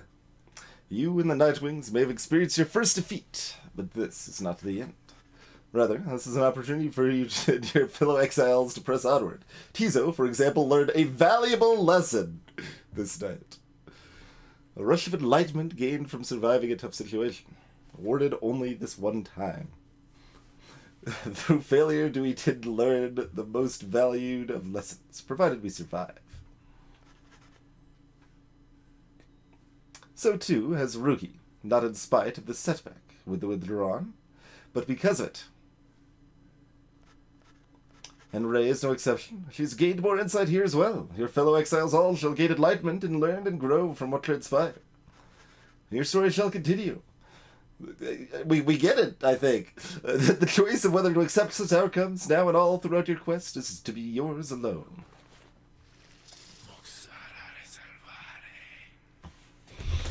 Despair, ye fools who deign to think the scribes yet live. They once sought to vanquish his flesh, yes. But the tales of their victory are lies. Remember this. Oh, God, don't keep talking, please. Tizo is relieved that Umildi did not attempt to eat him. Hey, yeah, at least we weren't eaten by that thing. Boundless are the teachings of the scribes.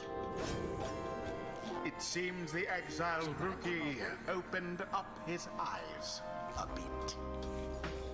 See that, chums? Old Rookie Graintail's got some bite in him yet.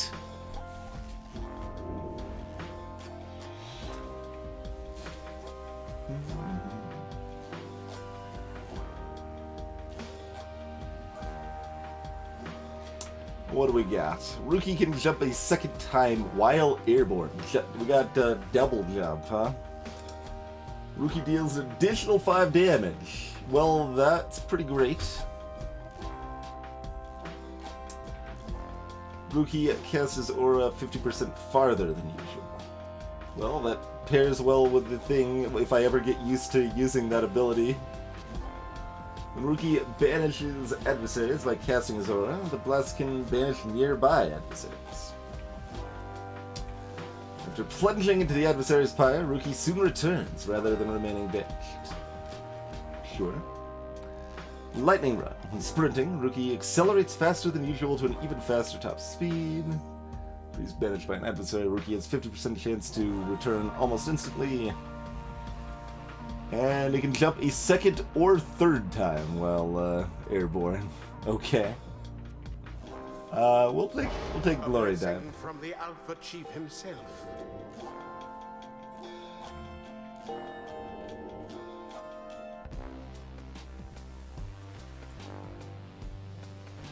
Until the stars align.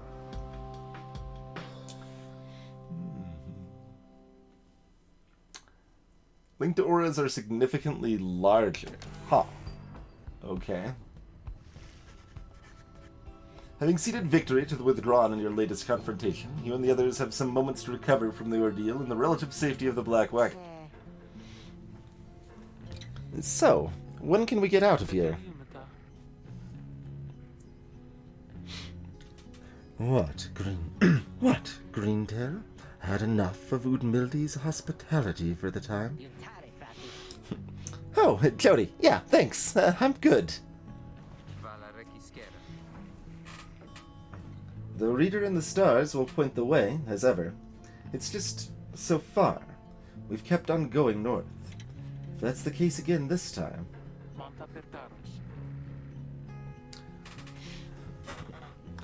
The Sea of Solace spreads north and west from here, for untold leagues.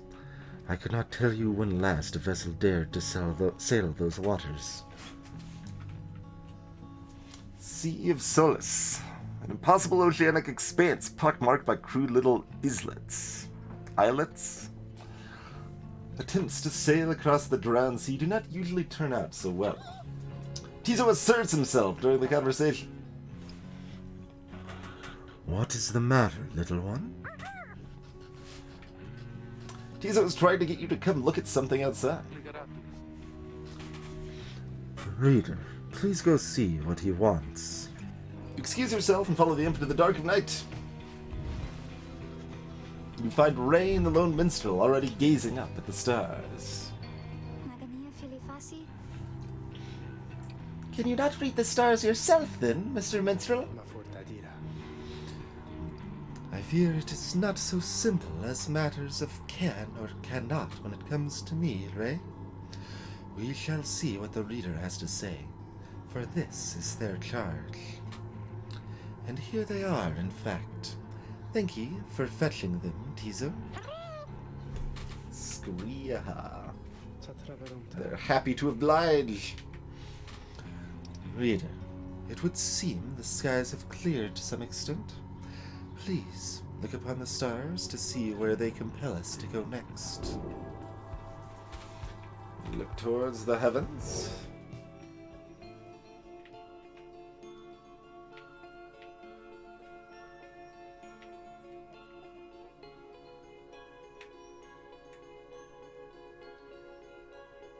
Over this way. Oris, the Azure Star. The Azure Star burns bright over the ruins of a lost frigate in the Sea of Solace. Well,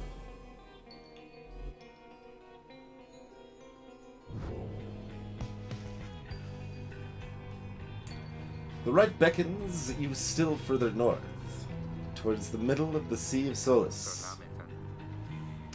That's not good. You're joking, right, chum?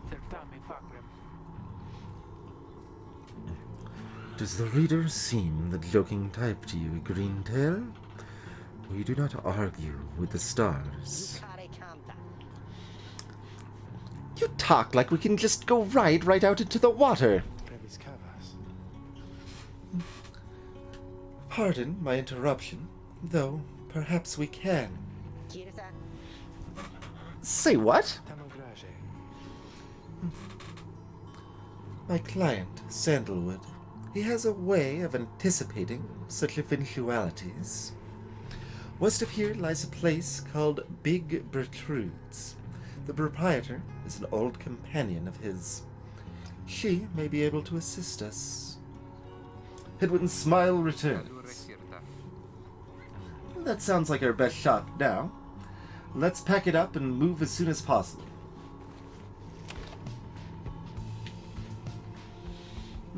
Hey, Happy Culture.